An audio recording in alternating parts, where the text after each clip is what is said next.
tell you that that is a correct explanation of the status of the Torah versus the Talmud.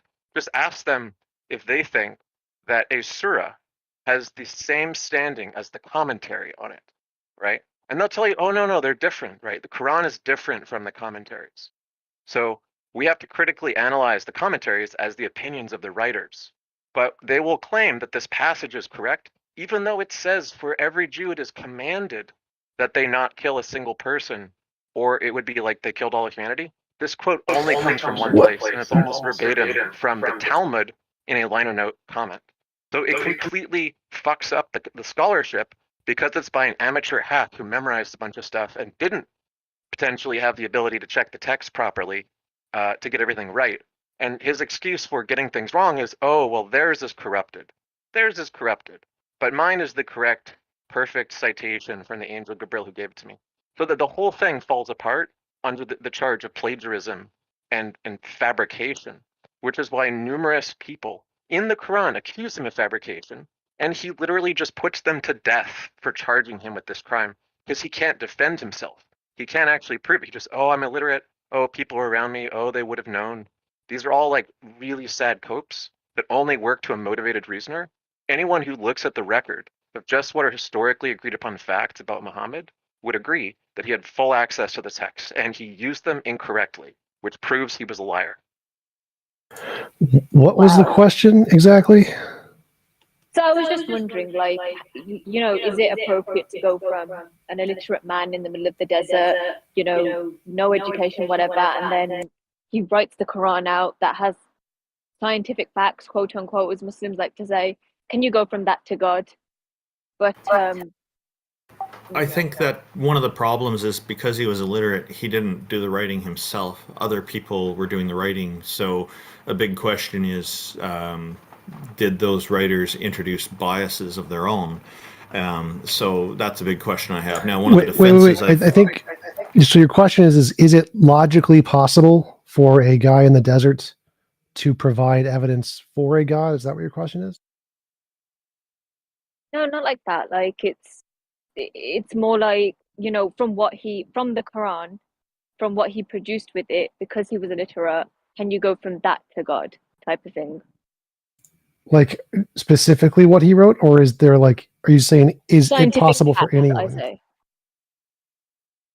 I would say making the leap from what it says in the Quran and making the assumptions about, like, you know, he went out there and then all of a sudden came back with all of this stuff just out of nowhere. And Yeah. yes, it's you know, taking, you know, the things that you have to take on faith are problematic because the evidence doesn't suss out that way. And besides, just saying that someone came out and did this, yes, it's suspect and should require and should demand inquiry. You should feel like, no, there's something missing here. Something's not, there's a part of the story that we're missing here. So, like I said, it's a one-sided story where someone's coming along and telling you these things, and you're simply taking it on its face. When you know that it doesn't work that way. That just like, no, there seems to be steps missing here. So let's dive into it. And then, like Ix was saying, every time someone tried to dive into it or, you know, call it into question, they were put to death. So, which is essentially how you do it. That's how you control the narrative. Anybody that questions it, you just kill them. Yeah. So I'd say it's actually possible for, like, if he said things specifically like the world was created 4.5 billion years ago, DNA is a double helix, there's billions of galaxies. If he literally said those things, then yes, that could be evidence for a God. He didn't say anything like that. There are people in antiquity who made guesses pretty close to all of those things except maybe DNA. Unless you believe Jordan Peterson and think people doing psychedelics made art that was inspired by God or something. Jordan Peterson actually claimed that ancient art of snakes was evidence that they knew about the double helix. Anyway, it's a really good question. Even if you grant their claims, does it lead to their conclusions? And I think TJump is right. It's logically possible, but does it follow? Is it entailed or even strongly inferred from their claims, which are these very weak things like, oh, the stars are twinkling, that means that it's a pulsar, stuff like that. The problem is they Yeah. don't have anything on the level of a good, strong, unique, unavailable fact. Saying even, that there are billions of stars or whatever, it was a guess that the atomists like Democritus and Leucippus had already figured out, and the Epicureans were influenced by, and they had access to this. Yeah, I Yeah. tend to agree. I tend to agree with what TJump's got there. It's a matter of looking at what was written, and then you kind of put yourself in the shoes of someone living at that time with what we know these different cultures knew about the world. Just knew about the planet in and of itself. So, like knowledge of the world, knowledge of the planet being round, knowledge of the planet orbiting the sun, just knowledge of like other continents or like the lands in the other hemispheres. There was a lot of knowledge that was not accessible to these individuals. So the things that they were making, the observations they made about the world, they made from a very ignorant position of the world in and of itself. Questions like where does the wind come from? Like what makes the seas move and stuff like this. So they will come up with explanations as to why these phenomena occur. But obviously, as our understanding of the world has progressed, as technology has progressed, we understand why they really occur. So if you put yourself in those shoes and you say, look at what they're sussing out, look at the conclusions they're drawing from what they have to work with, then you can begin to understand why they came out that way. Like TJump was saying, like if it came up as like double, like DNA is a double helix, age of the universe. Here's the exact age of the Earth in and of itself. The relationship, the genetic relationship between human beings and all other species around, stuff like that. That stuff had been there, then yeah, or even like but unfortunately it's not. Thank you guys for answering my question. Hey, thank you for joining us. Just have a quick question: Are you a Muslim, or are you an atheist, or are you a Christian? No. I have no religion. Put it that way. Oh, okay. I'm like a deist. I'm like a deist. Hey, Jack, you got a friend. Yeah, Jack is the only deist on our panel. The rest of us are atheists. So there you go. You've got somebody who's got something in common with you here. We really appreciate you joining us. Thank you very much for raising this question. See you guys. Thank you, Nikita. Yes. It's good to have your question, Nikita. And if anybody wants to look up that example of like a mistaken citation that claims something is at the level of Torah when it's actually Talmud, plagiarized and just getting it wrong. The quote is if you kill one man, then you killed all humanity. It'd be easy to find the Quran verse that claims it and the Talmud verse, which it is a copy of incorrectly. That's the thing I ask Muslims now is just explain this to me, and they make a bunch of motivated copes and then they leave. Now, there was a note made about Jordan Peterson. I didn't know he was making that statement that you'd mentioned. I have issues with Jordan Peterson, though. Like, he claims that all atheists are Christians and we just don't know it. And he says true atheists will be like Raskolnikov in Crime and Punishment novel, going around murdering people. So I would actually like to debate with Jordan Peterson on these topics. But I've not received any response from him so far. So I think it would be good. I guess He's too busy coping with that drumming he got on social media. Okay.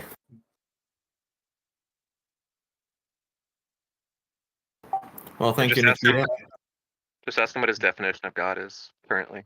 Or lately. Thank you for coming up. So we've got a few people in queue. Who would y'all like to bring up? Let's bring up Angst. Angst, come on up.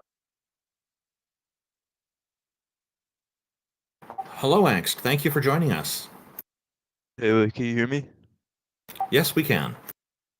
How are you guys doing today? Great. Your voice sounds familiar. We might have spoken before in previous episodes. What have you got for us today? Well, my question's sort of directed towards TJump. Anyone can answer. I was just wondering, does anyone in here accept the KK principle? Perhaps you can tell us what the KKK principle. With two Ks, what the KK principle is. I'm not familiar with it, and I suspect many people in the audience may not be familiar with it as well. Yeah. So the simplest form is just saying that for any proposition P, if one knows that P, then you have to know that you know it.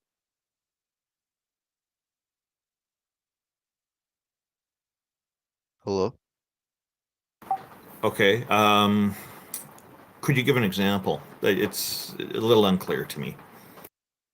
Well, usually, like, so do you know the distinction between internalism and externalism in regards to Sure, yeah. epistemology?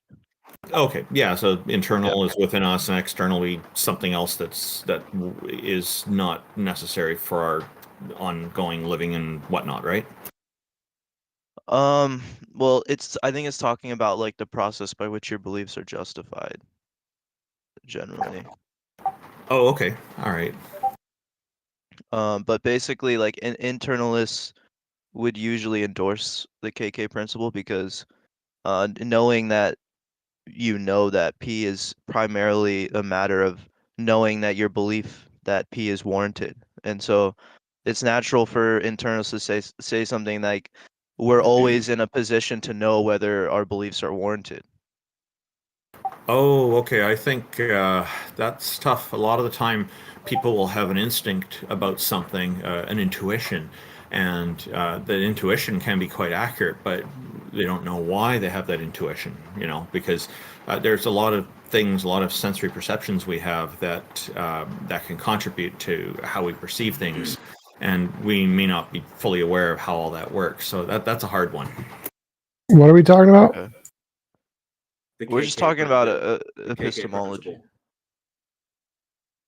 Sorry, I think J.L. Warren has something to say. Oh, I was answering TJump's question. The KK principle.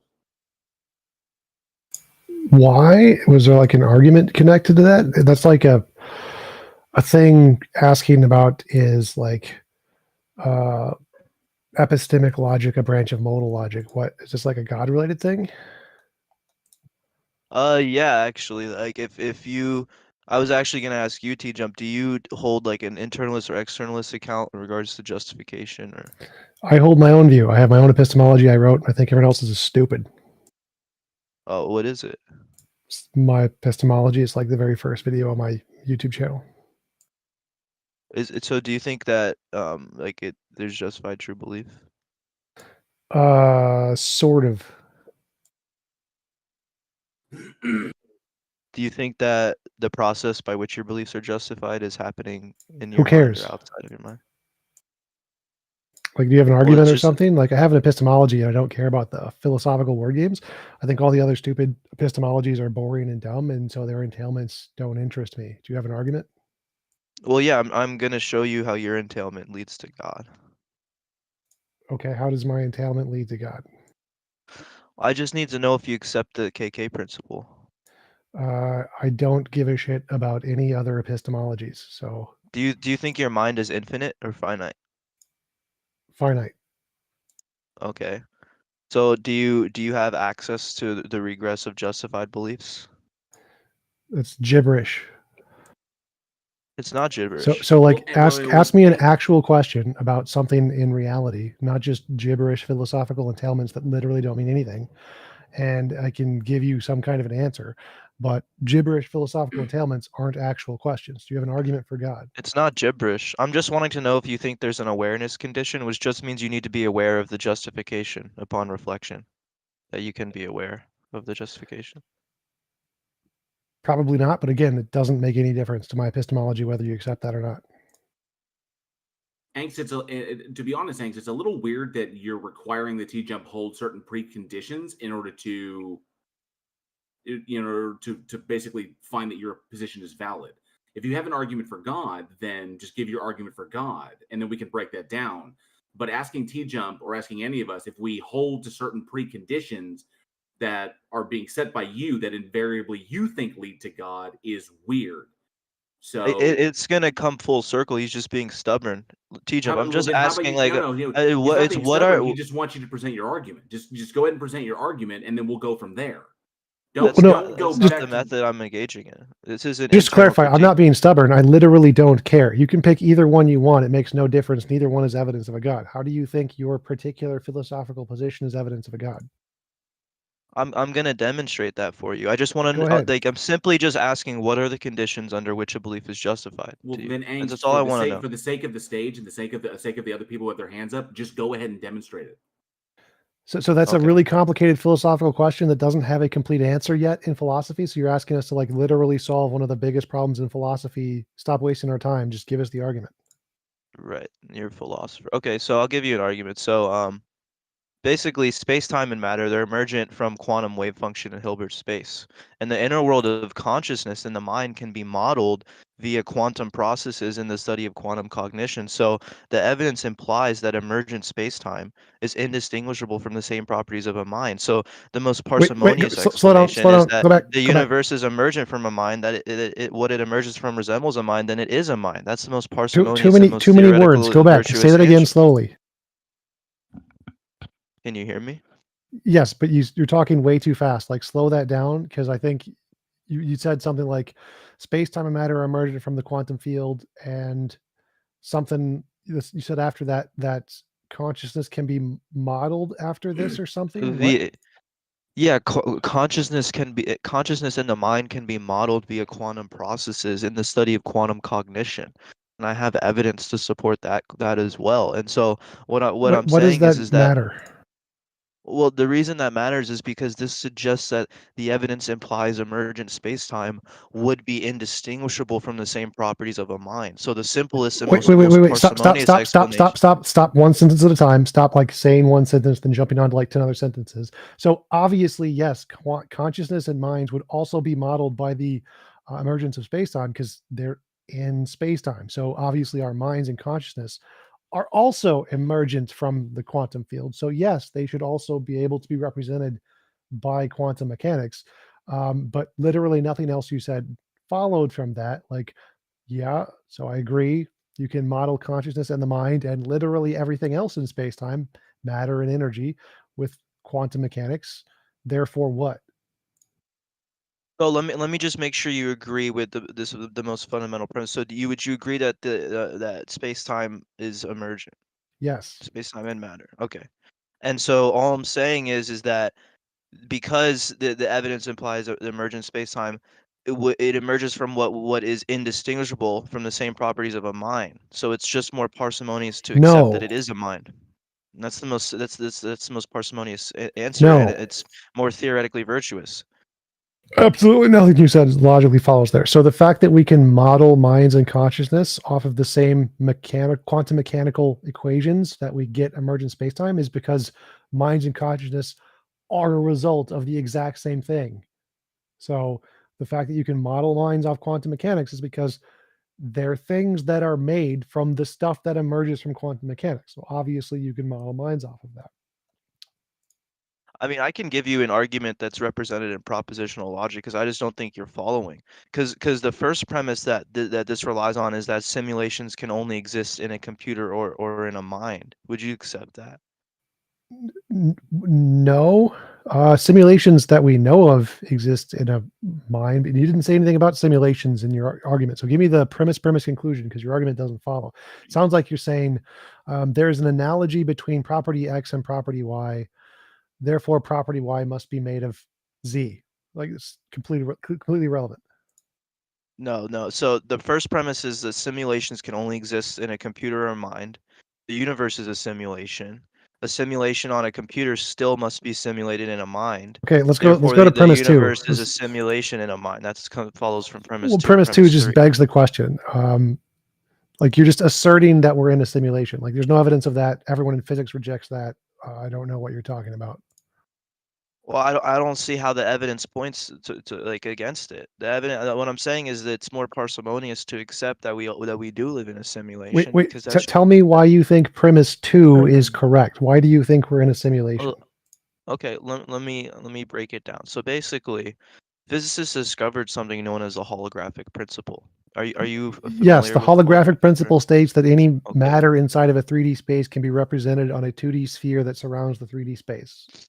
Yeah, so in other words, the whole three-dimensional universe, the particles that make up reality would emerge from underlying information in quantum Okay, absolutely field nothing theory. you said followed there. So the holographic principle, all it states is that any information in a 3D space can logically possibly be represented on a 2D sphere, like the surface of a black hole. It doesn't say anything about it actually being that way. It says it's just possible. It's all it says is it's possible. No, I think you're wrong, because I have right here a 2017 peer-reviewed study that published observable evidence of the holographic principle. And I'll send that to you right now. Here we go. Right, because it applies to black holes, but that means that it is possible for any information within a 3D space to be represented on a 2D sphere. I grant that's possible. We know that's physically possible. That has absolutely nothing to do with the universe being a simulation, like literally nothing. Yeah, but what I'm saying is that the emergent features of space-time can be seen elsewhere too. There's a study from later that Wait, what? same year that argue that quantum I need, entanglement is an inevitable feature of reality. So the information between particles do not seem to be affected by space as it can be transferred instantly, implying that space is not fundamental for the underlying world of quantum mechanics, but an emergent phenomena of the classical world, and that okay, would stop, only stop, exist stop, after stop, stop, measurement. stop. Again, you're listing a bunch of physics things, which I agree with physics, but you have absolutely nothing to show that the physics stuff leads to your argument that everything must come from mind. Like listing things in physics that we accept doesn't mean it came from a mind. Like no one in physics thinks this comes from a mind. No one thinks we're like a small number think we're in a simulation. The vast majority don't. So yes, all physicists agree with the things in physics. None of them interpret this as being in a simulation or a mind. So how are you jumping from the conclusion of the holographic principle is a thing to mind, because there's no connection between those two? No, there is, because unless you can demonstrate consciousness is emergent from the brain, and trust me, I'm more than willing to go over that with you. The most likely explanation and the most parsimonious explanation is that consciousness is irreducible, and thus contingent minds like us, like all of us, would most likely not prove, this is just an abductive case, that all of our What does minds are this have to do with contingent the on a holographic larger principle? consciousness. What I'm telling you is that all of our minds are contingent on a larger consciousness that controls reality and Yeah, brings other I contingent understand minds your into assertion, existence. but you keep bringing up completely irrelevant things and then bringing up your assertion as if it's relevant when it's not. So the holographic principle is a thing. I agree.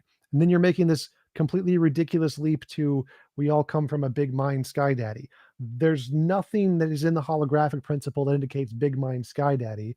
So why did you bring up the holographic principle? Why do you think the holographic principle or entanglement entail big mind sky daddy? What is it about those Like I things said that's before, evidence? I don't know if you're just not paying attention, because what I'm saying is that the evidence implies that emergent spacetime is indistinguishable from the same properties of a mind. And so again, I'm just making an abductive case based on my position being more theoretically virtuous than How are yours. Do those you two? What do you understand how mean? that works? Hold up. So why do you think those two are indistinguishable? What does that mean that you think they're indistinguishable?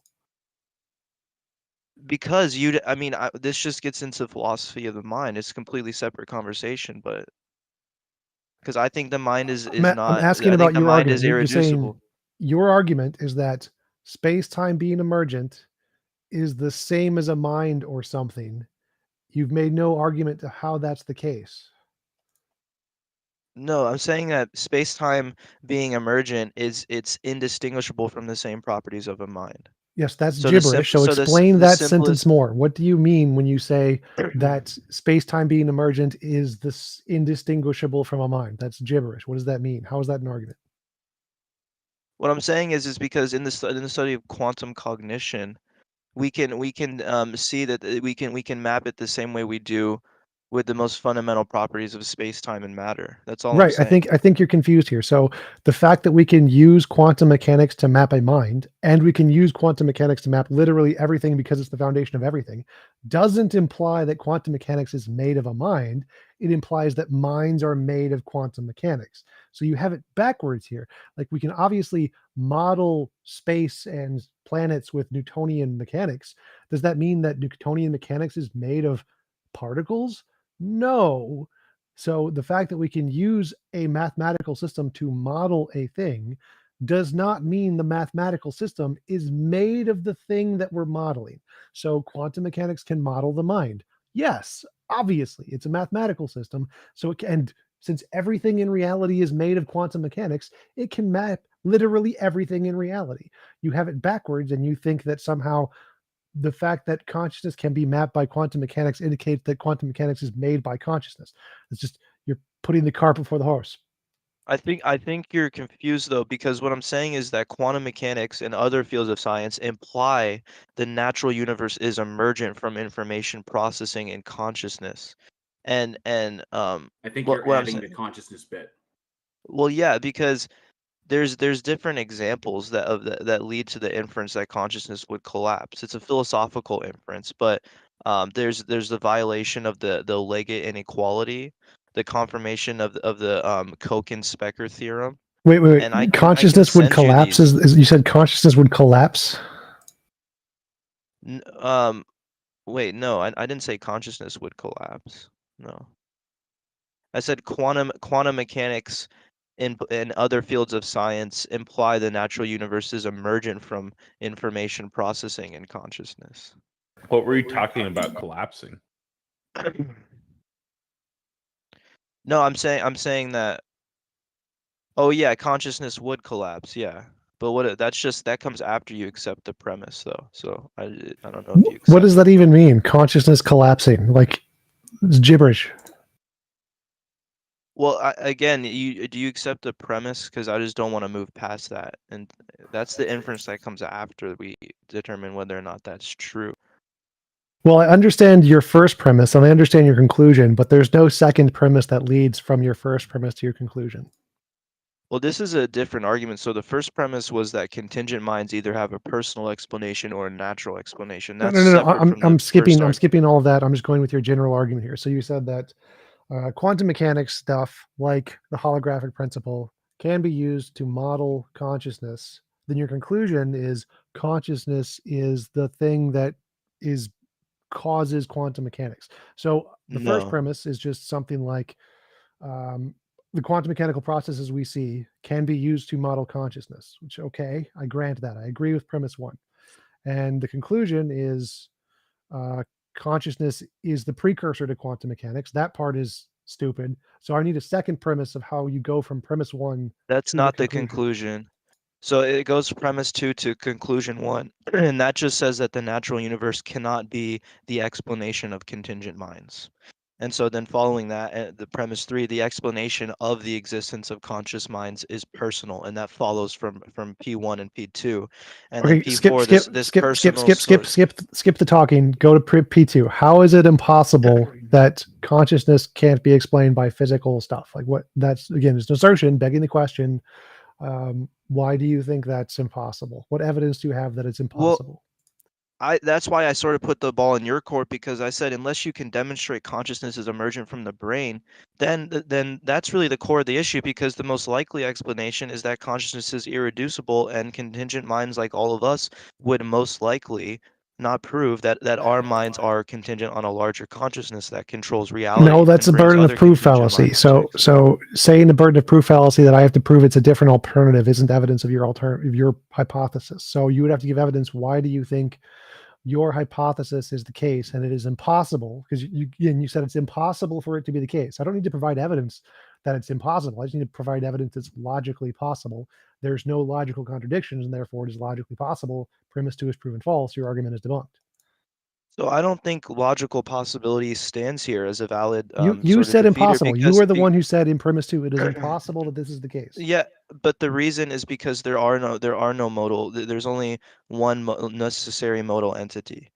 There's no possibility. That has literally nothing to do with the conversation here. So if you're saying it's impossible because induction, that's just an induction fallacy. Like, no, you can't say it's impossible because induction. There's no induction to say this is the case, but you'd have to change your argument to be like, inductively, it is more likely to be the case that mind is not a result of matter or something like that. And so it seems like your whole argument is trying to boil down to just, it's probably the case that mind isn't the result of matter, and you need to provide some kind of evidence for this, which you haven't in any way yet. So the point in which we're at, I'm saying that I'm making an abductive case based on my position being more theoretically virtuous and in specific more parsimonious than yours, because we're looking for how. We're looking for how. Skip the explanation. Give me how you think the reason your hypothesis is better is because it's more theoretically virtuous in way X. So you're asking for a reason. So you accept the principle of sufficient reason, and that's what demonstrates my position, because everything, every contingent entity. Stop. Not what I'm asking. So I don't accept the principle of reason. Asking for a reason is not the same as accepting the principle of sufficient reason. Those are not the same thing. But I asked, you said that yours has a better theoretical virtue or something, which is your Right. justification for accepting. I'm asking you, in what way is yours more theoretically virtuous? Yeah, so it's more theoretically virtuous because it's more parsimonious. And the reason for that is because I'm only positing one modally necessary entity, which I call God, which all other facts are contingent on. Okay. Right, and I'm You're positing energy, saying so it's the same. Mine is just energy. yeah, but the problem is that you're still allowing for there to be possibilities or possible worlds. So in doing so, even if you think that energy is the one I necessary never said entity, the anything same about that I possible think worlds. I God don't is. care about possible worlds. I'm positing one you modal entity, which is energy. That's it. Or quantum So fields, do you I guess. think things can exist without explanation? Doesn't matter to my argument. So stick with the It argument does. here. You said that It your does argument matter. is stop. You said your argument is better because you posit one modal entity. Okay, I posit Yeah. one energy. Okay. Yeah. So, and I have to ask you because this is gonna like, do you think that things can exist without an explanation? Brute facts. It's logically possible, but it has literally nothing to do with any of my theories here. So it's Exactly. irrelevant. When you invoke logically possible, you do not think that there is one modally necessary entity. Because if you thought there was only one modally necessary entity, there are no possibilities. No. Again, you're just Yes. not understanding the position here. I can posit a theory which allows only one modal possibility, and then separate from that theory, I can have my own epistemology outside of that, which allows logical possibilities. So in theory A, there's one modal entity, which is energy. In theory A, you can accept whatever kind of commitments you want. I don't give a shit. It's irrelevant, and it's going to be a parody of your model. So whatever you think you need to entail for one modal entity, I can just grant that for theory A and say it's energy and yours is stupid. And then in my personal epistemology, I think your entire entailment system is stupid. And so it's a joke. But the point is that I can clearly accept whatever silly kind of presuppositions you want and say it's energy and not God. Yeah, it just seems like you're not being honest then, because if you have these two theories and one of them it's only exists conceptually for the sole purpose of trying to mimic my position, but you don't actually know what you're committed to in asserting the propositions within that theory, then you're not really being good faith. You don't really understand whatever you're asserting and what that entails. You're not really engaging in a meaningful like way here. But we can keep doing this if you want. No. This is called mirroring. It's a very legitimate strategy in philosophy where I take the entailments and principles you present and see if I can mirror them onto a different theory and change one particular fact, like what the ontology of God is. And it's a completely legitimate philosophical technique here. So you just being ignorant of the technique is not my problem here. And it's completely legitimate.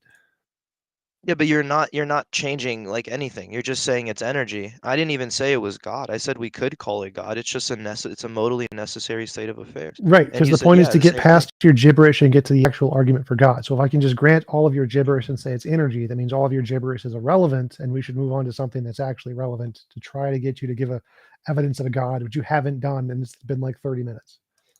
I mean, I've given you evidence, but you just aren't really being open, which is fine. But I You don't know. haven't Do given you any think evidence. that That's the you can problem. motivate?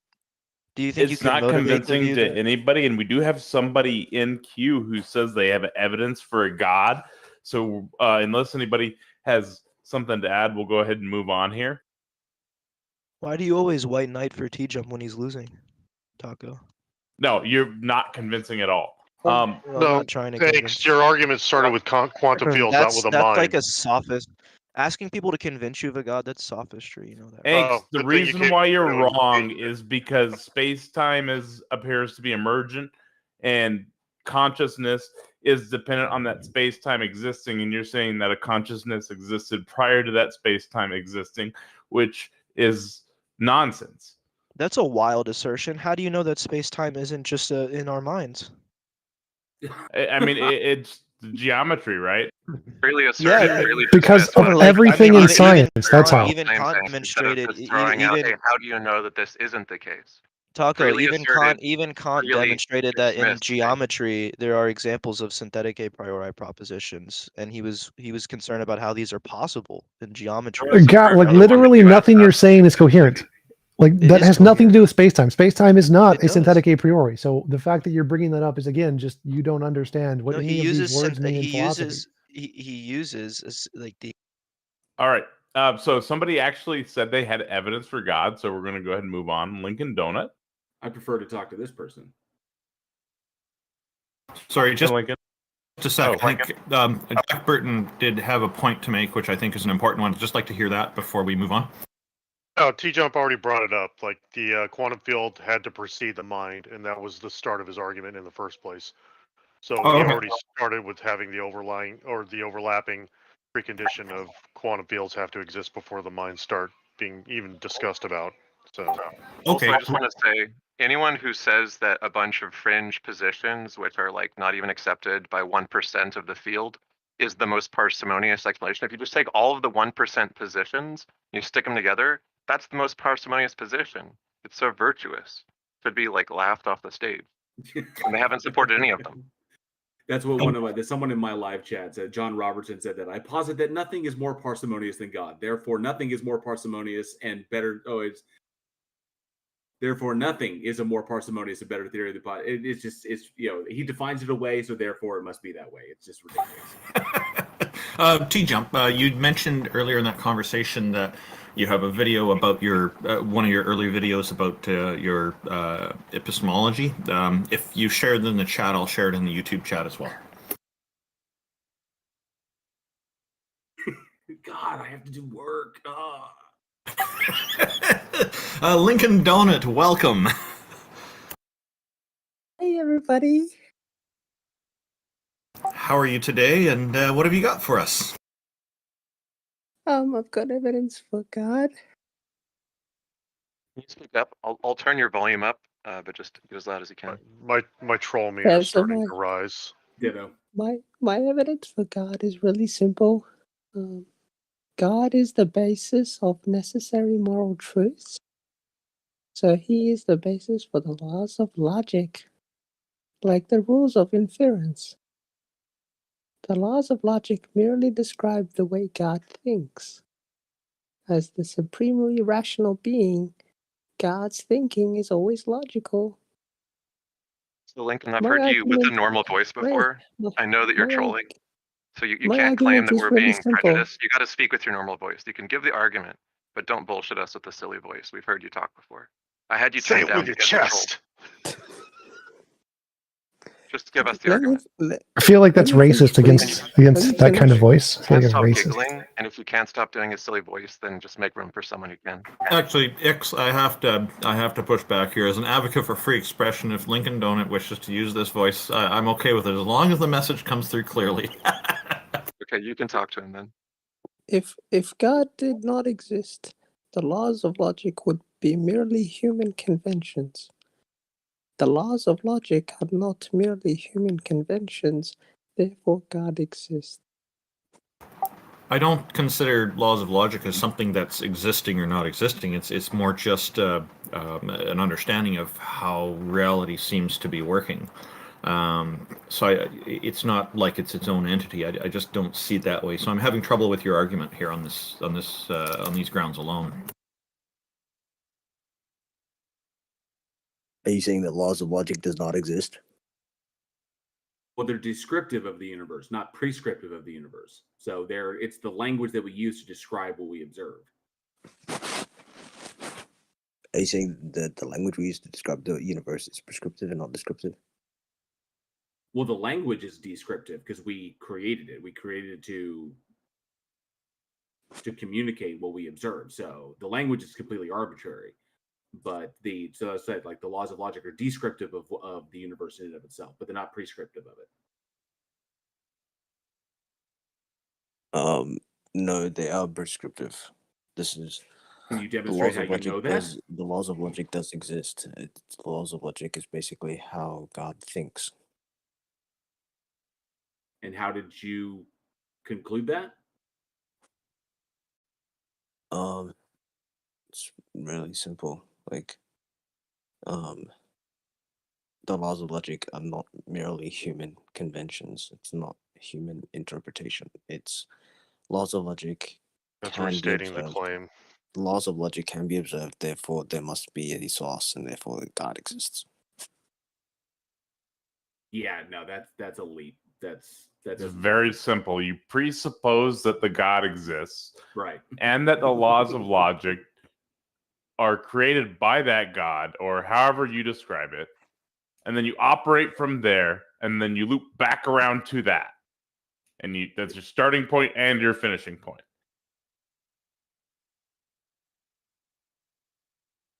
Wait, could you repeat that? You're a circular, man. It's the same thing as saying that God is defined as being all truth revealing. So everything that is revealed is true, and it's true because God is truth revealing. So it doesn't follow, dude. You're assuming that God exists in order to be the creator, or be the creator of the language of law, or be the creator of logic in and of itself, or to be the grounding of logic. But you have to demonstrate that the God exists before you can say that is the case.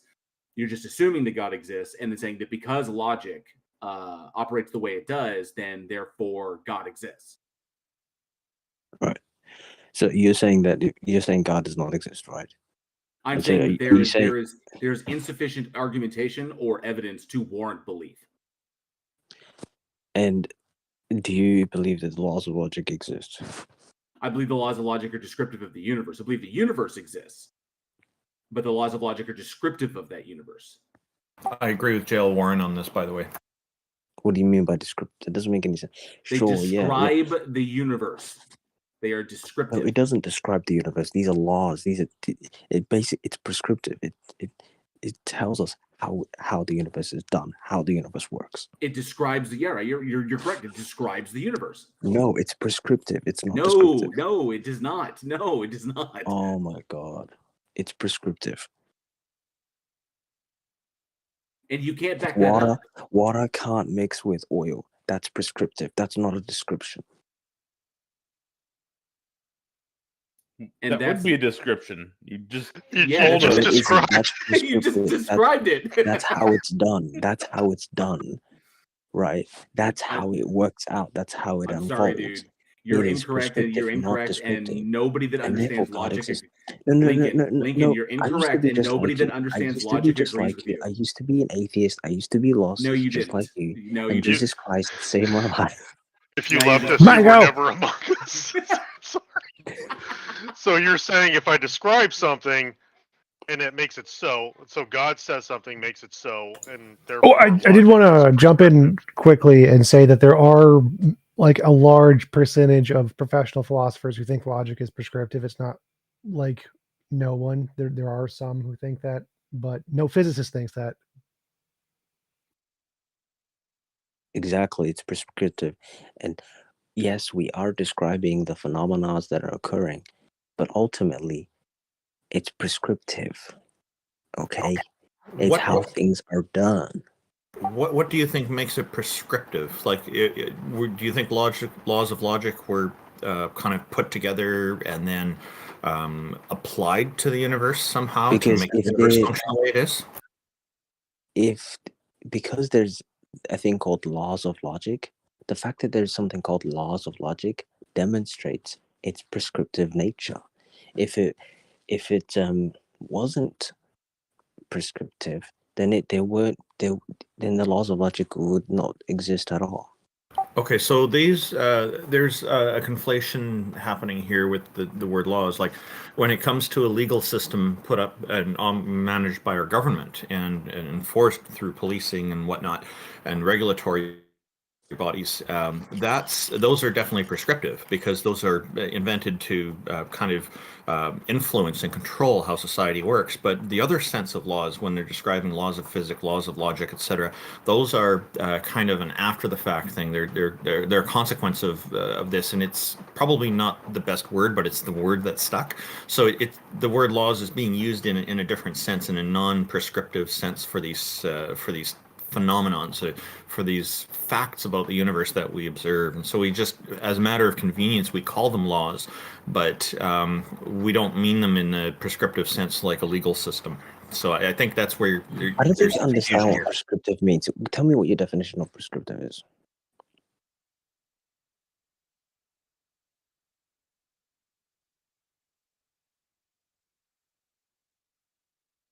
Well, I just mentioned that, like, laws that are created by people are applied to society, so they're prescribing how things are supposed to behave and how they're supposed to be. Descriptive is just merely describing them. It's not saying that the laws must work this way. It's just happens to be that it's a matter, it's incidental that they just happen to work this way, and so we're observing them. It's not incidental if there's a pattern. Well, that's the difference between a rule and a law.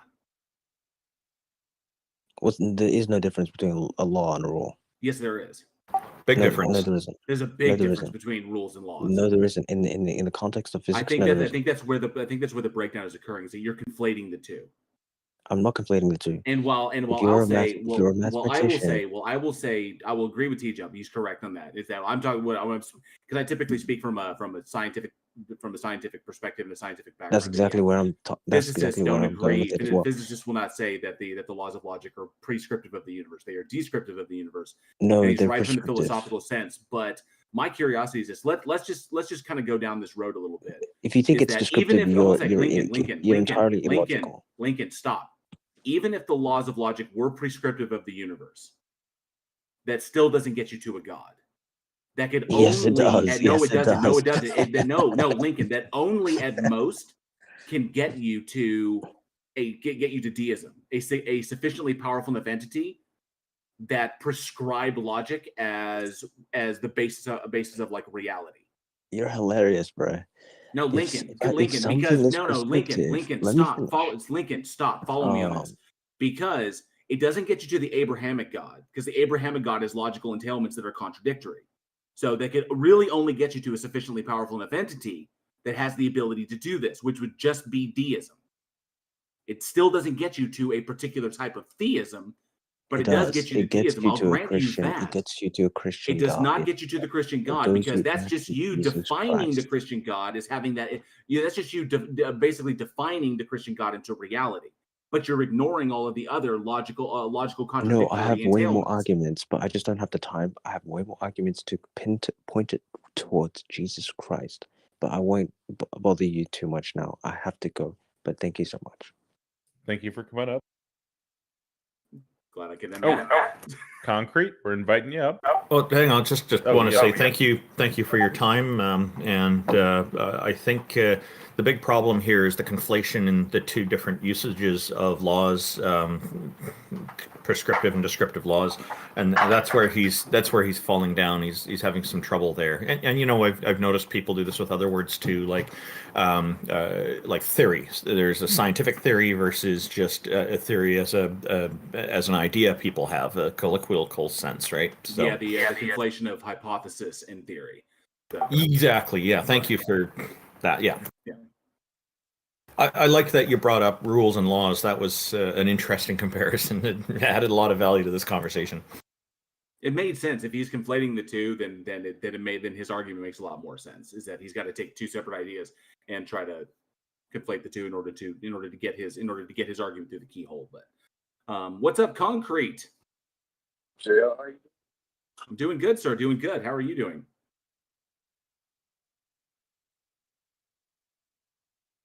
Oh, you know what? This is more than just this. I got to say, this is more than just concrete. This is concrete plus. Concrete, you might have a connection issue because you started talking and it kind of sounded like it dropped you. You might need to go to another spot. Keep trying. We can hear you some of the time. Try speaking a whole sentence and we'll see if it drops. Keep going. Patty is a little girl who has a dog, and her dog is going to run around the dog. Maybe try reconnecting. It might just be a microphone. Like you're far away from your mic. Yeah, get closer to your mic. I think the connection is okay. You're just like not micing properly. I don't know. Yeah, your volume seems quite low, concrete plus.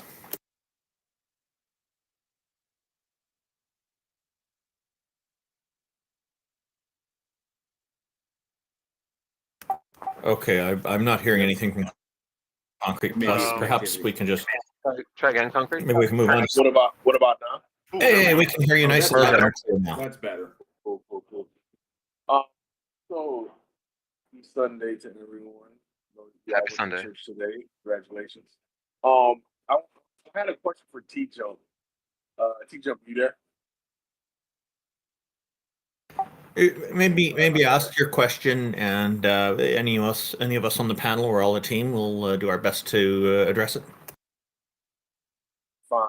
What's your best argument? I got two questions. you're not going to answer the first one, and then I'll go to the second one, and then I'll answer for that one. But I just want to hear it happen. So, what's your best argument for the non-existence of God? Go ahead. You're asking what I see going on in reality doesn't seem to be dependent on a deity. So on my part, it's, I guess you could say at best, an assumption. I'm just without convincing evidence that a deity exists or that multiple deities exist. Just stating your claim. So Mine is you look have at the an argument trees. from first conclusion as to why God doesn't exist. I didn't make a claim. Absolutely.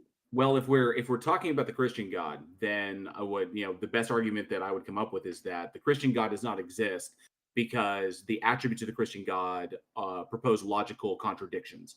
Logical contradictions cannot exist, therefore the Christian God does not exist. So that would be my argument. That's a horrible argument. No, it's that the Christian God is the Christian God is literally Hold on, JL, let me defined. get it out.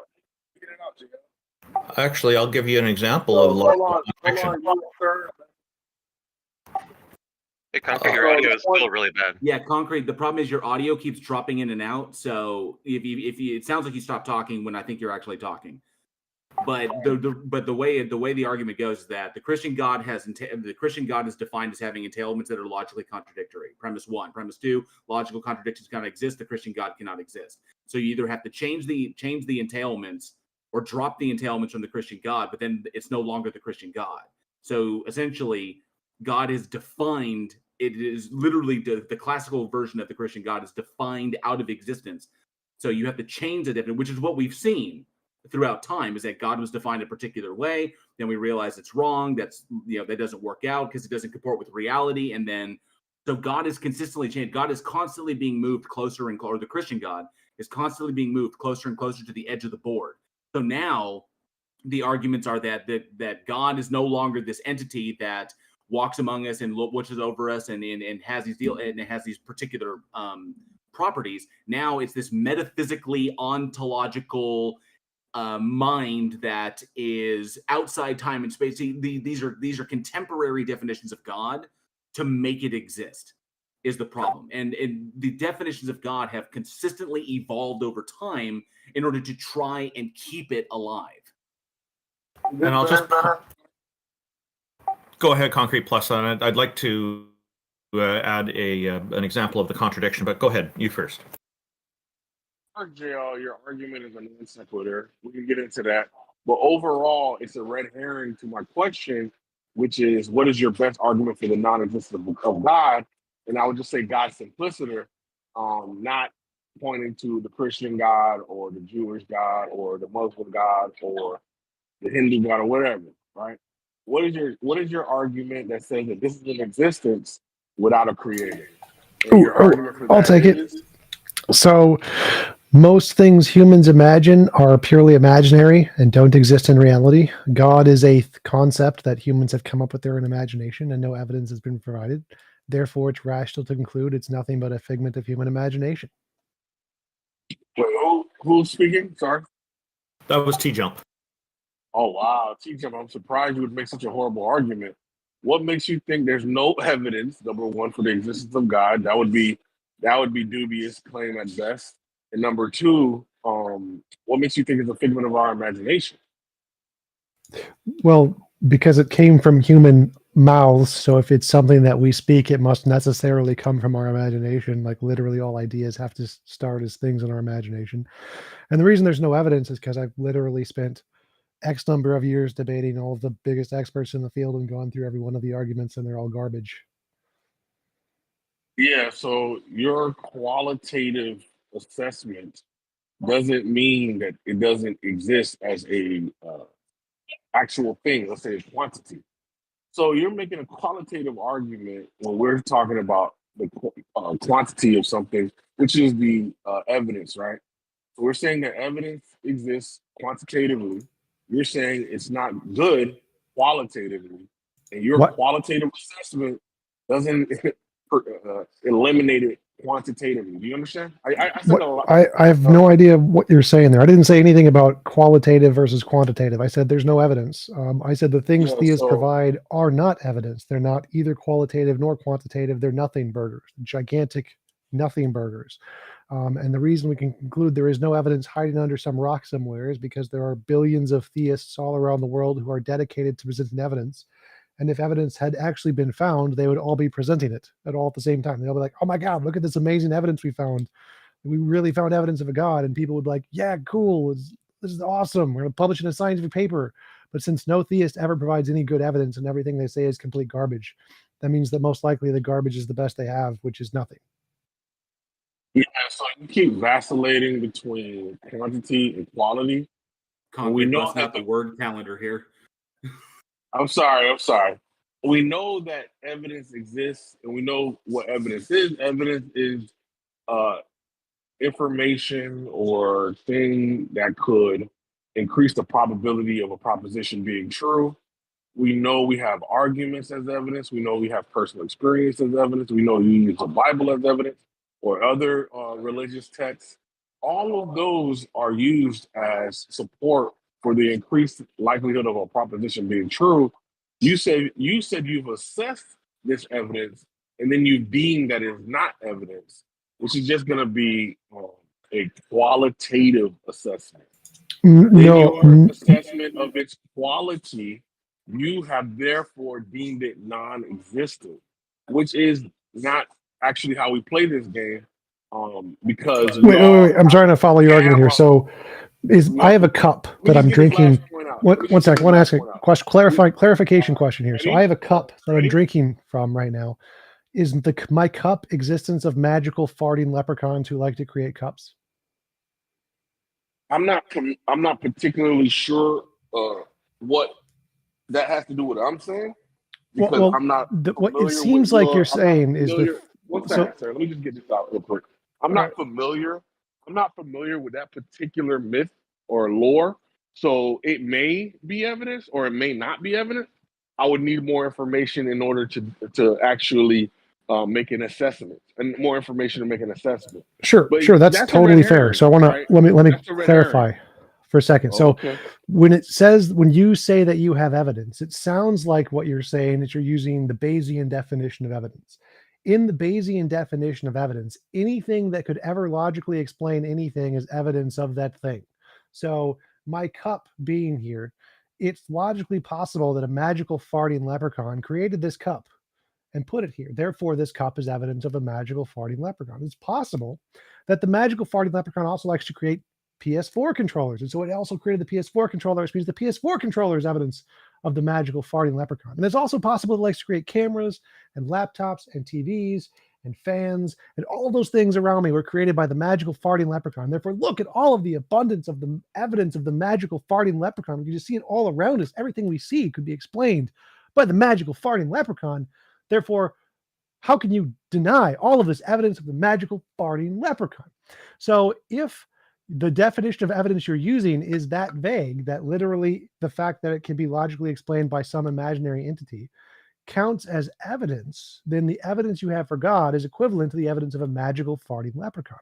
And in most social contexts, we would agree that none of the things around me are evidence of a magical farting leprechaun because you haven't demonstrated they exist. So until you actually have some basis to conclude they're real and not imaginary, then none of these things are evidence of a magical farting leprechaun, just like none of them are evidence of a God. None of your philosophical arguments are evidence of a God, just like they're not evidence of a magical farting leprechaun. So until you can provide something that is a better level of evidence for God than for magical farting leprechauns, then it is rational to say you have no evidence of God, just like it's rational to say I have no evidence of magical farting leprechauns. Yeah, that was very long-winded red herring, and that's fine. This is your show. This is why I said JL, concrete. On, this is bro. no, that concrete. guy spoke for 15 minutes. I gotta get concrete. I gotta get 1 second sentences out to try to refute his nonsense. Concrete. And here you are interrupting me, and all you're gonna do is filibuster even more. I'm not. Can I get a chance to respond? No. Can I get a chance to concrete. Are you that afraid of my response? No, I'm not, because I have something. I have to say. I have this something. Guy literally just spoke for 15 minutes. Because I have some. No, he didn't. He spoke for like 30 seconds. So this is why On the concrete earlier, internet, in internet time, that's like 2 days. But go ahead. concrete. This is why I use the word insufficient evidence. Is that the evidence is positive and the evidence is brought forth. We examine the evidence and then we realize that no, this evidence is insufficient. And TJump is correct. If there was evidence, there was sufficient evidence for this, then everyone on the planet, you're positing that there's evidence for God like there's evidence for gravity. But there isn't. Okay? Because if there was evidence for God like there's evidence for gravity, then every person on this planet would be unable to deny that. But we have like 40,000 different denominations of Protestantism alone. There's different cultures, different religions, all who define their God or gods in different ways. It's completely and totally imagined, and it's completely and totally subjective. Okay. Okay, so great. When you break these things down, they don't suss out. It's insufficient. Okay, great. Now the issue is, I'm not using a Bayesian definition of evidence. I'm not familiar what that is particularly. That was what you said about a proposition is evidence if it increases the probability. Sorry, I want to clarify. The Bayesian. Stop the yelling! Stop! Hang on. One sec.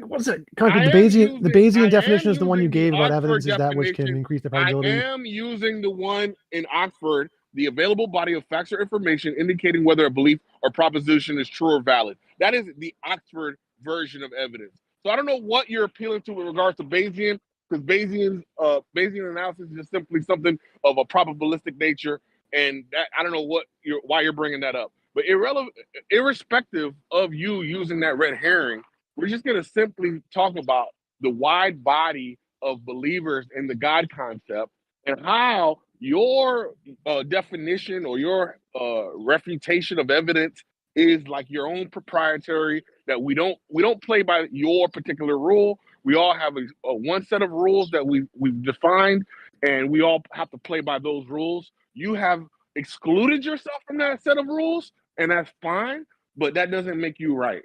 When you exclude yourself from the common understanding of how these things work, such as evidence, non-evidence, existence, non-existence, right? So, sort of, but I would say no. Right, so you had a question, and then got to answer your question. You asked a question. I'm almost done, bro. I'm almost done. You asked a question. So the whole point about you and the farting whatevers is like a total red herring. I find it a little bit childish and sophomoric, because as adults, when we talk about these things, we don't use such childish illustrations to make a point that is actually irrelevant or moot to the conversation, right? You don't prescribe or ascribe to our definition of evidence, so be it. The rest of the world is going to have this conversation without you, right? But you can't pretend to be the arbiter of the conversation. Are you done yet? You can't pretend to be the arbiter of the conversation and pretend that your standard of evidence or non-evidence is the one that we should all use. Are you done yet? Okay, so go ahead, bro. So no, this is not a subjective definition. The reason I brought up the farting leprechaun is based on an objective criterion. If the evidence you preside for a god would work equally as well to indicate a farting leprechaun, then that's called a reductio ad absurdum. So if the evidence you provide is equivalently indicative of a god and a farting leprechaun, that means it's garbage. It's nothing. It's not evidence. So I don't need to actually give you an epistemic definition. I don't even need to use my own. All I need to do is to show by whatever definition of evidence you're using, if the same evidence works for God as it does for a farting leprechaun, that proves it's not evidence. So the standard here is of why you have no evidence is because based on whatever standard you want to use, you'll never be able to provide more evidence for God than there is for farting leprechaun. They will be equivalent. And if I can demonstrate that, then I've shown there is no evidence of a God. So your burden is now to show that you can provide some kind of evidence that indicates God more than farting leprechauns. And if you can do that, that's great. But none of the evidence that has ever been presented by any theist ever has ever done that. Yeah, so all you're doing is this is a reformulation of the spaghetti monster argument. And I don't know anyone that's still using that argument, given that we know that this is just you relabeling God, the God concept. right? No, So no, if it's a the reductio case- ad absurdum. Sorry, no. All you've done is take the same attributes of God, ascribe them to the farting leprechaun, and said, therefore, No, that's not at all. Not at all what I'm doing. No. I have debunked your evidentiary basis of your belief system, right? I have No, come up with an alternate explanation. That's no. not what That's not what's happening. You don't No, have it's not. an It's not. alternative Literally, a magical creator of leprechaun all does things. not. You don't Wait, have. hold up. You hold don't up, have an hold up, alternative. hold Dude, up, you talk hold uninterrupted, up, and you interrupt me in hold 5 up, seconds, dude. hold up, 5 seconds of hold me up, being able to speak, which hold shows up, how deathly afraid you are of hold my up, argument. concrete. Hold up.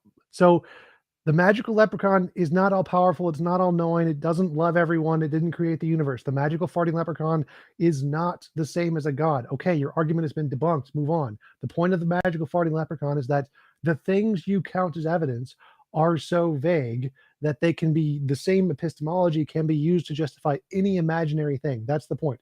It's not that I'm calling God a magical farting leprechaun. I'm saying magical farting leprechauns, as in little miniature people who fart and have magic and did not create the universe and are not all powerful and don't share any of the properties of God.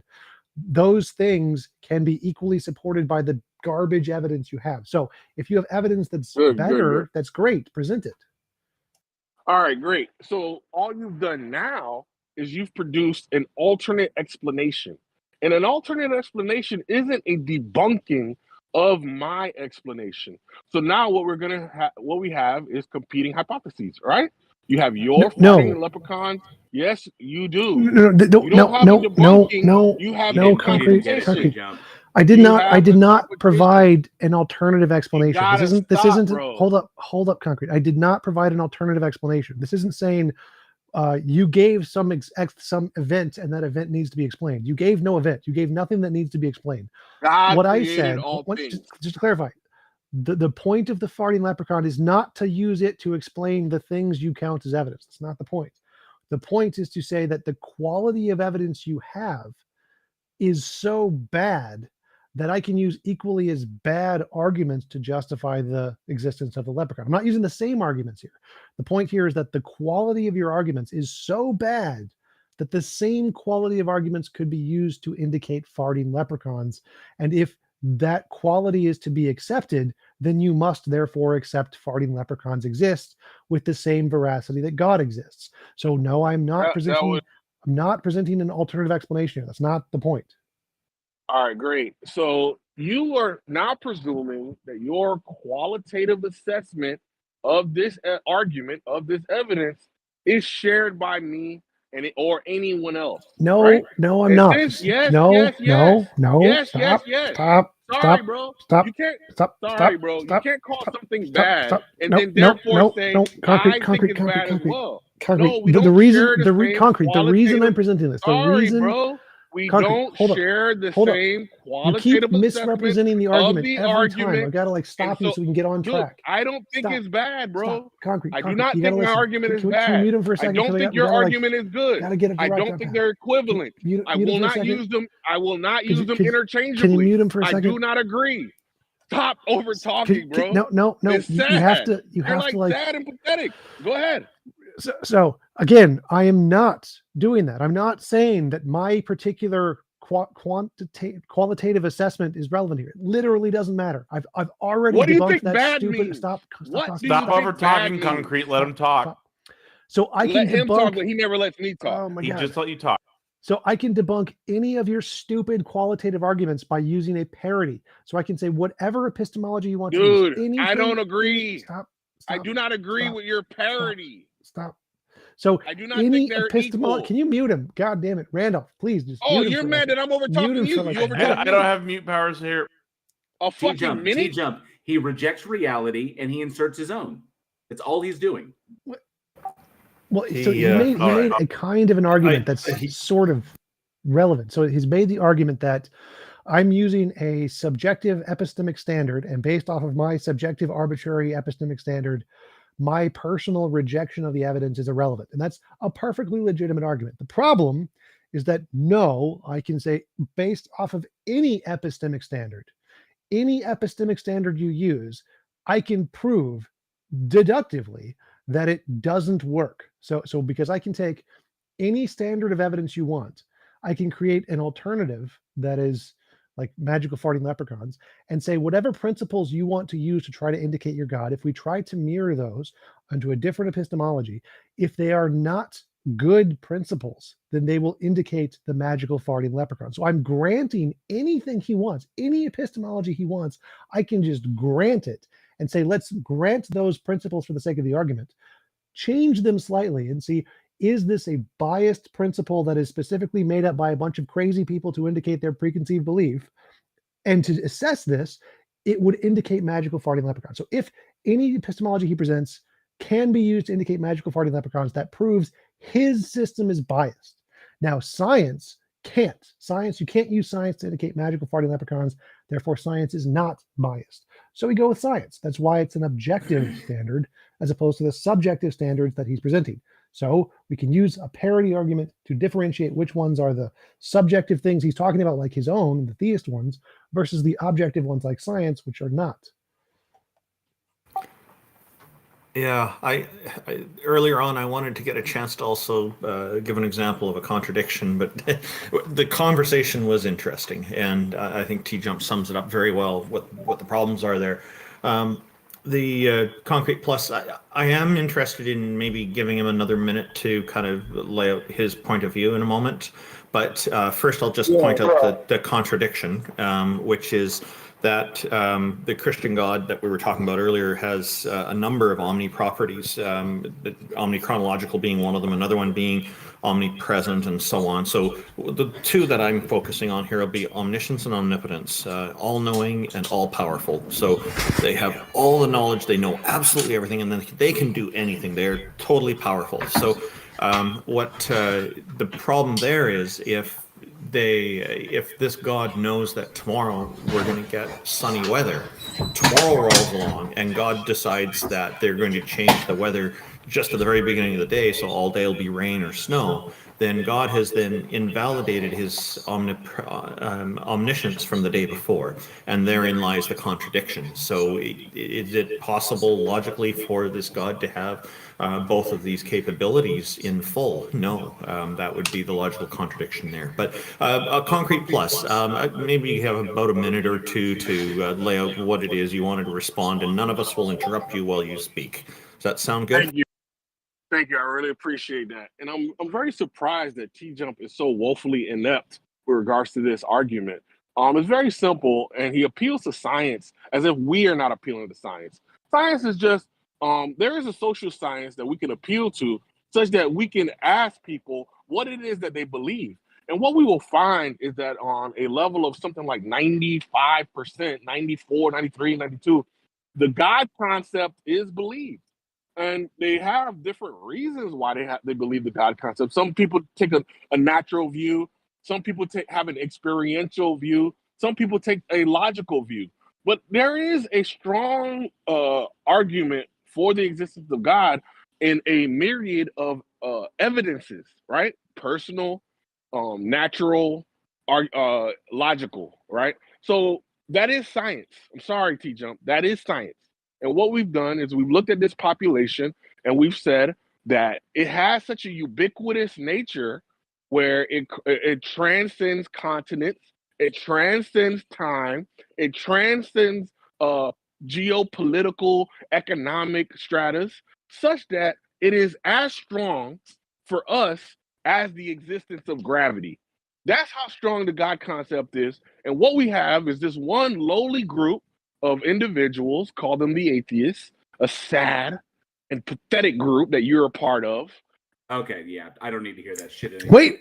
That's an argument popular. Wait. I wanted so No, before we sorry, move that's on, an I wanted to argument. say He literally just made an argument from popularity and equated gravity with being an argument from popularity, and then called us a bunch of sad, pathetic. You know, he's not going to sit up here and friggin' insult us just because That was amazing, though. But so I wanted to say that literally everything he presented also applies to leprechauns. There's actually specifically a psychological disorder where you see leprechauns. So everything he said, the fact that there are large groups of people all over the world, that it transcends geopolitical nature, also applies to leprechauns. So magical farting leprechauns are also supported by that appeal to bandwagon fallacy.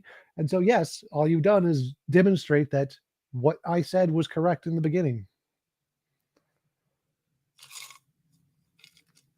it's sad that he's claiming that a whole demographic is sad. That's, to me, that's bigotry. And you know, I didn't like also that he started off with all these insults against, particularly TJump and Jay Warren. I was hoping he would maybe put something forward that was more serious and calm, because it's not necessary to include the insults in all of this. Because what we're interested in here is the subject. So a future note for you, Concrete Plus, if you ever come back in the future, and you'd be welcome to if you would like to have conversation without all this. We give you an opportunity to come back and talk for a minute or two, and you just go right into the ad hominems, and it's not constructive. It's not really the conversation that we're after. Now that's why you got moved off. As soon as you start taking care of bigotry, doing bigotry against a whole demographic, now you're going way too far. Atheists are not inherently sad and pathetic as you claim we are. It's a demographic that is incidental to these emotions, and some people do feel sad at times and other people aren't. Like, I don't feel sad through this whole thing, and I'm pretty sure that all the other people on the panel and Jack Burton, our deist, are not feeling sad right now either. I'm actually quite entertained. And the reality of it is, yes, Christianity is a massive religion. It's I think still the biggest religion out there of the Abrahamic faiths. But here, across the world, it is diminishing. Theism is diminishing, as evident as is sussed out by the research. Theism is diminishing in favor of deism and atheism. So no, it's small. It's roughly around, last I checked, I think the latest research has it a little over 80%. And atheism is a little. I think it's no, I think it's about 80-20 is where I think it is. I'd have to pull up the papers on it, but it's slowly but surely it's literally diminishing, and because it doesn't hold water anymore. So he's wrong on that one. It's not 90 some odd %, and there are still hundreds of other belief systems out there, all of which have their own problems with them or their own entailments. So he's literally talking out of his ass. And when he's going to sit here and insult us, I'm not going to play. I'm not going to play that game. It's all he wants to do is just lobby insults and what's the word? Prevaricate. He just wants to prevaricate like his like Daddy Darth does. So. In Concrete's defense, like the last time he called, he had like a really interesting evidential question about, the population figures in the Judean highlands contradicting the claimed story of the Exodus and showing that it's ahistoric. And he conducted himself really well. I think sometimes people just don't get along well, and Concrete, couldn't, maintain his decorum while talking to TJump. But I think he is a sincere interlocutor. Yes, thank you, Concrete. Asline is convinced they can convince us a God exists. Hey, what's up, y'all? Oh, Yeah, I don't know about that part, but I can put forward my argument for why God exists. I mentioned this last time. Is it okay if I have 1 or 2 minutes uninterrupted yes. to make my case? Yeah, that's what we always want to start with. Give people a moment to say things. The only time we might interject is if we need to get clarification on something, but it's not intended to start the back and forth at that point. Thank you very much. Sure. Okay, so I guess I will try to provide evidence for God's existence, but it won't be scientific evidence. And that's my first point, is that not all things are proven in the same way. For example, science proves things based on repetition of experiments, testable hypotheses, things like that. But when you look at something like history, you can't repeat the experiment. You can't do something like that. So as an example, let's say you're trying to prove the hypothesis that the Civil War is about slavery, okay? So you would have 2 competing hypotheses about whether it was about slavery or states' rights. You would evaluate each of these perspectives, whether or not they have the most explanatory power, and you evaluate which of the hypotheses are better. Proving God is a similar method as this, where you're not getting like direct testable hypothesis or whatever, but in the realm of metaphysics. So to start, we all have a worldview, the ways in which we account for reality, and in order to avoid an infinite regress, we must have a starting point, okay? The atheists do have a starting point, which is a kind of collection of materialist assumptions, such as the assumption of the self, use of empirics, sense data, things like that. I argue that this is insufficient because, for one, it only verifies solidly your own experience and the things that you've experienced, which is just the basis of solipsism. Second is that it doesn't account for universals, immaterial objects like laws of logic, things like that. And it also fails to account for certain assumptions such as the uniformity of nature, induction, causality. I think because that this worldview is insufficient, you need to take another step back, which is my perspective, is that you have a God that provides that ultimate grounding that accounts for all these things that the materials worldview can't account for. And I think that the Christian perspective does provide an account, whereas the materialist perspective doesn't provide an account, and therefore it's the best explanation for our metaphysics, for grounding knowledge, etc. And I'll just keep it to that Christianity versus materialism, but I would leverage a similar-ish argument to deism. Okay, so first thing is that the natural world does explain all of those things to a equal or better degree than theism. So if theism explanation is Sky Daddy done it, we can just say that it's some kind of necessary quantum field done it or something. And so we can make up an equally plausible explanation to God did it. And so that's not actually an explanation unless you can show the mechanistic process by which God did it, or how it relates to the known processes in the universe. Simply saying God did it doesn't count as an explanation. And if you think it does, then we can just posit quantum mechanics does it, and we have an equally good explanation. So all the things you listed can be explained in materialism equally as well as it can in theism. Theism does not provide an explanation at all. So two responses. First is that the argument is not that God did it, it's that God has properties of these transcendental categories and we apprehend them.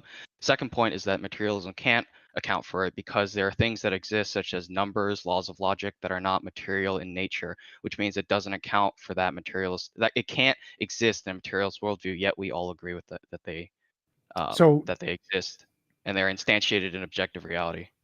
First thing, saying God has the properties is the same as saying God done it. So it doesn't matter how God done it. I can simply say the universe has properties X, Y, and Z, and that would also sufficiently explain the data.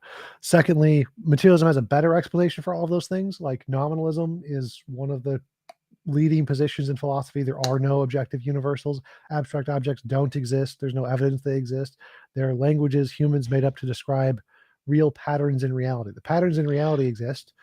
Abstracts don't. They just describe the patterns. And so we already have a better explanation for that. And the first thing you said was just wrong. It doesn't matter if it's God said so or whether it's God's properties. We can just say there's unknown properties in quantum mechanics that explain it. So do the laws of logic? So do you think that the laws of logic and things like that are human constructions? Yeah, they're things made up by humans. It's literally the first sentence on the Stanford Encyclopedia of Philosophy on Classical Logic. It says logic is a formal language. If all humans disappeared, would the laws of logic cease to exist? The laws of logic are languages. So, I mean, if you think English would cease to exist, then sure. They describe the way the world operates. The world operates. No, I'm demonstrating that it makes no sense because obviously the universe would still exist when we don't exist, but the laws of logic are still exist. Okay, so stop talking and listen to my answer. So my answer is that the way the universe operates is an objective fact that exists independent of humans. We describe that fact with logic. Logic is a language we made up to describe the way the universe operates. So logic is a language like English, like the word tree.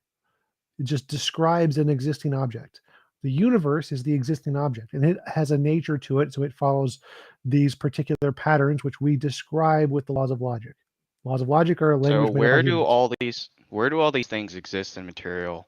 So for example, when you have two trees, when you have three trees or whatever, and you have like you don't have individual trees, you have a concept of treeness, the properties that encompass a tree. Where does that exist in material realm? Your brain. Apart from individual. What? They exist. It's a language. It's like English. It exists in the exact same place English and Japanese and Spanish do. They exist in your brain. We make up descriptions. Yeah, but your worldview says that everything is material, or breaks down into material. So where's the material for language and logic and kinds of things? Those are physically things in your brain. They're physical. So if you break down, so if you take like brain cells, that's where like logic exists. Yes, it's a language. So all languages are a product of patterns in your brain cells. Okay, so then that gets me to my other point, is that if all that stuff is in your brain, then all you can really verify is solipsism. That the things that you experience, the things that you personally experience, you can't have an account for things that you haven't experienced, such as, you know, what if you've never been to Europe, you can't make any claim about Europe because all you know is your sense experience. No, we can make combinations of our sense experience. So I can say I felt a hard thing and I felt a soft thing. So maybe there's a thing that's both hard and soft. So you can combine experiences. So we have the direct experiences we have and any logical combination of those experiences. So what justification do you have that the things that you experience are the same things that I experience? So when we experience like 10 apples, how do you know that I'm experiencing the exact same thing? That we're both corresponding to an objective reality? Induction. So we say an apple is something that tastes sweet. And if we give a poll out to a bunch of people and they all say an apple is something that tastes sweet, then we can infer that they have a similar experience. But all you have is your own empirical sense experience. So your experience of me is also just something in your brain. Like I don't exist in your worldview. That's irrelevant. So like one good example would be synesthesia. So synesthesia is the thing where you see different colors and shapes. They literally have a different experience than we do. And we can prove they have a different experience than we do. Same with people who are colorblind or have different color blindness. There's these little dot tests where they can have different dots of different colors. And if you have a certain kind of color blindness, you either can or cannot see the number on the dot test. So we can know for a fact they have a different experience than we do. We can test these things. Yeah, but that already presumes that we both have an apprehension of objective reality that's comparable to one another. I'm asking, on what basis do you have that the things in my brain correspond to the objective reality, whereas the things in your brain also correspond to that same objective reality? Because that's what the evidence indicates. So as I just said, in a synesthesia test, if there's a bunch of red-green dots that shape the number 25 and you can't see them and this group of people can see them, then that's good evidence that it's a thing there and you have one condition which makes your brain different than another. So if we're like both at a table and we're looking at a dog, like do you think I'm looking at a different dog? No. So like obviously both of us apprehend the same reality to some Yes, degree. I'm not seeing There's a how commonality. So hold up 1 sec. Again, this is better explained under naturalism than theism. Theism doesn't give you any better explanation here, so I don't know why you keep bringing this up. No, it does, because it provides an account for how we can both apprehend the same reality. Wait, Because wait. under a material sense Wait, and go sense back experience to what worldview- you just said. You said it provides an account. Now, Yeah. try to explain how it provides an account in a way that's more than just Miss Sky Daddy did it, because I'm pretty sure it's going to come down to Miss Sky Daddy did it. So explain how it has an account more than that. God provides an account for universals, transcendental categories such as the laws of logic, induction, causality, things like that. So that are reality universal and provides an grounded account in of these reality, things.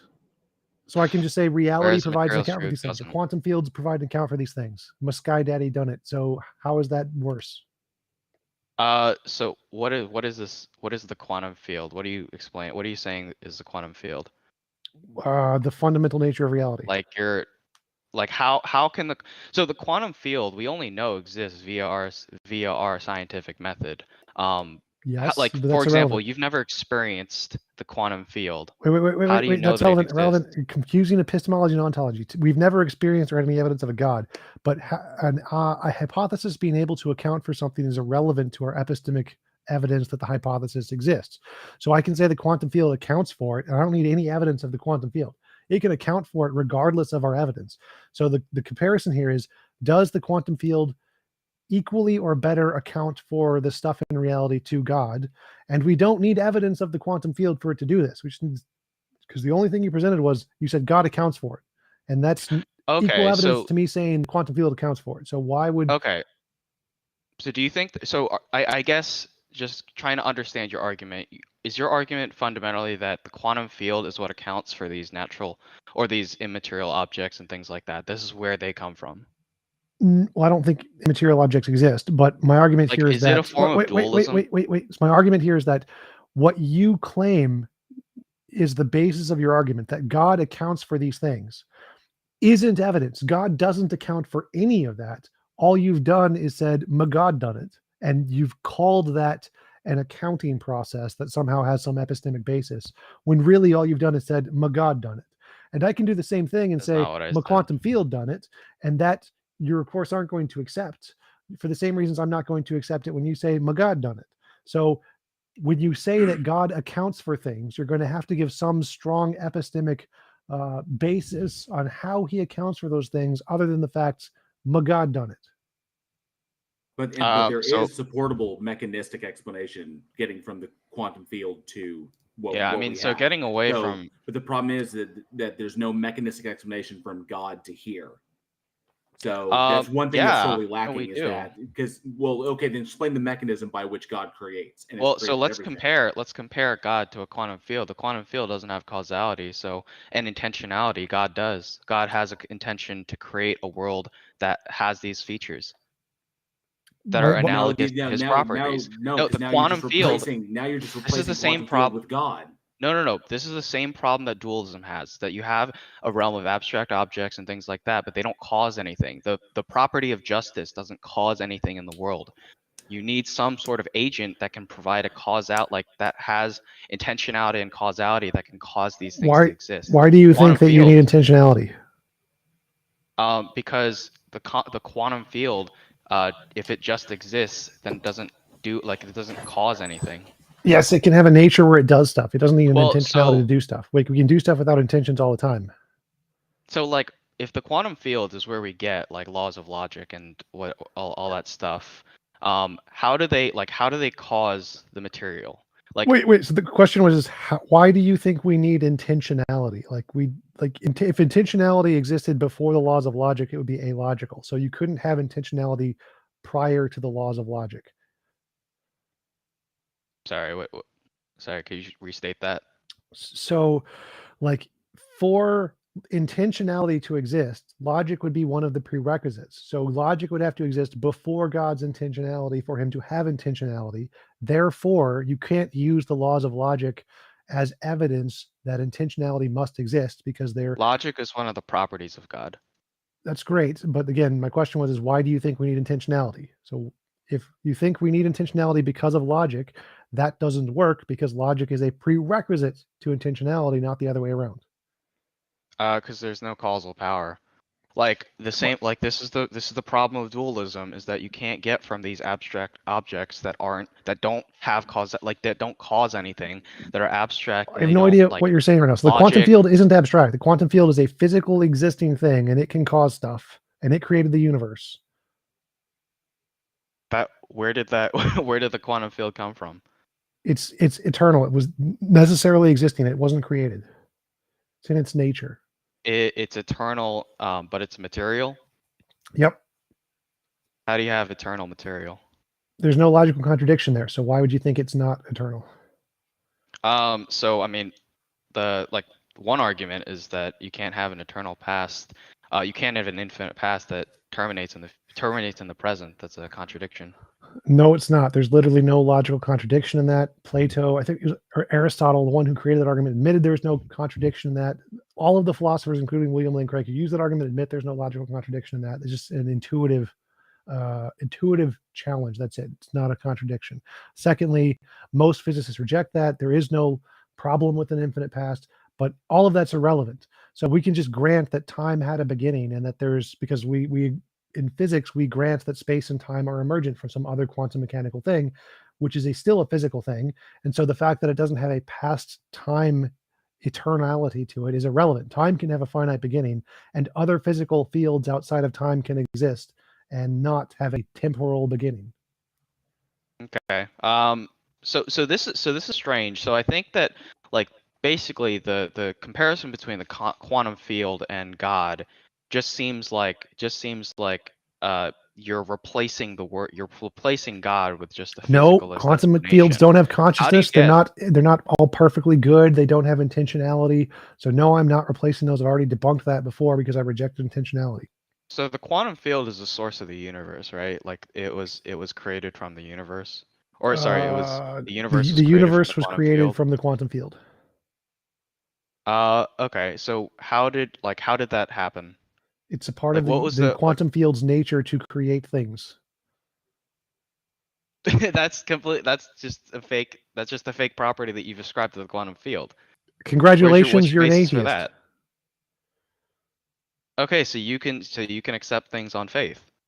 Well, no, again, so this is the point I'm making is that what you just said, that I've made up a property and ascribed it to my sky daddy quantum field, that's literally what you're doing. And the whole point of me doing that is to mirror your argument.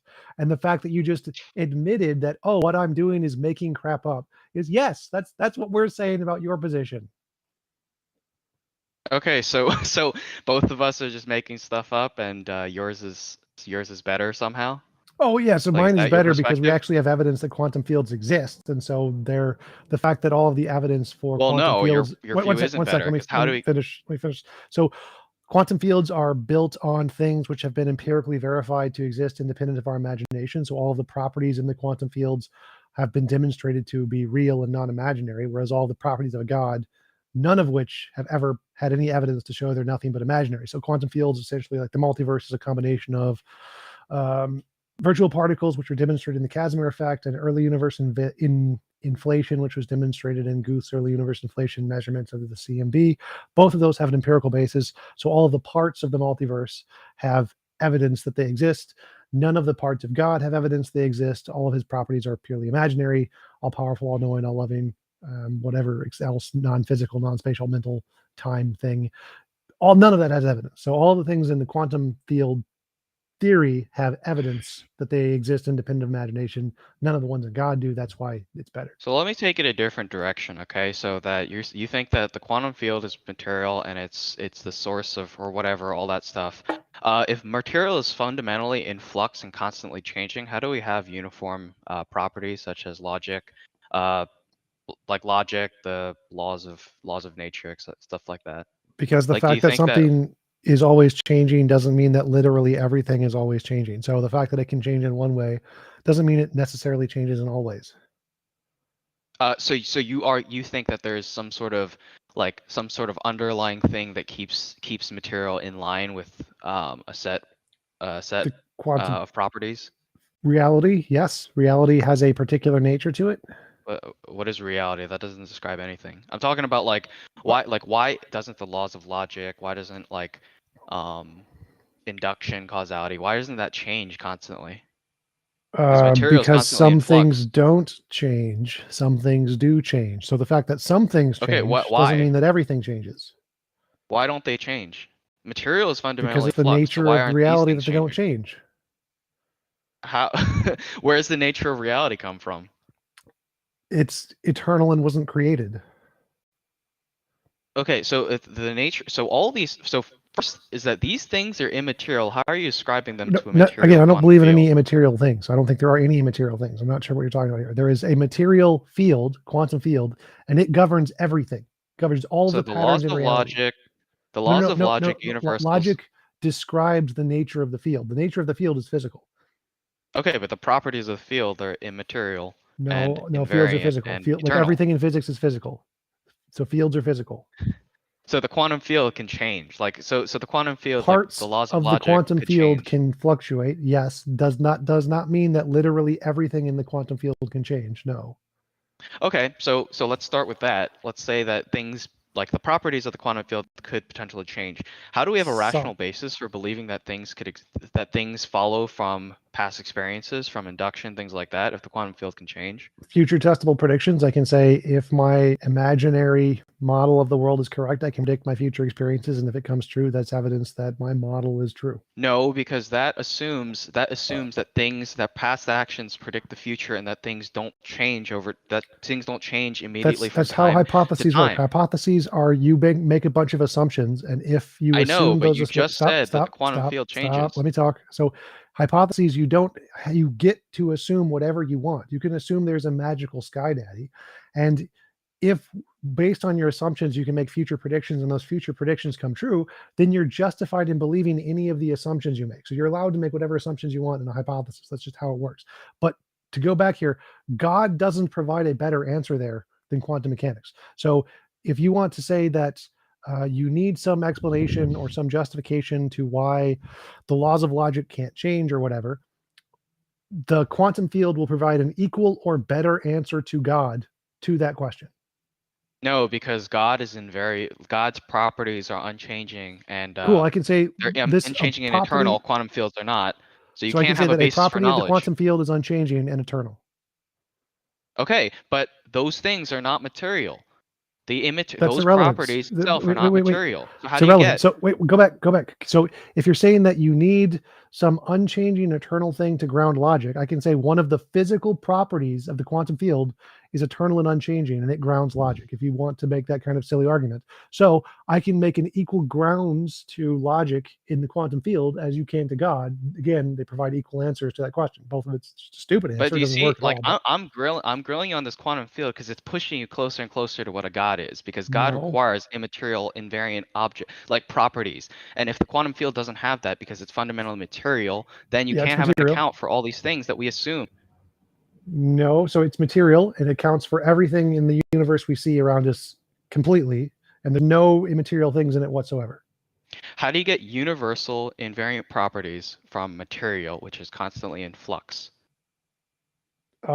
Because it's not in flux. So again, you're begging the question when you say all physical things are in flux. Like, no, it's not.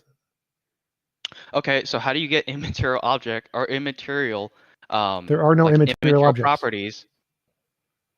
These the laws of logic, the property of I've already covered that. The induction, laws of causality. logic don't exist in the universe. They're descriptions made up by humans to describe the nature of the universe. The nature of the universe is the thing that causes all of the what we describe as laws of logic to exist. The So nature where of the in universe the is world, a physical pattern. where in the world materially can I find the laws of logic? The laws of logic are made up in human brains to describe the way reality operates. Okay, so if human beings were eliminated, the universe would not operate based off logic. That's your argument. No, we could still, even if human beings never existed, we could still use human languages that we humans made up to describe things. Dinosaurs existed before we invented the word dinosaur. So there's a pattern in nature, and the pattern in nature exists physically. It physically exists, and we make words to describe that pattern. Humans not existing just makes the words go away. If logic describes reality, then it can't just be a product of our brain, unless you believe that in you're dumb. syllogism. The word tree describes reality. Is it a product of our brain? No, because I believe that it's part of the objective reality. But you said Wait, that the so laws you think of the logic, word these tree properties, are existed part of your before brain. humans? What? You think the word tree existed before humans? The concept of tree, like the existence of tree, like trees could exist without humans. Okay, well that's dumb. So no, words are made up by humans. You think trees can't exist without humans? No, trees exist. Concepts don't. Concepts need minds. So concepts didn't exist before minds. Yes, so no but those humans, no concepts are reference to an objective thing in reality. The word tree doesn't have any meaning if it didn't exist in reality. Yes, the tree exists. The word doesn't. The word, human words made up by humans. Physical things exist before concepts. But you just said that these things are in your brain, like these laws of logic, etc., whatever, Yes, all in your brain. Okay, stop. Stanford Encyclopedia of Philosophy, classical logic, very first sentence. Logic is a formal language. It is exactly like English. Everything you can say about English applies to logic. Everything that you say about logic applies to English. Okay, so do they exist in your brain, or do they exist in the external reality? No, they exist in your brain. There's something else that exists in the external reality, which is the physical nature of reality. Okay, but like, for example, the world operates based off of logic, so you can't have like the tree not be a tree. No. It doesn't exist based off of logic. It exists based off of the nature of reality, which we describe with logic. So let's take let's take the property of non-contradiction, right? That tree cannot equal not a tree or whatever, right? Yeah. That is a rule of the objective reality. No, If that's it's a just rule we product, made up to describe reality.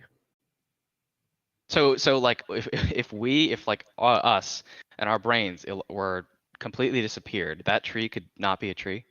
No, we would just still be using human language to describe the nature of No, reality. that's my point. Is that like no, it would be an object in space. It essentially would be an object, but there wouldn't be anyone there to call it an object. Yeah, Okay, but there would be no one around to say it's a tree, that it has bark, that it has the properties of what humans define as a tree. So it would be a thing that is there, but there'd be no one around to describe it. But it's still just like the dinosaurs analogy. Well, he's asking like, if humans didn't exist, would the tree start violating the laws of logic and stop being a tree, or would object A stop being object A and start to morph into an illogical, alogical object? That's what he's asking. The answer is no. So we can describe things with logic. We can describe things with the law of non-contradiction before humans existed, just like we can describe dinosaurs with the word dinosaur before humans existed. The nature of reality is governed by physical quantum fields, and logic is just a description of how those quantum fields work. The logic isn't in the quantum fields. Logic exists in human brains to describe how those things work, and that's it.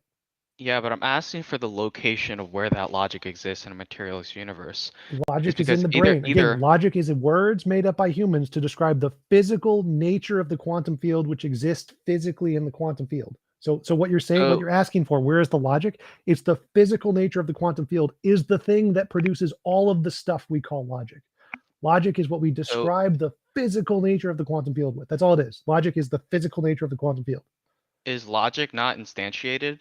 Like, is it not, like, is it just like complete, like, does the world operate, like, if the world operates based off logic, does the world does not operate based off of logic. We use logic to describe the way the world operates. So logic doesn't exist first. Logic was a description of the physical nature of the physical quantum field. That's the essence of what logic is. It is the physical nature of the physical quantum field that we're using a made-up word called logic to describe.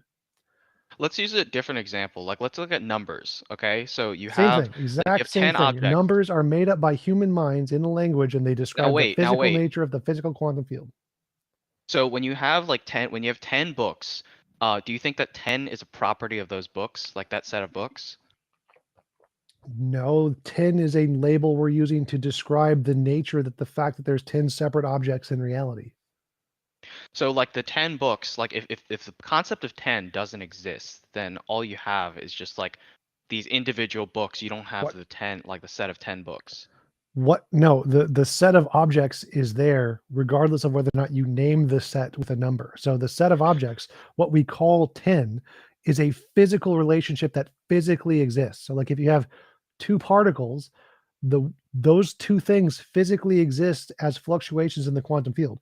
It didn't give them numbers. It doesn't name them. Where does the number 10 exist in the material world? The number 10 doesn't exist. It exists in your example. brain. It is a word made up by your brain to describe the nature of reality. I've answered the same question like 50 times. So if you died, like I've answered the same question like 50 times. All numbers, logic, language, they're made up by human brains to describe the nature of reality. The most fundamental thing that causes reality to be that way is its own nature, and it's physical. And so it answers all of that. It answers what logic is. It answers what numbers are. They are physical natures of the quantum field that we describe with these abstract languages. So the fundamental question that we're having disagreement on is whether or not we can apprehend reality. If all that stuff exists in your brain, then all you can really have is solipsism. Because if your beliefs, if your things in your brain do not correspond to reality, then all you have is your own thoughts and your own again, brain. that's a separate topic. So again, the quantum field answers that question related. equally or better than God. So no matter what you want to say, I could say God's an evil deceiver, and so you can't trust God to give you an accurate perception of reality. And then you're going to say, but my God has a made-up property that makes him not that way. Well, I can say, okay, the quantum field has a made-up property that guarantees our truth conditional values of our thoughts. Okay, we can both make up Magad on it. Okay, then what's the difference between you and me then? Well, I admit that those are stupid arguments that don't work. Wait, so I admit those are stupid arguments that don't work, and you think they're good arguments that do work. That's the difference. No, it's that the God explains more than the quantum field, and that's why it's a better remember, explanation. So you saying God made done it isn't an explanation. So the atheist side here, the difference here is that we recognize that's not an explanation. That's you making stuff up. We can also make stuff up. So if you think that that's a plausible explanation, then we can make up a property of the quantum Isn't that field. the same shit that you're doing? Quantum field Stop. done it. Listen to the argument.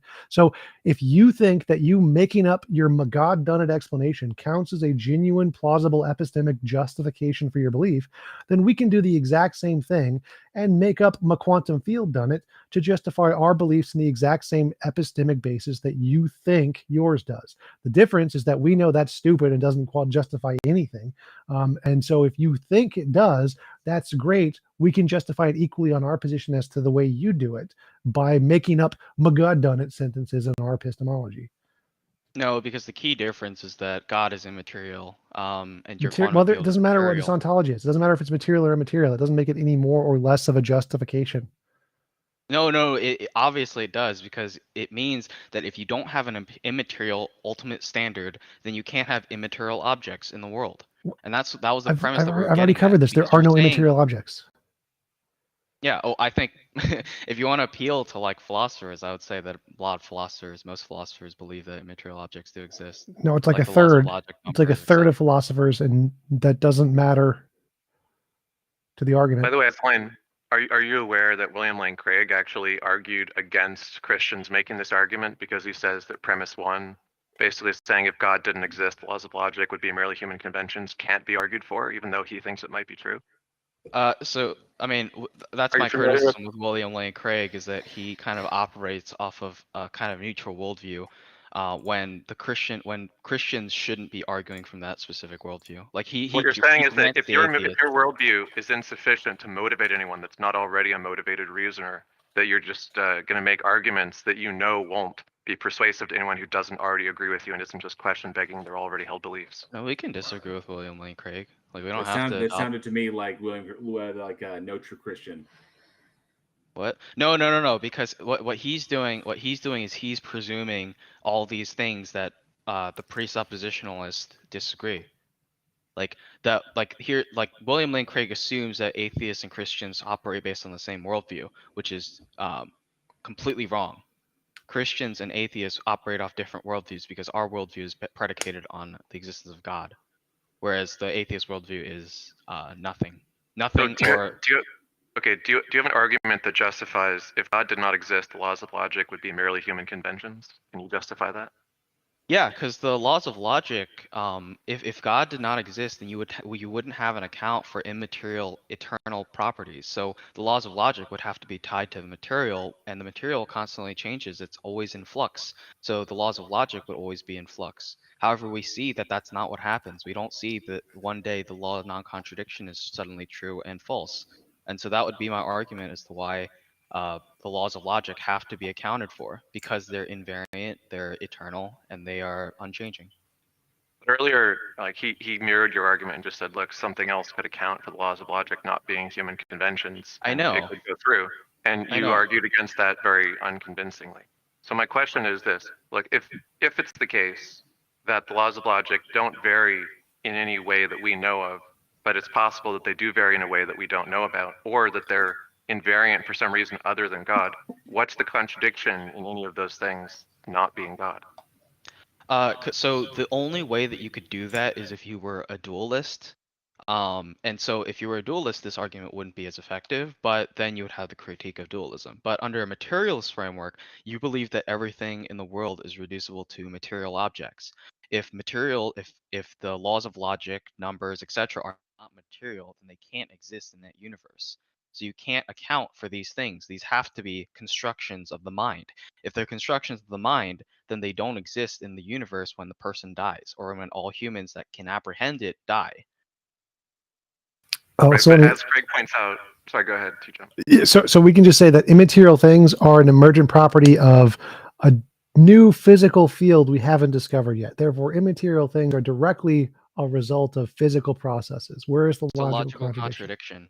Because how does immaterial come from material? that's you're begging the question. So there's no logical contradiction with immaterial things being an emergent property of physical things. Well, I don't even like. How do you get like then I'll ask you the question. How do you get an immaterial from a material? Like it Strongly doesn't seem emergent to from make its any nature because quantum field done it. Yeah, also, if it were a Yeah. physical thing that gave rise to it, then it would actually be some kind of material thing, even if Exactly. it doesn't appear to us to be so, just because we can't observe it outside of our minds, right? So, like the concept of abstract or whatever could just be mistaken if it were the case that it did emerge from some physical thing. But I mean, the reason that Craig doesn't use this is because he says, look, unlike moral arguments, you actually can't appeal to the universality and existence of logic having ontology, because as is pointed out, like there's tons of people, including nominalists and conceptualists, who just don't think that any like claim predicated on the laws of logic actually existing or any other abstract is convincing. So like, how does this argument go through unless you're some kind of like abstract realist, even though you say you're not a dualist? So I mean, we think Craig is wrong on that, but like you could make the same argument about morality, that objective morality, like if morality is objective, then you need some sort of objective standard. Like you could make the same argument kind of with the moral argument, because if there is no objective authority to prescribe objective morality, then you don't have objective morality, and therefore everything must be relative. Moral And we naturalism, don't live our morality life. can be grounded in physical stuff. How can objective reality be grounded in things that change? Objective morality can be grounded in physical stuff called moral naturalism. Reality, you can say there's parts of reality that doesn't change. Problem solved. So this is a problem that I think atheists have, is that so moral obligations have to come from some sort of authority, and that authority could be God, it could be society, it could be No. self. Yeah, No. For example, if you're a Platonist and you think that there's things like justice and whatever that exist, there's no obligation for you to adhere to them. It's Well, just they exist. So but you first don't thing, need to obligation follow them. literally doesn't matter. So I can course it prove does. this. Like, is something moral because you ought to do it, or ought you do it because it's moral? Like, try to answer. The Euthyphro dilemma. Well, so Yes. I'm a Christian, so I believe that God, the properties okay. of God.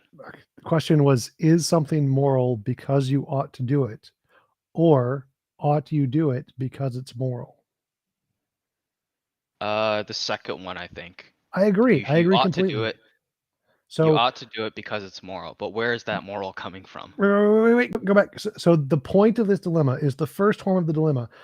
Ought you do something, or is it moral because you ought to do it? What it's saying is that there is some set of properties of morality, and inside that set of properties is oughtness, the obligation thinking. So obligation is entailed in what morality is. The second horn, you ought to do it because it's moral, is saying that there is some set of properties of morality, and oughtness is not in that set, is outside of that set, and that we apply that set once we know whatever the set of properties of morality are. So if you admit that the second one, so if you admit that you ought do something because it's moral, that means the oughtness, the obligation, is completely outside of the morality. It's not required for the morality at all. Yeah, but I'm talking like my question is not with the moral, it's with the ought, because Right. you ought is an obligation given Yes. by a competent authority. So that Wait. authority, like it doesn't have to be God. It could be society Wait, or wait. individuals or So- whatever. so- but those are subjective. So what I So it just can't be explained was that the ought isn't in the morality. The ought is outside of the morality. The ought doesn't exist. Yes, yes. It's completely irrelevant. It does. So you can have all objective morality with zero oughts. Yeah, but then you have the problem with Platonists is that What? you have these things called morals, like justice, fairness, equality, whatever, but you're not obligated to follow them. So if objective morality exists and moral obligations exist, then you need some sort of agent or some sort of authority that gives you that obligation. Yeah, the obligations don't matter to the morality. So I can say it is a fact that it's immoral to drown babies, and if someone drowns babies, they are objectively immoral. There's no like ought there. You don't. The oughts are irrelevant. Like I don't know what you mean. You need this Wait, so obligation. if you think that the ought is irrelevant, then nobody's obligated to be moral. Like I so don't know. if I don't know why you keep existing- saying that. Like it doesn't matter whether someone is obligated to or not. morality is a fact. It is a truth statement that something is moral or something is not moral. Whether someone is obligated to do it is just irrelevant. I don't know why you keep bringing that up. So you don't think so? Then what? Like the Platonist view that like morals exist, but like we have no obligation to do anything about them. Like, is that a view that you hold? Like, you think that people aren't bound by? Well, I'm not a Platonist, morals? but sort of like I don't think there are any obligations. I don't care about obligations. I care about morality. So I don't know why you keep like what are these objective obligation thingies you keep mentioning? Like you should not murder. Like, you should be just. You should be Yeah, none of whatever, those seem like to all these exist things. objectively. Those seem to be social constructions. Oh, okay. So that's the point. So if you think that they're social constructions, then they come from an authority that is subjective, such as society or Yeah, the self. Like I when you agree. There are determine- no objective oughts. Oughts don't exist objectively. Okay, so like if the society, like a Nazi society, had like adhered to or whatever, they had the obligation. They set the obligation that you had to kill people, or you had They to would kill be minorities or immoral, something. but I don't care about their obligations. Okay, so the obligation itself would be okay. The obligation is made up by society. They would be objectively immoral. So if they kill Jews or whatever, they are objectively immoral. I don't care whether they think they should do it or not. I don't care what the personal motivations of anybody are. They're objectively immoral for doing it, regardless of any obligation. So morals without obligations is toothless. So like how can you tell somebody to do to act ethical and whatever if moral obligations don't exist? Like, yes, you could say Because that it's the a truth statement. concept of justice, like you It's could a say truth that the statement. So concept I of can say justice and you stuff are like being that. immoral, and that is a factual statement. You don't need an ought anywhere in that sentence. Like I don't know, like if you're saying by toothless you mean it doesn't like motivate people. Oughts don't motivate people. So if by toothless you mean doesn't motivate, well, God doesn't motivate anything either. So God is toothless. So it seems like your only argument here is that you need oughts to try to motivate people, but I don't So care about thought motivation. I care about experiment. truth. So thought experiment. I want to kill a bunch of people, and you're like, hey, that's not moral. I'm like, I don't care. And you're like, okay, well, shit. I guess so. Well, again, so I don't care what you personally believe. Like what your personal subjective desires are is irrelevant. I care about the truth. It is objectively the case. It is immoral to kill. So if you kill, you're immoral. Whether or not that fact convinces you doesn't matter. Like if I say there's a flat earther who doesn't believe the world is round and I give him all of the facts and he's just not convinced, does that mean that the facts aren't true? Like, no, they're still true. So whether or not the facts convince him is irrelevant. Like you seem to be thinking that what matters to morality is whether or not it convinces people, which is literally just the definition of subjective morality.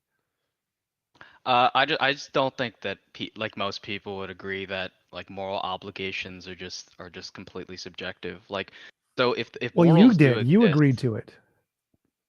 What did I agree to? When I No, said I think moral obligations is something, God. well, I asked you, is something moral because you ought to do it, or ought you do it because it's moral? You said it's the second one. That's you you ought to do it agreeing because that it's oughts moral. don't matter to morality. No. So no, they don't. They don't like the question, that statement, like you ought to do it because it's moral. That doesn't presume that ought portion of like what the authority is that is doing the ought. Like if you're like you're not ought, you don't ought to do it if there is no authority. So that dilemma shows that the oughtness is irrelevant to the morality. You can get rid of oughtness completely. But do you think like people in society actually like live like that? Like that that morals exist but oughts don't exist? Like you're not obligated to do what's moral? Yes, they admit that it's wrong to kill babies, and they don't need to say you ought to do it for any reason. Like they don't need to Okay, add so that then in. this is the fundamental problem with atheism versus Christianity, is that you have no moral oughts, and so you can't create a society where you have like obligations to do what's moral.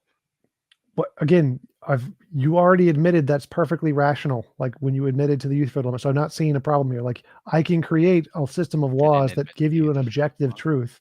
Whether you accept them doesn't matter. So it is objectively the case the world is round. Whether you accept them is irrelevant. The fact that not all flat earthers are convinced that the world is round doesn't change the facts. So I can create a society that gives you a moral set of facts that tell you what all morality is. And the fact that somebody isn't motivated by that is irrelevant. And you keep bringing that up as if it matters. I'd like to to talk about the morality aspect you're mentioning here. So you're saying Christianity is superior for that. You're correct that atheism doesn't have any moral guidance. That's correct, because it's just a classification. But Christianity has an edict in it for killing all the Amalekites. Do you consider that to be moral? Because I consider that to be immoral. So if we're talking about like biblical stuff, it will rely on like historical context. So You the mentioned Bible- Christianity. You mentioned Christianity, so yes. Yeah. No, so the Bible is split into things that are into things that we would prescribe, like God would prescribe as universal laws, and then things that are particular to its time. So, I don't remember that story, but I think it was a particular in which God was commanding the destruction of a specific population or whatever. And usually the biblical perspective is that those societies are depraved, or they have turned away from God in almost a holistic way. So like, for example, I think one of the examples, Abraham was challenged, was questioning God about whether or not if there were moral people, and said if there were 5 moral people or 10 moral people, he would not destroy the city. But he destroyed the city, and so we can presume from that the amount of moral people were significant. Do you agree that, so are you agreeing with it that the number of people in a society that adhere to a standard, like a moral standard, is a moral way to decide whether or not to annihilate them? So I think that God is the standard of morality, and so like one of the problems that we can't know the mind of God. So for example, if God decided to kill all children, all those children would go to heaven, because it says that children would go to heaven. So that under that worldview, it would be a moral good. But we obviously, all the children aren't dead, so we think that there is some moral reason as to why that's not the case. Okay, so There are morally justified reasons for God to take action. However, we just don't know those. So you've just invalidated your argument, your position, because you're saying it's not possible to know the mind of God, and yet God is the moral standard. So therefore, the oughts are unclear. And when you have a moral standard, we need this clarity. This has to be there. And if God is the moral standard, we must understand what he means by moral. So I can't accept that as morally superior to atheism. Well, so the Bible has clear teachings about how, like, love thy neighbor, things like that. And kill the Amalekites. That's not a command that's universal. That was a command to specific people in the Bible. Okay, so it's subjective. No, I mean, like, it's like for like, obviously if there's a law for specific people, that doesn't apply to everybody. Like, do you think everybody's command, like some from outside, like in the context of the Bible, that the person like who's halfway across the world should also kill the Amalekites? Like, do you think that was logically what was prescribed in the Bible? Obviously not. Wouldn't it have made more sense? Wouldn't it have made more sense if God gave that message to everybody but the Amalekites? Even the neighboring cultures that did not accept the Abrahamic faith, but the ones that were nearby, it only went to the Hebrews. My overall point, like, not no. Without getting in the weeds. Aslan, no, answer the question. Okay, well, like, so the question is if it would have been better that the Amalekites. Wouldn't it have made more sense if this were the true thing, that the message would go to everyone, other than the Amalekites, that everyone would get the same message, because the Amalekites were so evil and needed to be culled, that not just the Hebrews, but everyone around them, because it wasn't just the Hebrews and the Amalekites out there. There were many other cultures, and yet none of them got the same message against the Amalekites. Yeah, because it doesn't make any sense to make a universal law about a particular action that was prescribed. Okay, like, so then why only the Amalekites? Why not everyone else that was surrounding the Hebrews? Because it doesn't make logical sense. Why would you have, like, for example, somebody in China, like, that they should kill the Amalekites, so they should travel all the way over to kill whatever? God could make that happen, but I'll come up with a better example here. We'll go to 2 Chronicles chapter 15 verse 13 in the Holy Bible. The King James Version says, well, no, just one verse. I'm trying to be clear here. That's why I'm specifying chapter 15, verse 13 in 2 Chronicles. It says, that whosoever would not seek the Lord God of Israel should be put to death, whether small or great, whether man or woman. Now that seems to be ubiquitous order rather than just specific to the Amalekites. As somebody who is not seeking the God of Israel, sounds to me like I'm a target of this. And so, of course, I consider that to be immoral because I don't think that's justified. Again, you're saying that we don't know God's mind and we can't know God's mind. So this is not properly justified in my view. I expect accountability and integrity in the laws and the ability to be able to challenge these laws. But this God, it sounds like, just makes the laws and everybody just has to follow it. It's very authoritarian. That's not moral in my view. And it's not justified killing people this way. But do you see, like, so that verse, I can't, like, I don't remember, like, I don't know too much about the context of that verse. That's okay. That's okay. I'll grant you that upon first glance it does look pretty bad, and Yeah. I'm not gonna. Yeah, I know, but I'm not gonna tell you, like, I'm not gonna tell you that I know, like, Understatement of the I year. know whatever. Like, Okay, at the end of the but day, but I would say is that the atheist perspective of reading the Bible as if every single thing was like a literal statement is the wrong way to read the Bible, because it's filled with history, it's filled with metaphor, it's filled with poems, it's filled with specific commands, it's filled with context. All these things, you can't read the Bible in the same way that you're reading like a science textbook. Or like the law, or like the Criminal Code of Canada, or like the Criminal Code of Canada, or Human Rights Act, or our Constitution. So Asline, how did you determine that your particular hermeneutic was the correct one and everyone else's hermeneutic is wrong? Based off historical analysis. Like, for example, like a lot of the verses, if you contextualize it with the verses before, the verses afterwards, and the historical context, it starts to make sense. So, like, for example, like the best example I can think of is the Abraham Isaac, the binding of Isaac. Is that if you read it, there's a couple of interpretations. First is that in Genesis 17, it states that Isaac would have many descendants. So then God commands Abraham to sacrifice Isaac. So Isaac, in that context, undergirded by that context, Abraham knew that God would either not let him kill Isaac, or Isaac would be resurrected, because God was given that covenant. Hang on a second. Restating your interpretation doesn't justify your particular interpretation. You're stating how you interpret it. You have not demonstrated how your particular hermeneutic is the correct one, as opposed to all the other hermeneutics that are out there. There's no such thing as, like, I would avoid words like correct and incorrect. I would say more accurate or less accurate. Like, okay, so how did you determine yours was the most accurate? Because there are other people. Context. No, because there are other denominations out there with completely different interpretations. Oh, I've got a more basic point. I've got a more basic point. That their versions are more accurate than yours. I've actually got a more basic point than this. I've got a more basic point than this. Thing is, what I was trying to get at is, and the hermeneutics one is a very important one that JL raises, but the more basic one I was trying to get at is that, I'm looking at our legal system here. We've got laws that we abide by here in Canada, and other countries it's the same.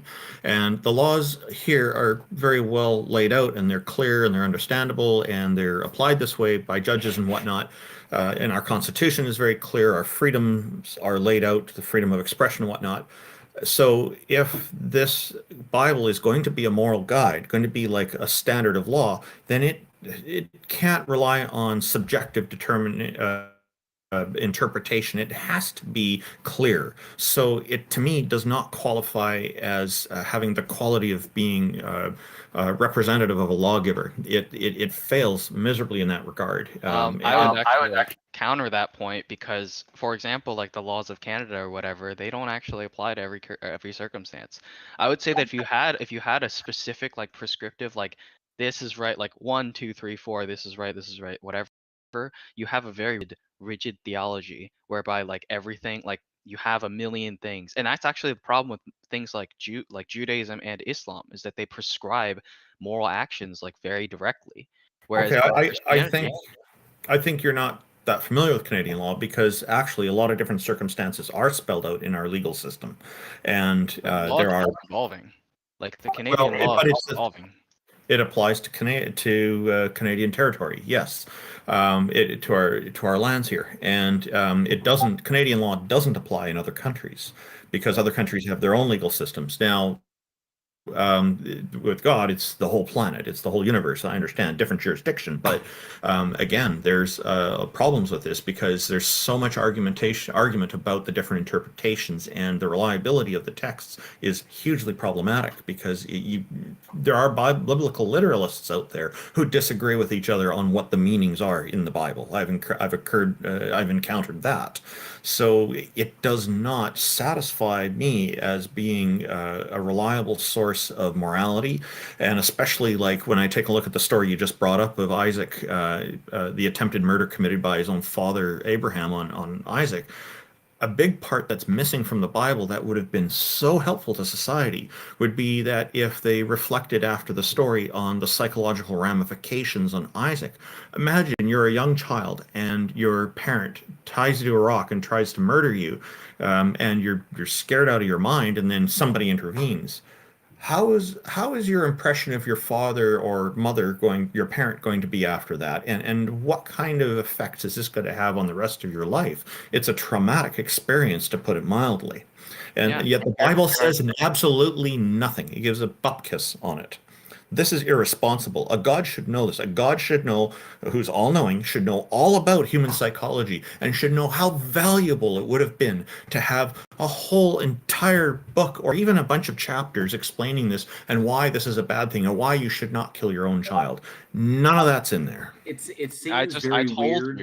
told you that the Bible, that Genesis 17 indicated that Abraham knew that either he wasn't going to he was going to be stopped from killing Isaac, or that Isaac would be resurrected.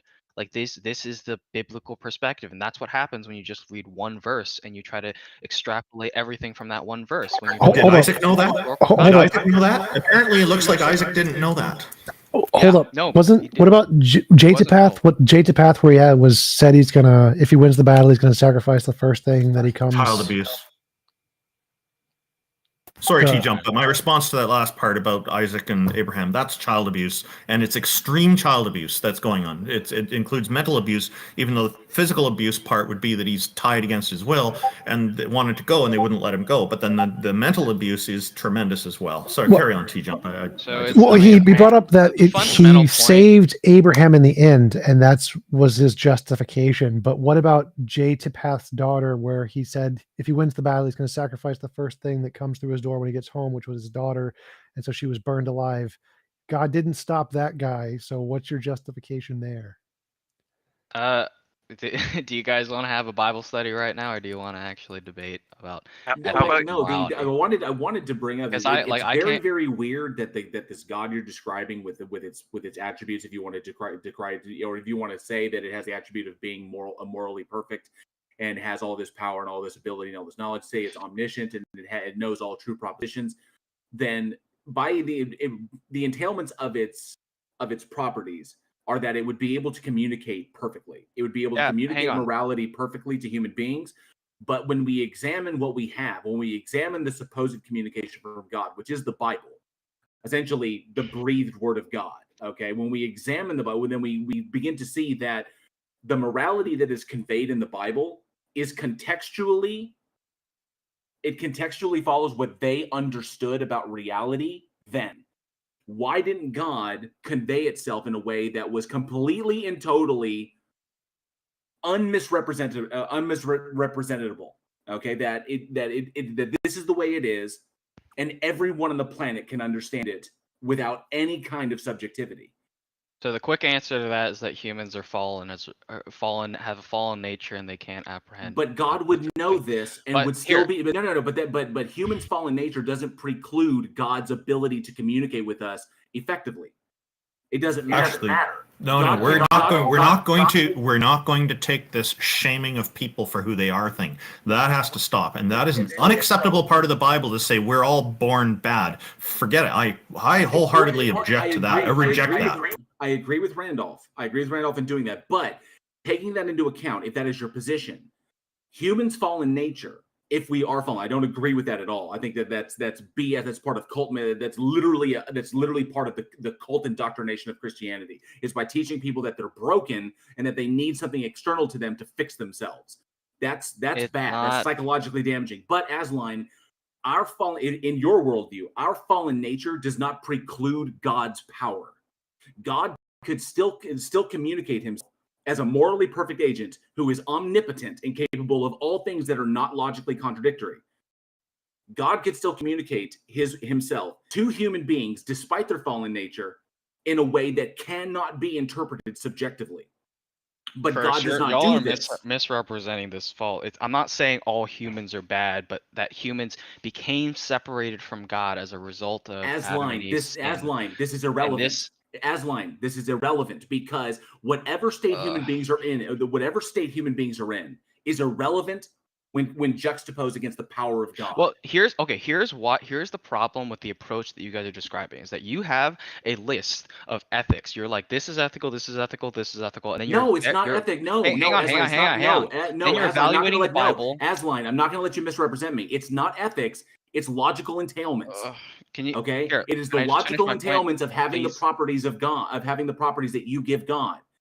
Our state, the state of human beings, no matter what state you give us, has nothing. It does not matter. It's irrelevant when you're talking about God having particular attributes.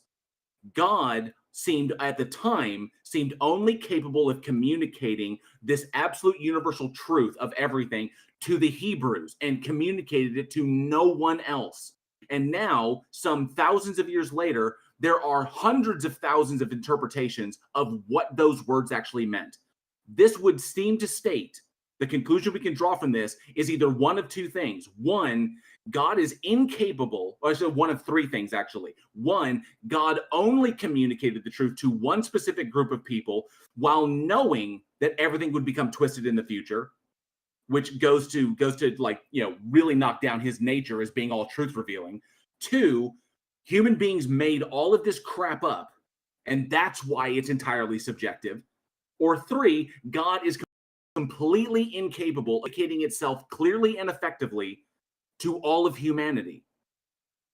Okay, so to quickly respond is that great texts do not lead to one single interpretation. There's no example in of texts that have been hailed as really great. They had one interpretation. Great texts lead to a multiplicity of interpretations. Okay, so that is not a problem not true. in Christianity. Second point. Gada Lesher-Bach only has one interpretation. I let you talk for like no, because that is you've gone back to the human convention. Aslan, you've gone back to the human convention. Human texts are capable of being subjectively interpreted by humans. God should be able to communicate in a way that is beyond human subjectivity. God should be able to communicate truth like literally we understand. Here is the problem with what atheists are doing when they're interpreting the Bible is that they have a preset existing notion of ethics, and they evaluate when they read the Bible. They're like, okay, that's not that doesn't adhere to my ethics. That doesn't adhere. That so does. This isn't convincing. Nobody here is convinced. That is completely dishonest and completely misrepresentative of what atheists do. No, we are atheists. No, Asline. We are atheists as a conclusion of examining the evidence. Atheism is not a state that you have and then you go and you interpret. That would just be confirmation bias. I presuppose that there's no God, and I interpret all the evidence as if there's no God. No, well, I'm saying that's the wrong approach. We're saying that we presuppose that God exists, that the Christian God exists, and we adhere.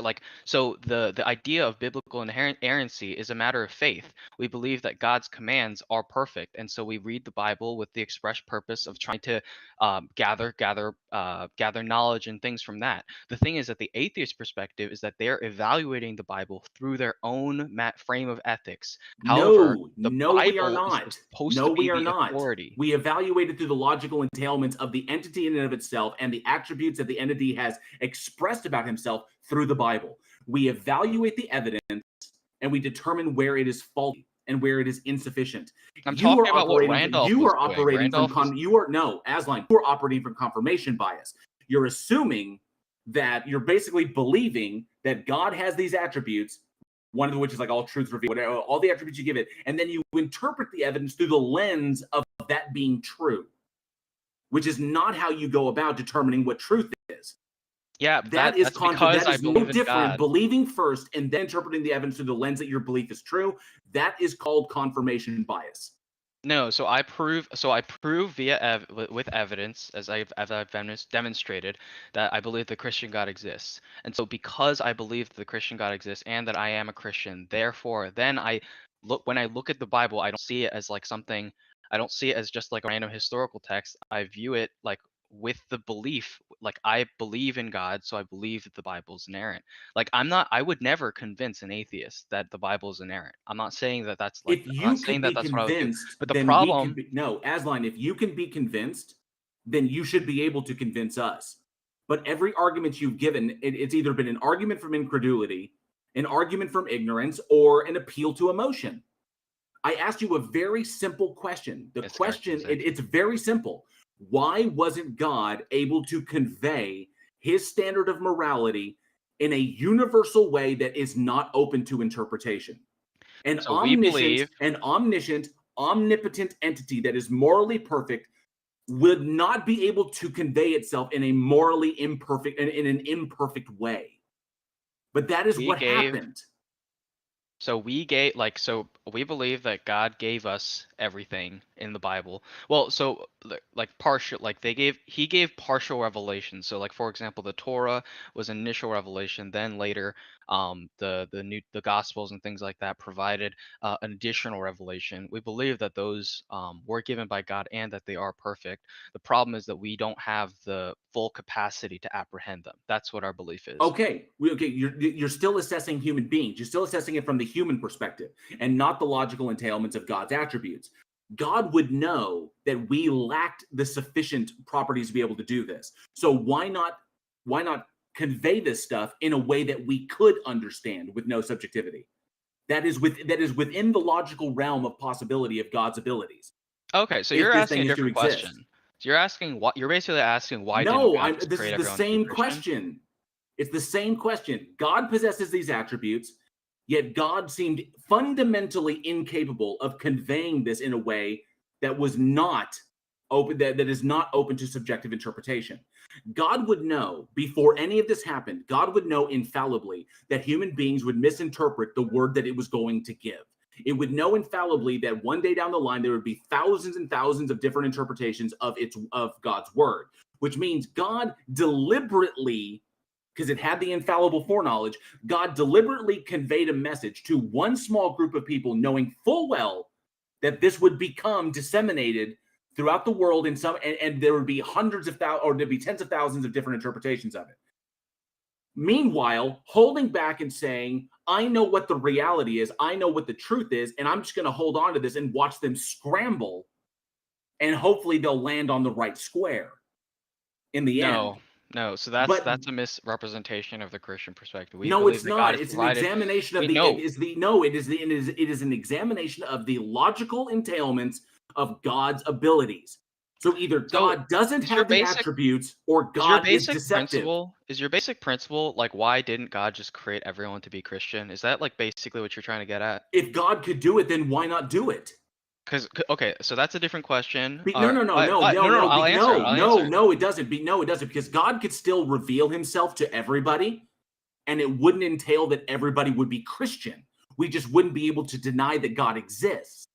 But because if God revealed himself suddenly, I would no longer be able to be an atheist.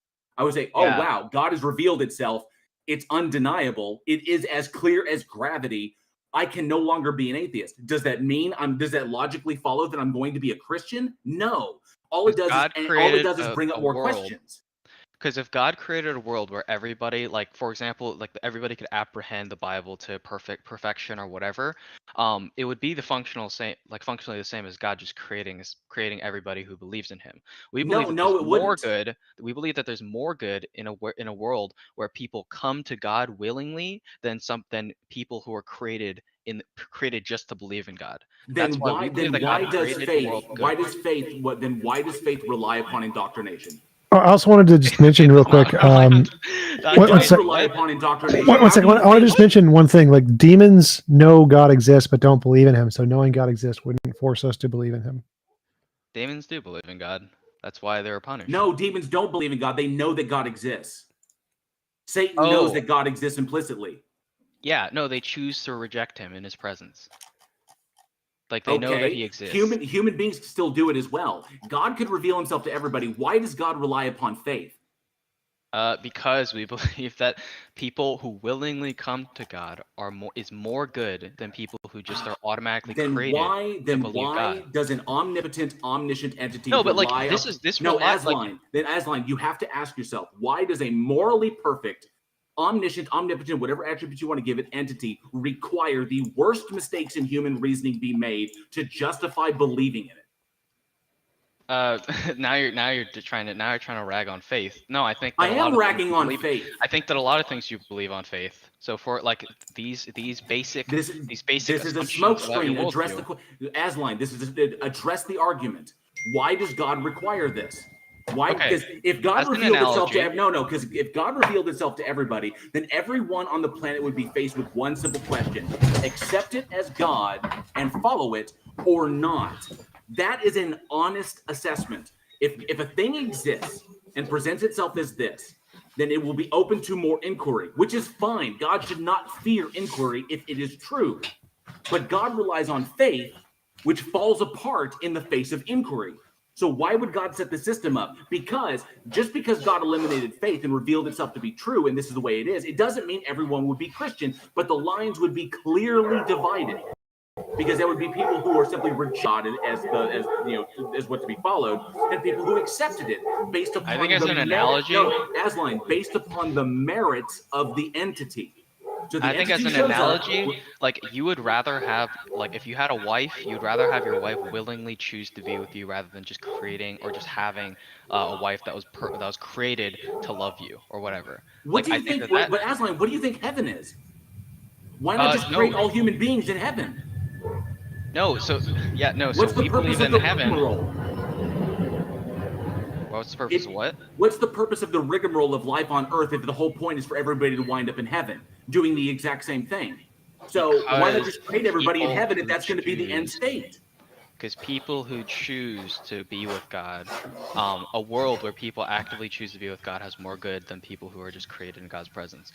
We believe that those people who have chosen on Earth to believe in God, they are rewarded and they are given God, like they're in the presence of God, and in that circumstance, their free will never fails them to apprehend. Okay, then I have one last one. So if I live my life, beginning to end, and I examine all of the evidence to the best of my capability, I use all of the critical faculties. This is assuming that God exists. I don't believe that it does, but assuming that it does, hypothetically, He does. God exists. And I go through my life. I use all of my critical faculties. I use that supposedly God gave me. I examine every bit of evidence I come across, everything I'm presented, and everything I go and I search for and I find. I have every conversation I could possibly have within that lifetime, and I come to the honest, critical assessment with no falsity within me that this thing does not exist. I used all of the gifts that God gave me, my critical faculties, my reasoning, my intellectual honesty, and came to the conclusion that this thing does not exist. Then I die and it does exist. Do I go to hell? So that's a little nuanced. I would say that it depends on the way that you lived your life. I think that, for example, like if you had no knowledge of God and you like apprehended the moral and you lived your life in a kind of good way, in a Christ-like way, you probably would be going to heaven because you didn't have that knowledge. But however, if you are living your life and your orientation towards Christianity is inherently to reject it, then you'd be going to hell. Hey, so I'd be going to hell. So just to clarify, I would go to hell for using all of the faculties that God gave me and coming to a conclusion that God didn't like, with intellectual honesty and no falsity. No rejection, no whatever. I examined every piece of evidence and I came to this conclusion. I did it with honesty, intellectual honesty, and critical analysis. I used the gifts he gave me and I came to a conclusion that God didn't like. I'd wind up going to hell for that. Your God is a moral monster. No, that's a just- you're presupposing that that you have gone through it with perfect rationality and perfect open-mindedness. As far as I and know, whatever. I have. Okay. No, we believe from All right, Romans. Asline. everybody Asline. has. I want to. We've been talking for a long time. We'd love to get into this with you next time. We can get into Pascal's wager, or Pascal's gambit is the correct term, but they're both the same thing. But maybe we can do this in a future episode because. I've taken up a lot of your time. Well, no, it's been really good, and I think we would like to get to other audience members. And what I want to do is maybe you two can just finish up over the course of the next 2 minutes, and then we can go on from there. Does that sound good? It's pretty much it. That's pretty much what it's out. Is that there's logical entailments that cannot be gotten around if God is to hold specific attributes. That there's only 3 logically consistent conclusions you can make up. That we made that one, God is it's either deism, dystheism, or atheism. That it's either a sufficiently powerful enough agent that doesn't interact with us and just kind of laid everything out, and then pissed off with no evidence of its existence. Dystheism, God is a moral monster and is deceptive and is doing all of this just to try and curry favor with human beings because it's a moral monster. Or 3, we made it all up and it's imaginary. So those are the only 3 logically consistent and intellectually honest conclusions you can come to on this. Yeah, I mean, I'll just close with real brief. Just I think that the belief in God is kind of explained in the same way that history is proven, where you kind of making an inference to the best explanation. And I think that I've demonstrated at least partially. I think morality kind of rests upon moral obligations rest upon an authority, because morals can exist, but moral obligations must come from an authority. And then I guess final point I'll just say, just to kiss ass a little bit, is that one thing that I appreciate with atheists that I really fucking hate with Christians is is a lack of apathy. I think you guys actually do believe in what you're talking about. Empathy? No, apathy. We're not apathetic to it. We don't just accept no, things. I agree, and I respect that about atheists who actually care about the issues, right? Because I think that apathy is the greater threat to Christianity than atheism actually is.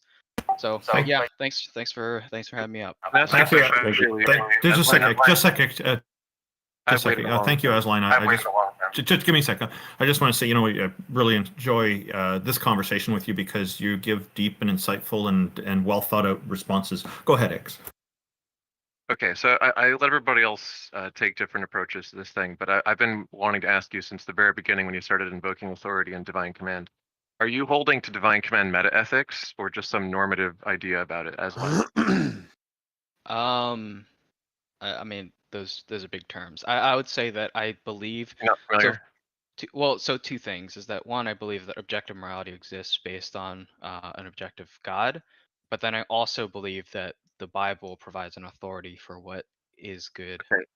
So I'm not trying to be like dismissive or anything. I'm just trying to clarify if you understand these concepts. But if you're talking about ethics and you're trying to talk about it seriously, usually you have to get into a distinction between a meta-ethical position, it's like what does it even mean to say something is good, as opposed to a normative position, like what is good and why should we think a certain good thing ought be followed or whatever.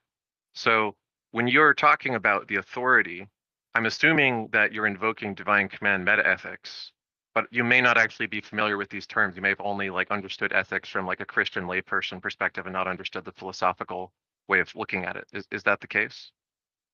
So I mean, I guess I just don't care about terminology and things like that. I would say that for ethics, for conducting ethics, they require a reference. So for example, you could choose how you determine an action ethical. You could evaluate based on a utilitarian framework where an action is considered ethic. Yeah. To be clear, I think that utilitarianism is a meta-ethical perspective, right? Yeah, I think that. So yes, divine command meta-ethics, probably. Okay, so I'm not going to argue with you about this since it's probably fruitless if you're not familiar with it, but I want to give you a research suggestion to look into and then come back and talk to us. Well, it's going to be useful to you because either way, you'll either learn more about it and agree with how you started out, or you'll learn more about it and change your mind. But at least you'll be equipped to talk about ethics with a little bit more tools. So there's a debate on divine command meta-ethics and divine command theory in general. It sounded like you'd at least heard of the Euthyphro dilemma, right? Yeah. Okay. So you should know that there's a lot of arguments that make it seem like divine command metaethics are absurd, and they have to do with kind of entailments of the Euthyphro dilemma and like Moore's open question about like what does it mean for something to be good. And I would suggest you read a paper by Thibodeau. I can send it to you, and it's called "God's Love is Irrelevant to the Euthyphro Problem" by Jason Thibodeau. And there's some follow-up debates on YouTube between him and a guy named Flanagan, who's a Christian apologist.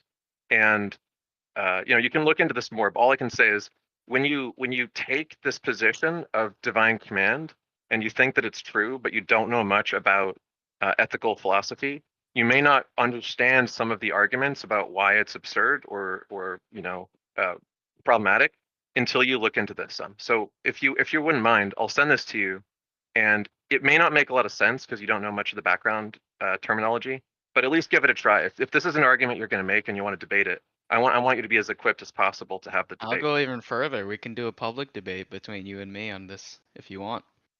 Sure. I mean, I'll give you as much time as you need to prepare. Let me know. I can help you guys find a host for it. X, if you could post. We can post X, if you can post that in the Heathen Hangout chat, I'll share it on YouTube as well. Hopefully, I can post a file. I may not have the perms, so I'll try it. Sure. Give me a week. I'll be ready. Cool. Aslan, thank you very much. Really appreciate this great conversation. We should probably move on to our next guest. Yep. All right. You for thanks, coming up. Eon seems very fiery. Hello. Thank you. Hello. Welcome. How are you? And what have you got for us today? I've got a lot, actually. So I would like to begin, if you don't mind. I want to go ahead first. Yeah, sure. So Romans 1:20.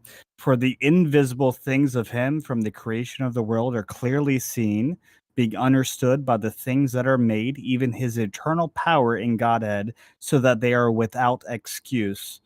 Because that, when they knew God, they glorified him not as God, neither were thankful, but became vain in their imaginations, and their foolish heart was darkened. Professing themselves to be wise, they became fools. Do you have an argument, or are you just going to read scripture? That's the word of God, sir.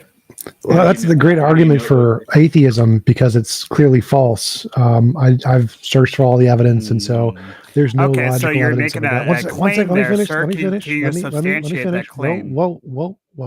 So the fact that statement is in the Bible, and the fact that statement is demonstrably false, because atheists have researched and are open to the evidence. Claim. Hold up! Don't interrupt.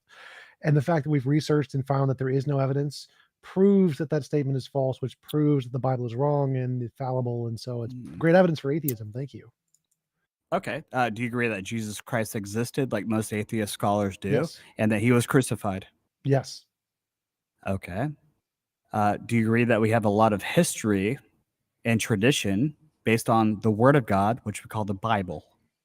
Yes. Okay. Are you a man? Yes.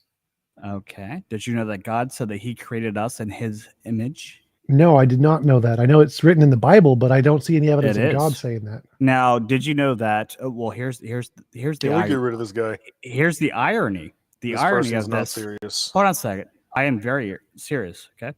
So, and I saw you guys were dogpiling the low-hanging fruit that was just in here. No, Eon, you haven't demonstrated how you know the Bible to be true.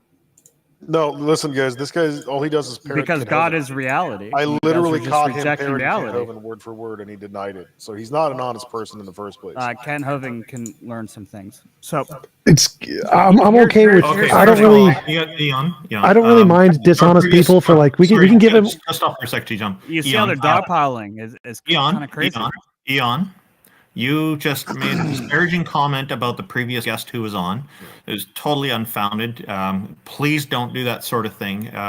Do you have an argument to convince us that God exists, or did you just want to read scripture? Yes, I actually asked a question. I was going to go into it, but as you can see, you guys were kind of what's your argument? Me and acting childish. Yeah. Quick point of moderation. Just Eon, you and TJump are having a good back and forth. Let's just continue with that. Yeah. Thank you. Let's don't let King Xerxes jump in anymore. So TJump, are you a man? Yes. Okay. Are you aware that God said that let us make man in our image in Genesis? I have no reason to believe God said anything because there's no reason he exists. Okay. Have you read the Bible? Yes, multiple times, cover to cover. Okay. So you are aware in Genesis that God said, let us make man in our image in Genesis? Yes. Okay. Are you aware that Jesus Christ was a man? Yes. Okay. So if we're made in God's image, is God not the Son, which is flesh, right? The Son, the Father, and the Holy Spirit. And therefore you too are also made in the image of God. You are body, mind, and spirit, just as God. Do you not find that ironic that you are literally living proof of Jesus Christ? And it's ironic that you're asking for the proof of God when all you have to do is look in the mirror. Wait, okay, so I'm not at all following what that sentence was. So was your question, if the Bible is true, and if the Bible says we're made in the image of God, then we are similar to God? Is that your question? Well, reality is that God created us in His image. Well, that's what we're asking And about. you Why are should we literally think proof of Yeah, God. Ian, one So sec. if you want Ian, evidence, one you sec, can one look sec, in one the sec. mirror. So go back to your first sentence. We would like evidence to think that reality is the fact that God created us. Why should we think that reality is that God created us in His image? Were you? Did you catch what I said when I first came in? Romans 1 verse 20. Yes, and I think that's good evidence against God. So was that your evidence? So all created things know God, know their creator. So what's your excuse? Because that verse says that they are without excuse. What's your excuse that you don't know God? Are you just like maybe God didn't create you with a brain to know Him, or no? It seems like what? I've What's your excuse? assessed the evidence thoroughly with every means of epistemology known to man, and I've found it factually false. Ooh, okay. So do you agree that in my worldview, God is outside of creation, right? Yes. Okay. So therefore, He's not constricted into the laws of His own creation, correct? I don't know what that means, but sure. Wait, just a clarification, Eon. Does that mean the laws of logic do not apply to God? God created the laws of logic. No. That doesn't answer the question. Do the laws of logic apply to God? No. Okay, so then God doesn't exist by definition. Wait. So how does that make sense? Hang on a second. Because if the laws of logic don't apply to God, then God can both exist and not exist simultaneously, which means God does not exist, which means atheism is justified. Ask it in the form of a question. Ask him, Eon. Where do you get your laws of logic Wait, from? one sec. Eon, can God both? It doesn't. You need to address it. Does that. matter. No. Ask it as a question. Eon, can God both exist and not exist at the same time? What? Can God both exist and not exist at the same time? God is eternal. He always exists. Right. Then So the laws he of logic can't apply to it. So he can't both exist and not exist, right? It's impossible. Okay, so here's a good analogy. Let's say I'm God, and I build a computer. Okay, listen. This is the fallacy you guys make, and this is what I was hearing in the last conversation. It's like you're skipping a step. You're skipping the foundation. So the foundation is, in my worldview, I don't know if you guys know this, right? So God's outside of creation. So let's say I'm God. This is an analogy. It's not, 1-to-1, but Eon, the moment you say it's a good God analogy. you've invoked all three laws of logic. There's no need for you to go any further. So hold on a second. So I'm God. I build my own computer. I build software, and inside that software, I create the universe. And I create the world, and I create humans, and I program everything. And I create humans with their own free will, and I create it, right. So I determine everything, but I'm outside of the computer. Wait, I'm lost. So, I'm outside. Ian, right? one sec. So every single thing, like you, Ian, I'm trying to follow you. I'm trying inside that software, inside that program. Ian, stop talking. I'm trying to follow you, but I can't understand how any of this answers the question. You said the laws of logic don't apply to God. Is God You can even himself. You didn't tell me where laws of logic He came said from. Eon, stop. We So- asked so- you, TJump asked you a question that was appropriate. Look, you're We not should going have to addressed it. dogpile me like you did the Eon, last guy. Eon, we should. The Mhm. question is, can That God shows both fear. exist and not exist simultaneously? I already Yes or answered no? that. What was my answer? You said no. You said No, no. you didn't answer the question. Okay, then He why did. He did answer. He did answer. He said God. Okay. You didn't answer. He didn't actually answer that question. Wow, He is said that God really? exists. Really? Eon, But he because I never don't even answered know the if you guys question that have was posed. logic. That's because weird. Eon, you have to look at the entailment of saying that God cannot exist and not exist simultaneously.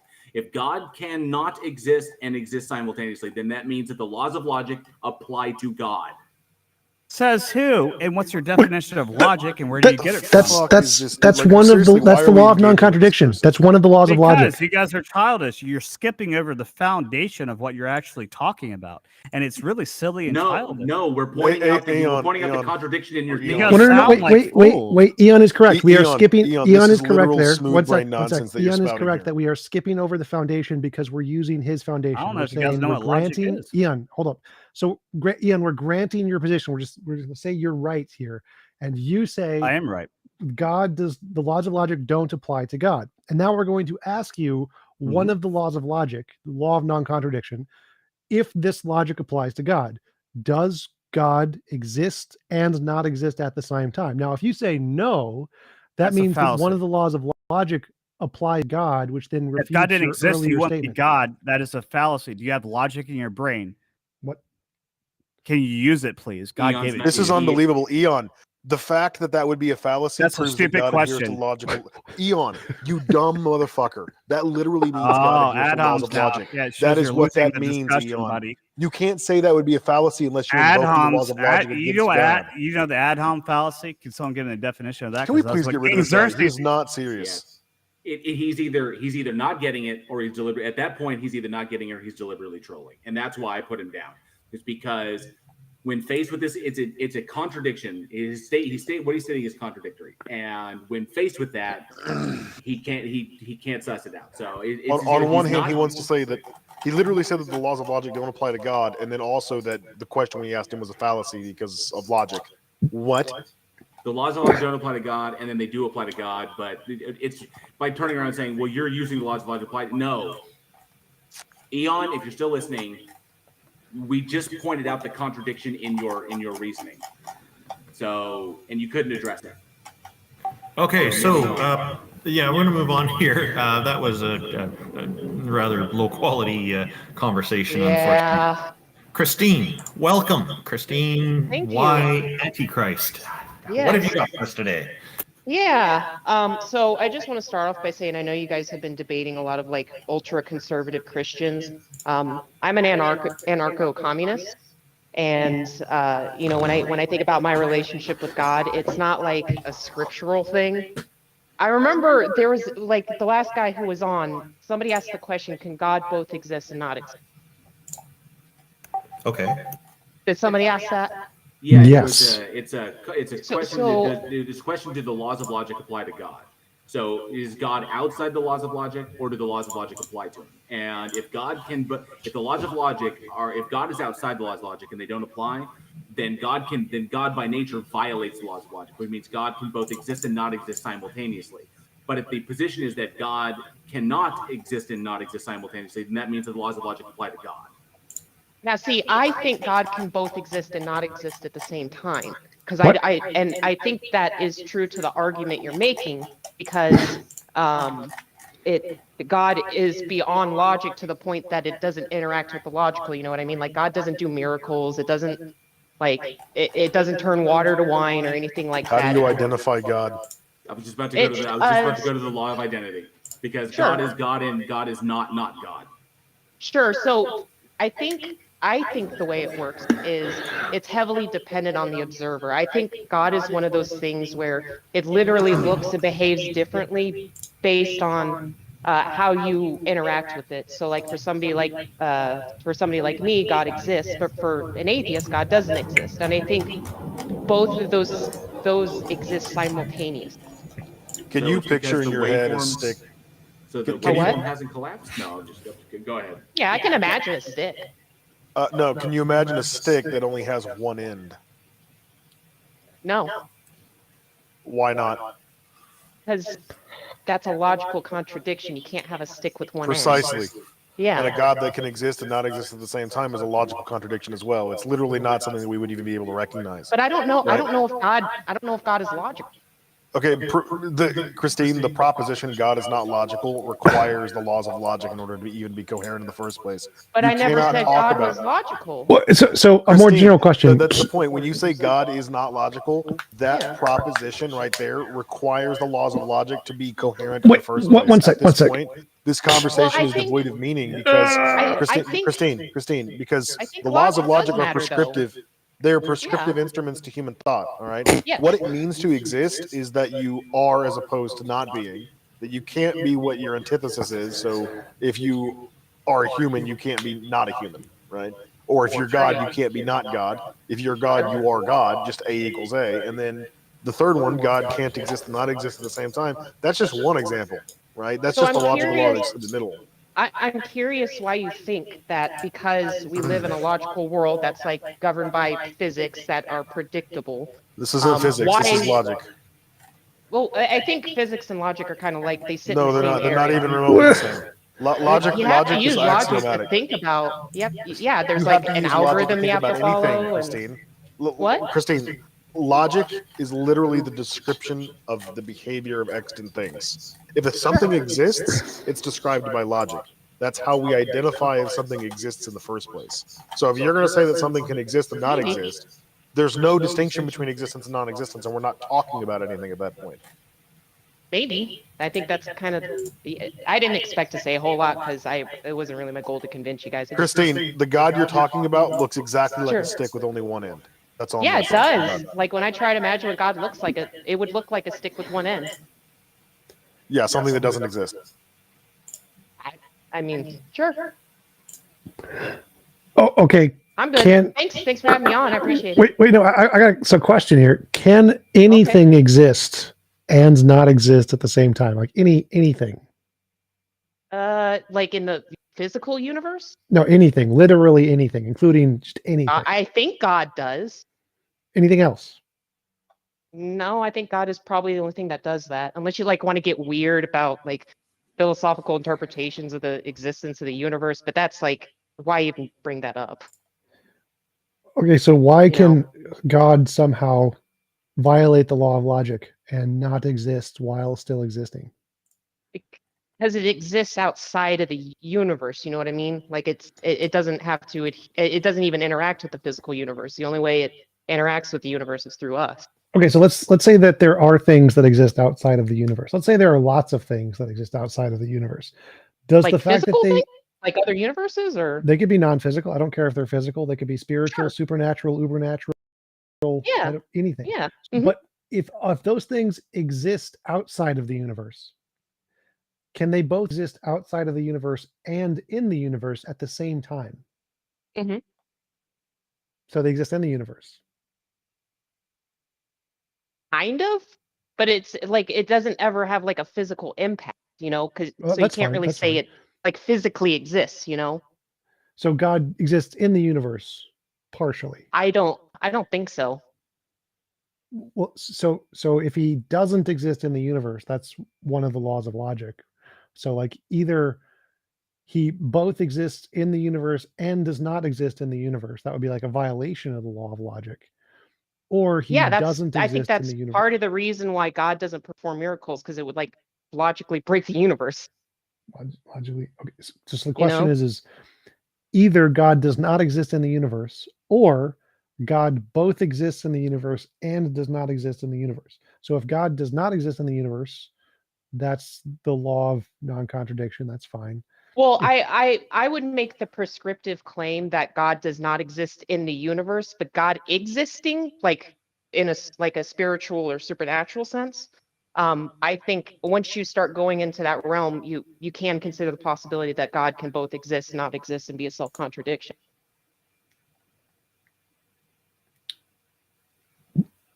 How? Because it's not physical or logical. So the physical thing is fine. It doesn't matter if things are physical, but they'd still be logical. Sure. Like if you can describe a thing with words, God has property X, that would be Sure. logic, right? Yeah.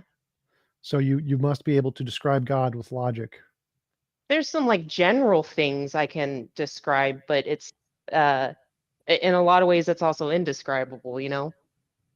I think that's why people refer to their faith as faith, because a lot of us know there is no evidence. There is zero evidence for the existence of God. The only evidence for the existence of God is our own testimony of its existence. There's zero So, evidence for the existence of yeah, God. there's but zero there is evidence evidence. for the existence of God. Yeah. Well, then your testimony wouldn't be evidence. Either Well, there's the zero faithful or there's believe some that non-zero number of evidence. I don't think people who are faithful need evidence for God. It's just kind of obvious to them that it exists. You know? Right. Like I don't think when people who are faithful think about God existing, they don't try to logic it out like, okay, where do I find the evidence for God existing? It's more like, you know, they're faithful. I mean, this is literally not even worth discussing anymore because Christine, Okay. based on what you said thus far, like there's no truth value to the proposition does God exist in your worldview. Well, 'Cause she the answer takes can be she both takes the yes and no at the anarcho-capitalist same time. she takes the anarcho-capitalist position really, really far to the point of just being an anarcho-capitalist about logic, and I think that's awesome. I'm sorry. I think she What? said anarcho-communist. Yeah, I said anarcho-communist. My bad. So you take that position all the way to logic, and I love it. Yeah, but I do. Don't Fuck encourage the that kind of stuff. No, I'm not a cringy tanky, I promise. I just don't like capital. We'll agree to disagree. Oh, okay. All right. Yeah, I didn't expect to have much. I don't mean, really can't- care about your political views, but all I can say is I'm not exactly confident in your ability to evaluate the truth of different political systems if you don't understand why Why are logic you is necessary. insulting me, dude? I was like polite. I'm not and insulting you're you. like- Just like this is logic is so fundamental and axiomatic to every proposition that we evaluate that for you to jettison it out of this one proposition just because you don't like the implications of it is just bombastic. No, it's not that I don't like the implications of it. That's just how I think it works. Okay, things that don't function with logic don't function. Yeah, sure. There is no working outside of logic that is completely inconceptual. I don't know if God has a function. So we have a It term. doesn't do anything, right? It doesn't do anything. Is God's function a logical function? I don't think so. I think it's kind of like, you know, what is the purpose? What is our purpose for being here? I don't think there is one. I agree with you. I'm So- not convinced so that there's a Christine, purpose for Christine, us. What you say, you pretty much what you're kind of describing is a weird form of theism. It's kind of like a sufficiently powerful enough entity that kicked the football in the universe and then pissed off. With I don't think God created the universe either. Okay, so is God more kind of like an ethereal concept that people use I as think kind that of like an could- emotional appeal? I think thinking of God as an emotional appeal, I don't think it's necessarily emotional appeal. I think it's more of a pathetic appeal where it's like you're appealing to the human condition.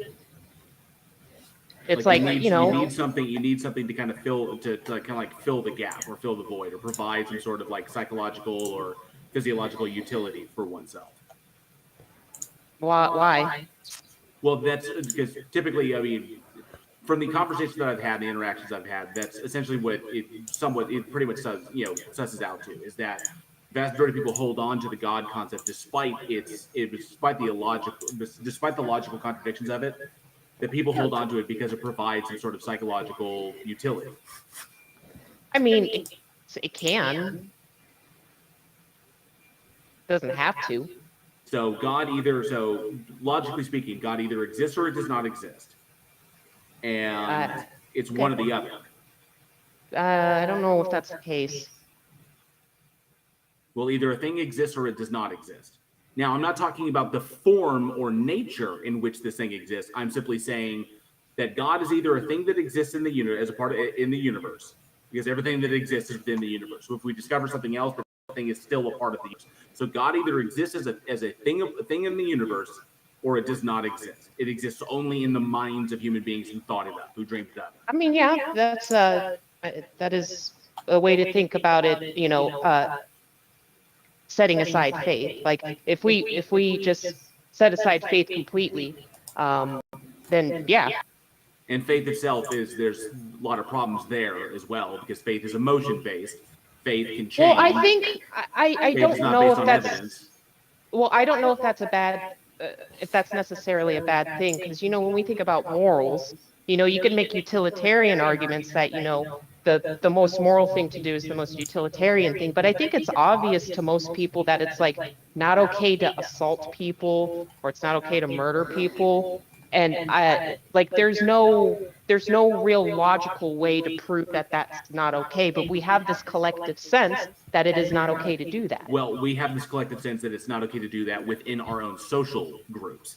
Because if you have a social group that prides itself upon the subjugation of other social groups, but you can't do the things that you do to other social groups within your own social group, that's what we experience. The difference is that our world is becoming a global social group.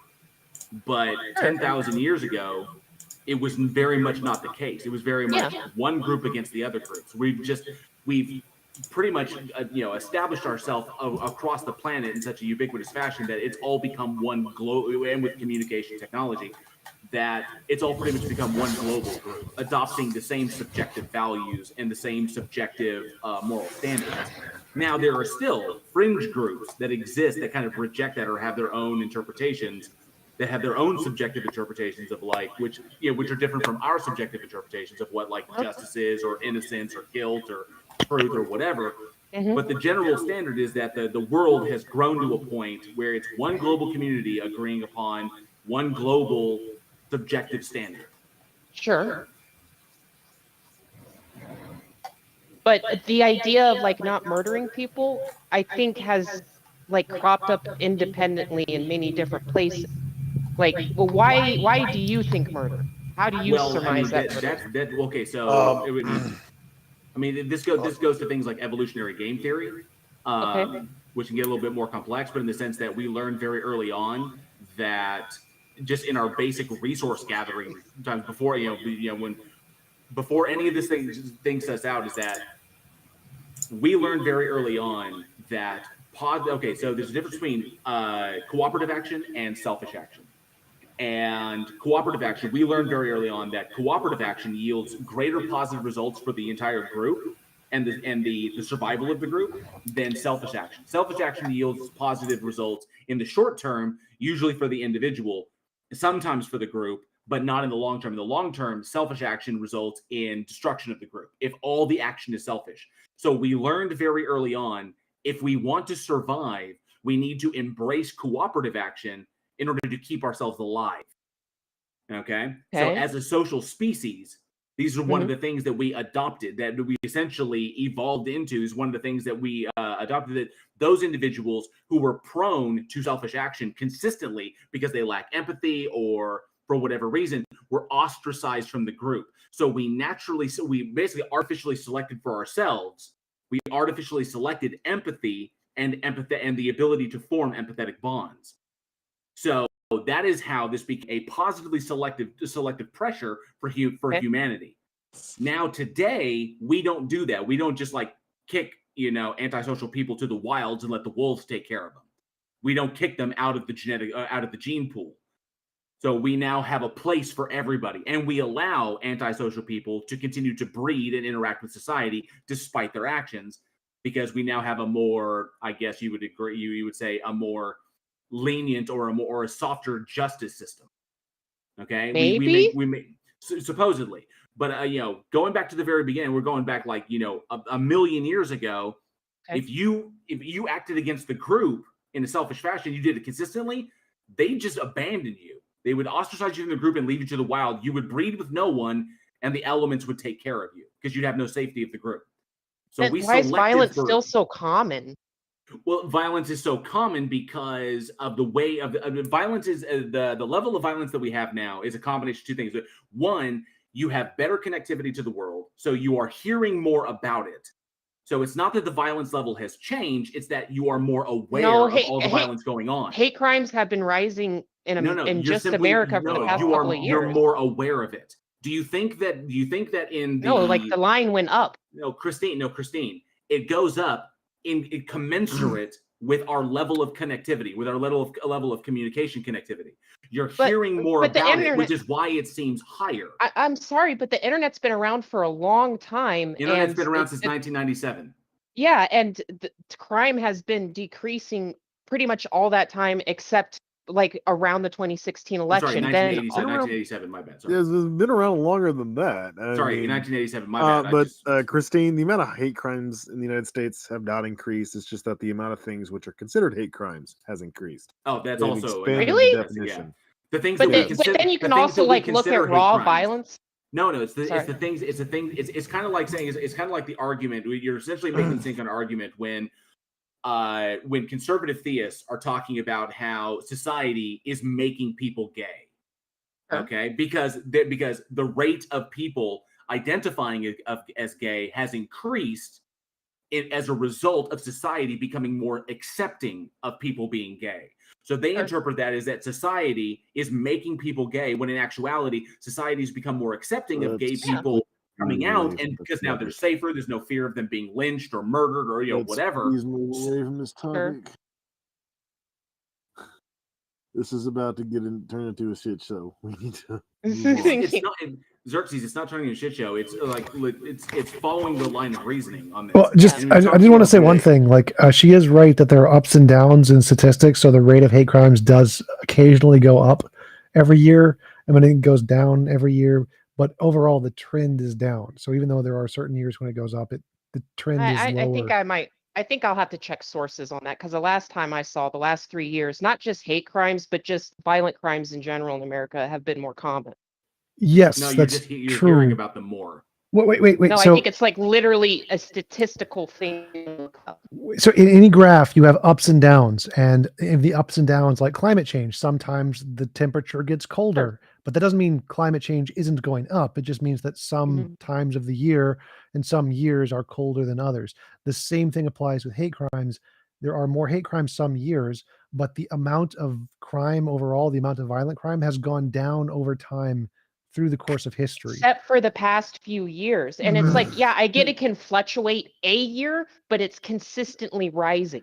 No, it's actually trending downward. It is. It's trending downwards. You can check Steven Pinker's Better Angels of Our Nature. He goes through all the statistics of violence, crime, and shows how they've been decreasing over time, with two exceptions, like World War II and Soviet Russia and China. Those are the only two exceptions where the amount of crimes went up because of, mass murder and stuff. But other than those two, the trend over time is down by a huge margin. Maybe I just misread the statistics that the government published. I don't know. Well, the FBI statistics indicate that violent crime is going down across the country and has been on that trend for the past 10 years. Except for the last 4 years. No, Yeah, I'll have to look. I could be. The highest rate of violent crime was in the 60s and 70s. So in America, the highest rate of violent crime was in the 60s and 70s. And the fact that it goes up occasionally for a couple of years, we're still nowhere near that level. It's still going down. Yeah, that's true. significant rate. Yeah, and I think that kind of like I think the reason why I was like trying to weed that apart is I don't think that increased connect. Oh no, you weren't making that argument. You're making the argument that we're just seeing it more. You weren't saying it was actually happening more because of the internet. We're more aware of it. We are more aware of the stories are more widely the stories are more widely reported on, and more people have access to the ability to put this stuff out there. And because of the internet, and the vast majority of humanity has access to it, then you ostensibly have have access to more of those stories. You're simply getting a grander view of all what was already going on. But see, You're I didn't simply really more base aware of it now. Well, I didn't base my opinion on how many stories I was reading online. I was basing it on like statistics that were published by the government. Maybe I just misread them. So I have a question. Do you believe morals exist? Can humans? Do you think there is such a thing as an objectively good moral? I do. No, I believe in a moral realism. Yes. I'm a moral relativist that all morals are subjective. Morals are subjective to the individual, to the group, to the society, to the nation, to the world. And the difficulty is in trying to find a middle ground up through all of that everyone can agree on. but morals Sure. are subjective in just objective morality. Yeah, fair enough. exists. Yeah. Yeah, I think we kind of reached our conclusion here. I ain't got more for you. Unless you Okay. got questions. I don't know. This is good timing because we've kind of veered off topic by getting into political statistics and whatnot here. But I think it was a good conversation. Thank you, Christine, for coming on. Really appreciate it. Thanks for having me. We'll talk again in the future. Yeah. We're going to probably bring on the next person here who's been waiting for quite a while. Matthew? Oh, sorry. You're taking... Yeah, Matthew was wanting to chat. Oh, did you invite somebody? Hello. I got in here. I'm still here. Yeah, all right. We can both go at the same time if he wants to, but... So we'll get you next. Sorry, we had two people driving here. That wasn't that wasn't well coordinated. Yeah, so Matthew wanted to discuss general logical arguments for the existence of God. Thank you, Matthew. Welcome. What have you got for us? Thanks. I also wanted to kind of talk about that guy who was on here talking to JL before Eon. And JL was asking why God hasn't given a universal interpretation of Revelation. Was that? Can you clarify that, JL? The question was like, given the logical entailments of God's attributes that are derived from the Bible, that God has these specific attributes, where the omni attributes kind of come from. If God possesses these attributes, then it's logically possible for God to convey itself in a way that all human beings across the spectrum, regardless of station or education level, would be able to understand with no a better way of objective putting it is fashion. just that more people would believe if this God actually existed. Yeah. So arguably, every single person in the world would be convinced that this God exists if he actually exists. Yeah, and that God, given its attributes, why does God have to rely on faith?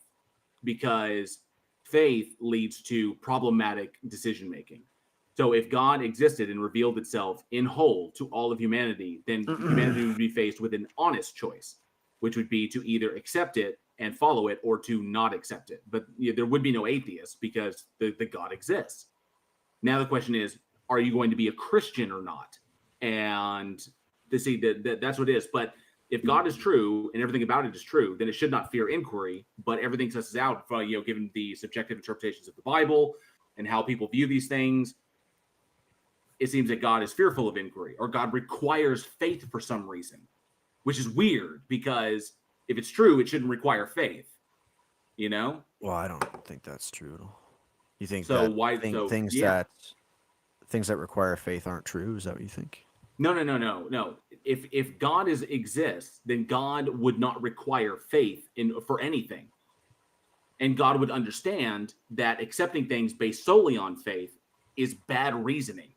So why would God accept people? Why does God require the worst mistakes in human reasoning be made to justify belief in its existence instead of relying upon saying, hey, I want you to use your critical faculties and intellectual honesty and evaluate the evidence and come to me honestly. But right, but when we do that, the conclusion, the only intellectually honest conclusion is that this thing is imaginary. So why did God set the system up like this? Why does God require confirmation bias and bad reasoning and fallacious reasoning to justify its existence when it knew omnisciently, infallibly, that this is the system it was creating? Okay. Sorry, are you done now? Yeah, go ahead.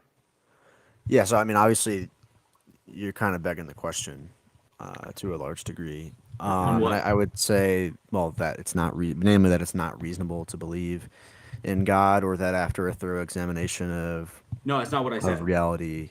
That's not what I said. I said, why does God, if God exists? No, if God exists, why does it require mistakes in reasoning be made? Appeals to emotion, arguments from incredulity, arguments from ignorance. Why does God require these in order to get to it? Because when you eliminate those and you don't commit those that's just fallacies, begging the question. It doesn't. JL, do you mind if I try this a different way? Like you're just saying. Yeah, go ahead and let Matthew respond. Then you can take over the Xerxes. Like my position is that a reasonable assessment of reality is going to necessarily get you to the existence of God as a prime mover. And the contrary is impossible, in my view. And then from there, we have motives of credibility to believe with divine faith that this God has acted in human history in various ways and that his will can be discerned through divine revelation in the Old and New Testament and clarified and interpreted through the teaching authority of the Catholic Church, right? So I don't accept the sort of presupposition that's baked into this. Okay, regardless. Oh yeah, go ahead, Xerxes. Regardless of whether or not you think that proper reasoning would get you to the conclusion that a God exists, do you at least acknowledge that many people have not arrived at that conclusion? Yes, of course. Okay. And according to 1 Timothy 2:4, it says that God wants for all people to come to know the truth and be saved. Correct? Right, that would be the consequent antecedent will of God. I'm sorry. There's the antecedent will of God and the consequent will of God. Antecedent will of God. Not interested in these frivolous distinctions that you Well, it's people an make important up because you distinction. can't. No, they're not important. They're literally invented for the purposes of getting out of certain logical problems. Okay, so it's like I may want a particular thing, but in light of a particular reality or some other good that I also want, I may have to forego the thing that I want, right? Yeah, well, when you So, control with literally all God- the circumstances and conditions of the universe, such a thing would not be a problem. But let's go Well, ahead that's and not the entertain case, this though, nonsense because for a moment. we know that Matthew, can you God- provide for me a reason why people don't believe in God? Well, there's going to be many reasons for that. I think, first off, it's going to be like a failure of human reason to accurately assess reality and Okay, believe well, in that's God's God. fault. He created us that way. Well, no, it's not. He created us with the It's not that appropriate- not just that he created us that way. He created us to wind up, because if you argue that he created us perfectly, in the garden, if you want to go that route, he He set didn't the create us parameters. perfectly. He I set don't the parameters for our fall. Because remember, God is omniscient, knows all true propositions. So God knew what was going to happen infallibly. God set the parameters of the garden, set the parameters of Adam and Eve to be manipulated by the serpent, whose parameters he also set. Okay, God so set I it don't. all in motion. So So it I is wouldn't God's say fault. that God creates us perfectly. I mean, you have to define what you mean by perfect. No, I that's mean, a- like in the garden, if you want to go by that, then That Adam and wasn't Eve that were wasn't created. part of my argument at all. What I was saying is that God intentionally designed us in such a way that He knew with infallible foreknowledge would lead many of us to failing to Correct. reason properly Correct. to His existence. Right, and I would Why? say that the fall of Adam was a good thing, right? Because Oh, okay, I'm not arguing about morality here. That's not what I'm arguing at all. I'm merely asking the question. right, so you're as to asking why? why Did this is people like don't problem believe. of evil. I got it. Yeah. No, it's not the So- problem of evil at all. I'm not talking about evil or morality, Matthew. I'm asking why people don't believe. So it's divine hiddenness, which is a riff on the problem of evil. Not really. Right. Okay, so it's not. All right. So what? I'm not even incorporating evil here. It has nothing to do with morality or evil. Why don't people believe? Okay, so I said, first off, because there's a failure of the faculty of reason, Which to would be cling God's to- fault because He's the one that Well, gave well, us no, our it's not. faculties. If Yes, he it gives, is. it's a failure of the use of the faculty, not the failure of the faculty itself. That's unrecognizable, Matthew. Okay, I How is have that? gone What do you mean? through. It's like extensively- saying like Ma- car Matthew, accidents usually don't happen because the car is defective. That They is usually that happen is because literally the driver's dumbest thing I've ever heard, Matthew. Why is that okay, stupid? because there's no distinction between my use of my reasoning and my ability to reason. They're the same fucking thing. There's no That's identitarian definitely not the distinction case. there. That's absolutely Just absurd. because particular people use their reason to come to false conclusions doesn't mean that the faculty of their reason is like defective. Yes, but Ma- Matthew, Ma- just J- assuming JL, that people please, no, please, but please, just JL, assuming that please. people come to different conclusions than the one you've come to, just assuming that their reasoning is automatically invalid when you haven't knocked down their reasoning, that's also problematic. Okay, I Because think I'm we're kind of- I'm an atheist first and foremost because the concept of God, the way it's entailed in the Bible, is logically contradictory. Logical contradictions cannot exist. Why is that? That God in the Bible does not exist. Why is it logically contradictory? Because God possesses attributes that are logically contradictory. God cannot be both omniscient and omnipotent simultaneously. These are logically contradictory Why not? attributes. Why can't she be all powerful and all knowing at the same time? I don't understand. Because then God would be unable to act outside of its infallible foreknowledge. God would not be, because if you were omniscient, like Xerxes has said in the past, you're essentially a cart on a track. God cannot make decisions if God is omniscient.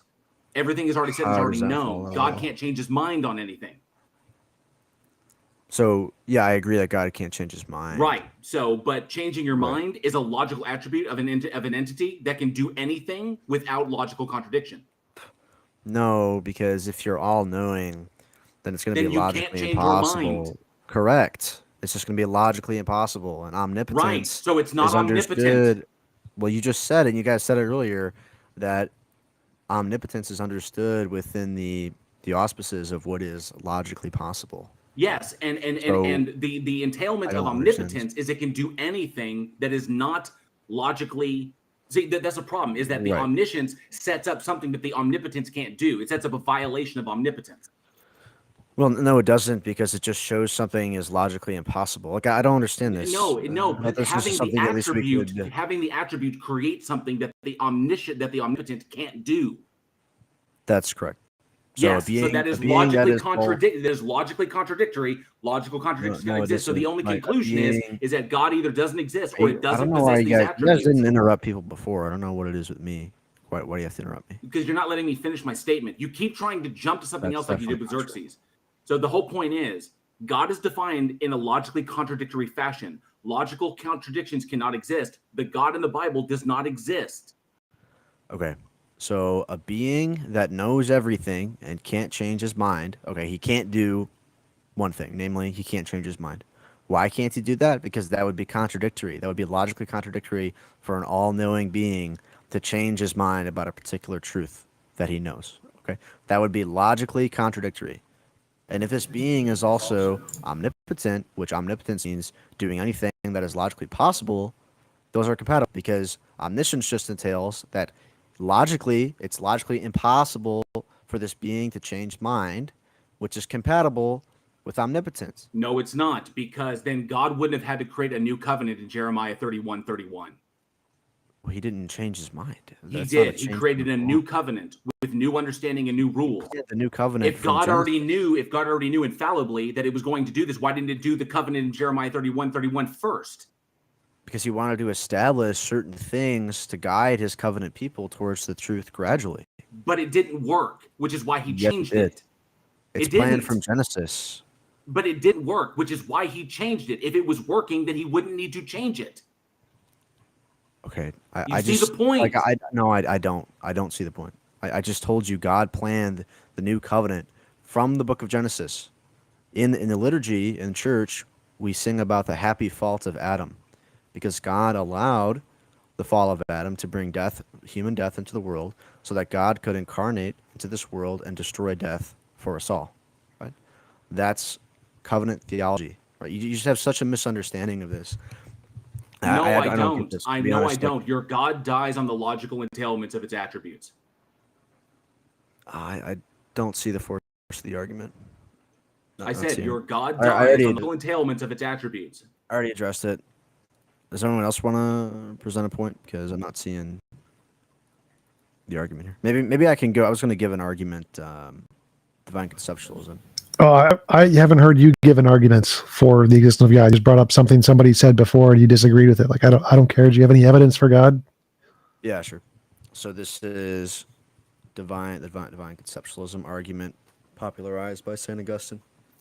These are kind of Platonic in nature a little bit. So premise 1, the laws of logic are necessarily true propositions. Premise 2, propositions are real entities, but not physical entities. Premise 3, propositions are mental entities. Premise 4, if the laws of Okay, I'll logic just are real nominalism. Premise 2 is false. Okay, debunked. Okay, so do you want to talk about nominalism? Well, sure. So if nominalism is even logically possible, then premise 2 can't be justified. Therefore, your argument is false. But I don't think nominalism is true, though. I think it's It doesn't matter if it's true. If it's logically possible, then you can't say it's false in premise 2. So all I need to do show is it's logically possible. That's not true. Yes. That's if not you're how saying, arguments work. Like, if you said it's impossible, or if you said that it's the case that I put the argument in. He didn't hang out, by the way. For I don't care. So let's just what your address premise this. 2 says it is the case that propositions exist and they're not physical objects. If Right, that nominalism is is the true, then case. that's false. So But premise 2 is just because false. it's logically possible for not to be the case doesn't mean that the premise is false. Like, we could talk about the famous argument, premise Yes, 1. yes, it is. So if Socrates the is a only thing man. you have is you have to Premise assume 2, that your all men premise are is true. mortal. Stop Hold on, talking over dude. me. So Why? if I was literally you talking. interrupted me, I didn't get to finish. So Okay. your premise 2 is false if nominalism is true. Therefore, if there's no evidence for it being true and there's a logical possibility of it being false, that means you can't assert it as true. Okay.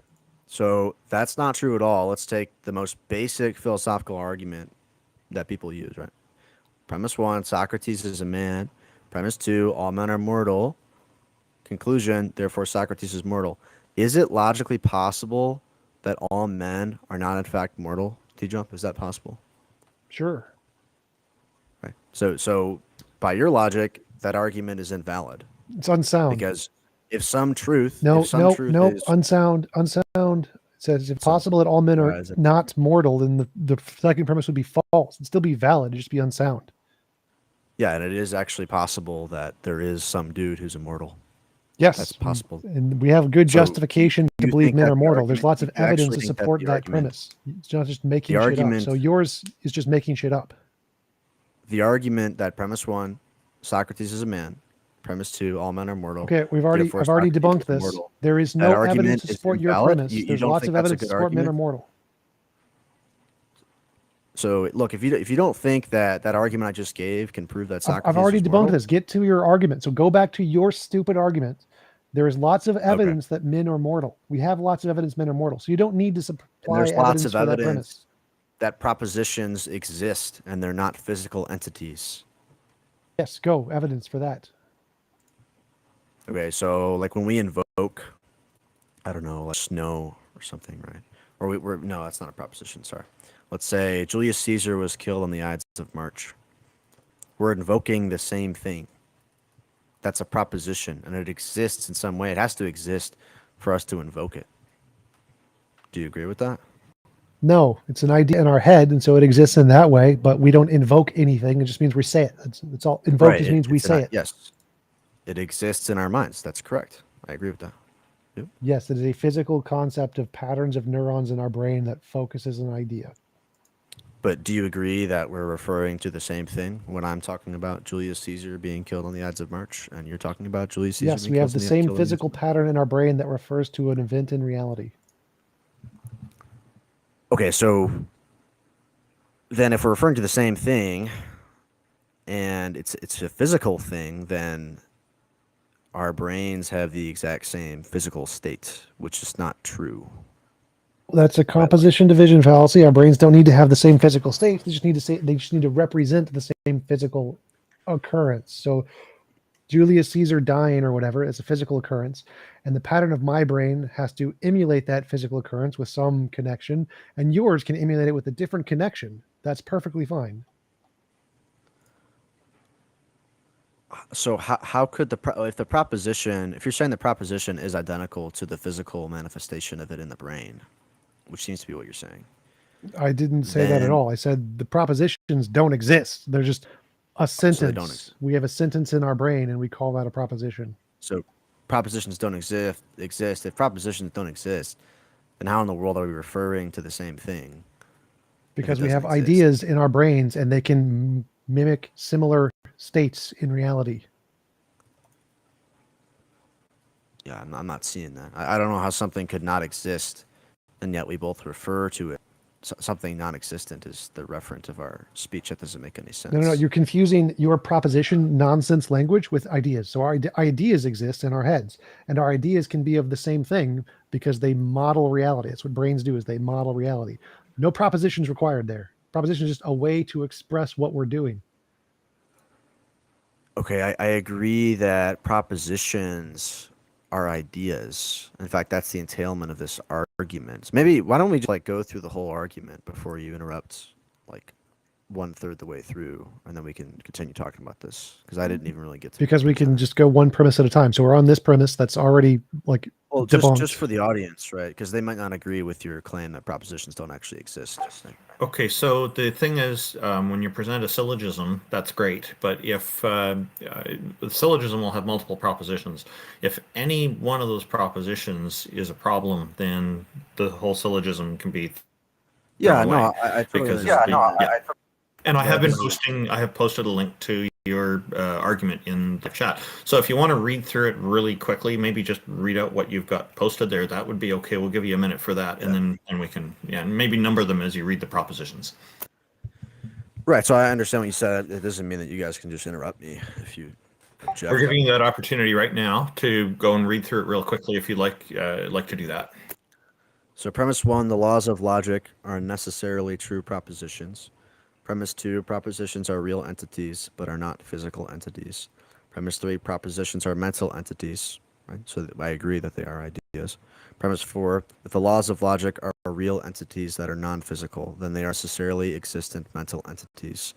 If they are necessarily existent mental entities, then there must be a necessarily existent mind. If there exists a necessarily existent mind, then this must simply imply a necessarily existent person. Therefore, if the laws of logic are necessarily existent and true mental propositions, then they are dependent on the mind of a necessarily existent being. Oh, so the last one is actually the conclusion, right? That's the conclusion, yep. Okay, yeah, we'd normally mark that with C just for future reference. Yeah, but I'm not sure why that was... That's all I'm doing is clarifying there. Okay. Yeah, so there's at least like 10 errors in there. The first thing is if it's necessarily existing, it can't be contingent on mind. That's literally a contradiction in the argument. But again, don't care about any of that.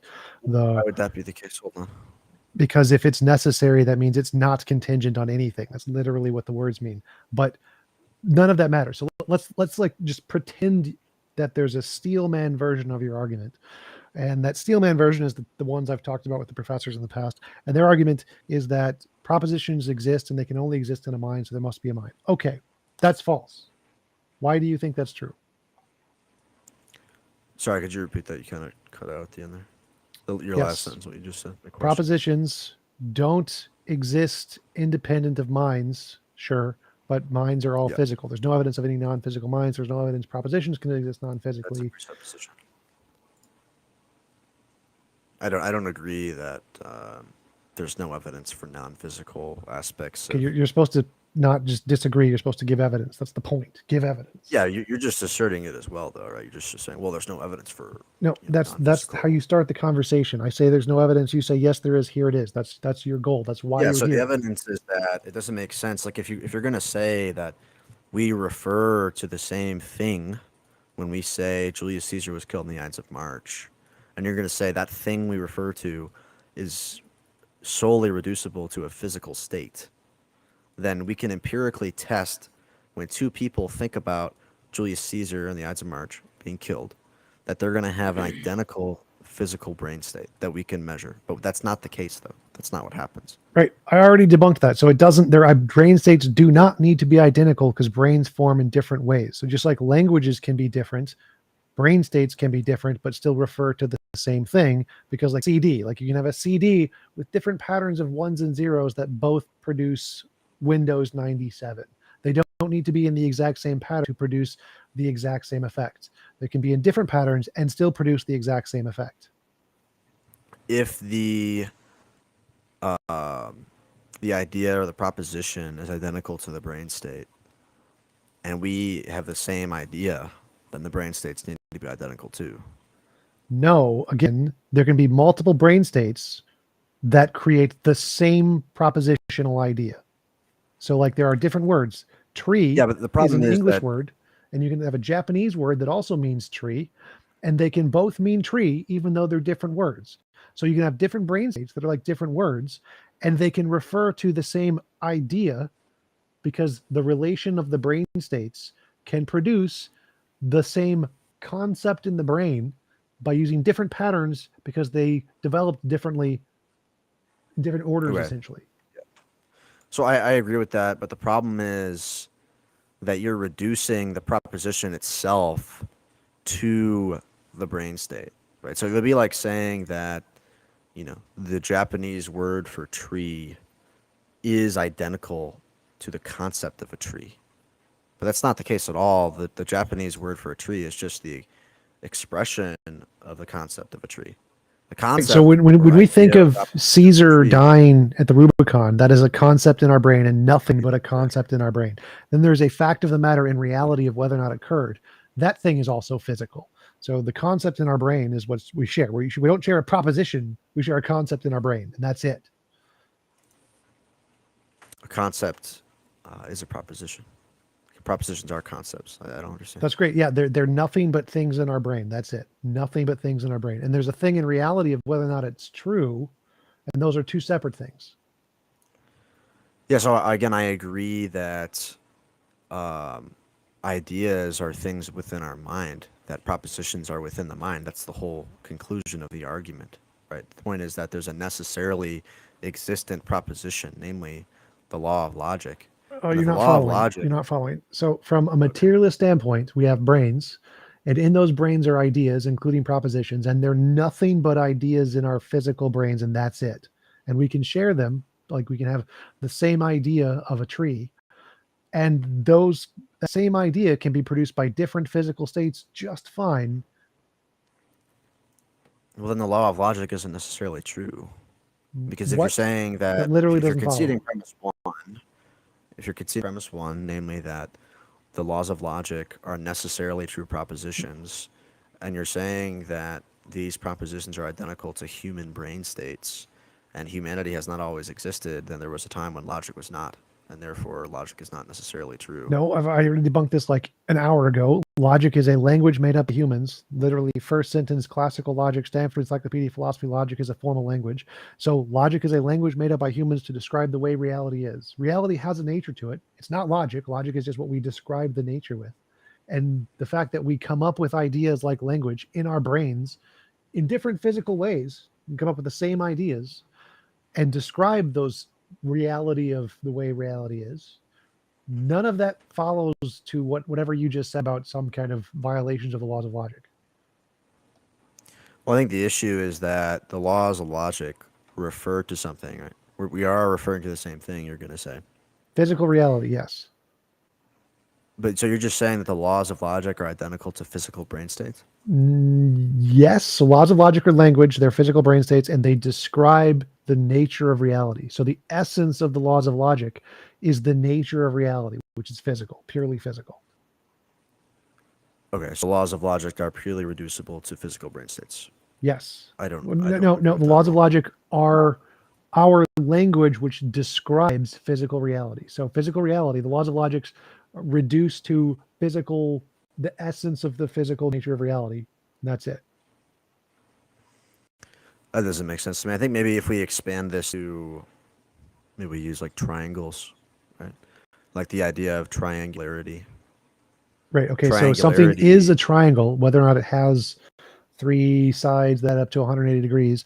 That is a relation that exists in reality. And then we labeled that relation with a term called a triangle.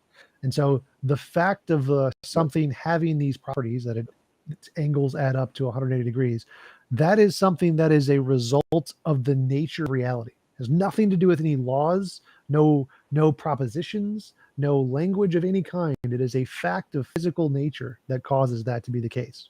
And then we make up these laws of logic, laws of language, laws of mathematics to describe those facts of the matter of reality. So none of the propositions exist, none of the logic exists, none of the math exists. All of that stuff humans made up to describe the actual properties of physical reality that do exist. So you're not a mathematical realist then? You think that math is nominalism? I'm a nominalist. Literally the opposite of that. Sorry, could you repeat that? You're a nominalist? Nominalists, yes, that's what nominalists are. They don't think there's any abstract objects. Well, okay. So if you're a nominalist, then why are you saying that we're referring to the same thing when I talk about Julius Caesar being killed in the Ides of March? Because we were referring to a physical state of reality. That's the same thing we're referring to. Well, sameness is a universal, so you can't be a nominalist. No, it's not. That. Doesn't need to be universal, so it's irrelevant. Yes, it is, dude. No, it's not. So, like, if me and you wait, stop. So, if me and you think about Caesar dying or whatever, that's not a universal. That's not everyone thinking of this thing. This is me and you. It's two particulars thinking of a thing. Okay, yeah, two particulars thinking of a thing that is universal. Sameness is a universal. That's literally stupid. If you're saying there is a universal that reality is the way reality is, sure, that's not a universal in the context of like actual conceptual universals don't exist there. It's just reality is reality. Like, okay. I don't understand how you can be a nominalist and accept that our like it speech seems like has you're saying that identical nominalists don't think there's a fact of the matter that reality is reality. Like that's like the dumbest argument I ever heard. No, nominalists don't think that universals exist at all. Yes, universals as an abstract concepts. Abstract concepts don't exist universally. Right. They think reality is reality. Just fine. Okay, I don't understand how that Like there are tautology is points in relevant. time where physical things happened, and that's a fact of reality. It's like a universal fact, but it's not a conceptual universal like what you're talking about. Those are separate things. Universal facts that are true about reality, perfectly fine. It's a physical fact. Conceptual universals are what nominalists are rejecting. Like you're conflating let's facts say- about reality with conceptual So universals. you're going to say that like Julius Caesar, the proposition Julius Caesar was killed in the Ides of March, you're going to say that that's dependent solely on physical minds, right? Yes, like the physical facts of reality. That's literally what it's dependent on. He was a physical So- being, and his death was a physical event. If all human beings cease to exist, would that proposition still have any sort of being or reality? Haven't we been down this The road? word proposition is like the word dinosaur. The word dinosaur can still be used to describe dinosaurs, even if all humans don't exist. The language is irrelevant here. The point here is that, as I said, I'm not talking about language. I'm talking about the yes, concept. that language they- is, we can still use language to describe things, even if humans don't exist, because it's abstract. That's irrelevant. language is not identical to the concept that language conveys. I'm talking about the concept that Julius Caesar was killed on the Ides of March. If all human minds That's also a cease to language. That's exist, literally just a language of the brain representing reality with an idea. what's a language of the brain? The brain representing reality with ideas is a language of the brain. The brain representing reality with ideas is a language of the brain. Okay, that's fine, but I don't see that's relevant. Again, I'm talking about if That's that what the idea. words. That's what we're doing when we make the agree words refer to things. speak. Like there's no When everyone extra speaks of concept there. this- There's no extra concept outside of human brains. When everyone speaks of Julius Caesar being killed in the Ides of March, we are referring to the same thing. So that's a universal concept we're referring to. No, You're saying again, it's I've already covered this. That's universal brains. particular brains. Our particular brains are referring to a factual event in reality.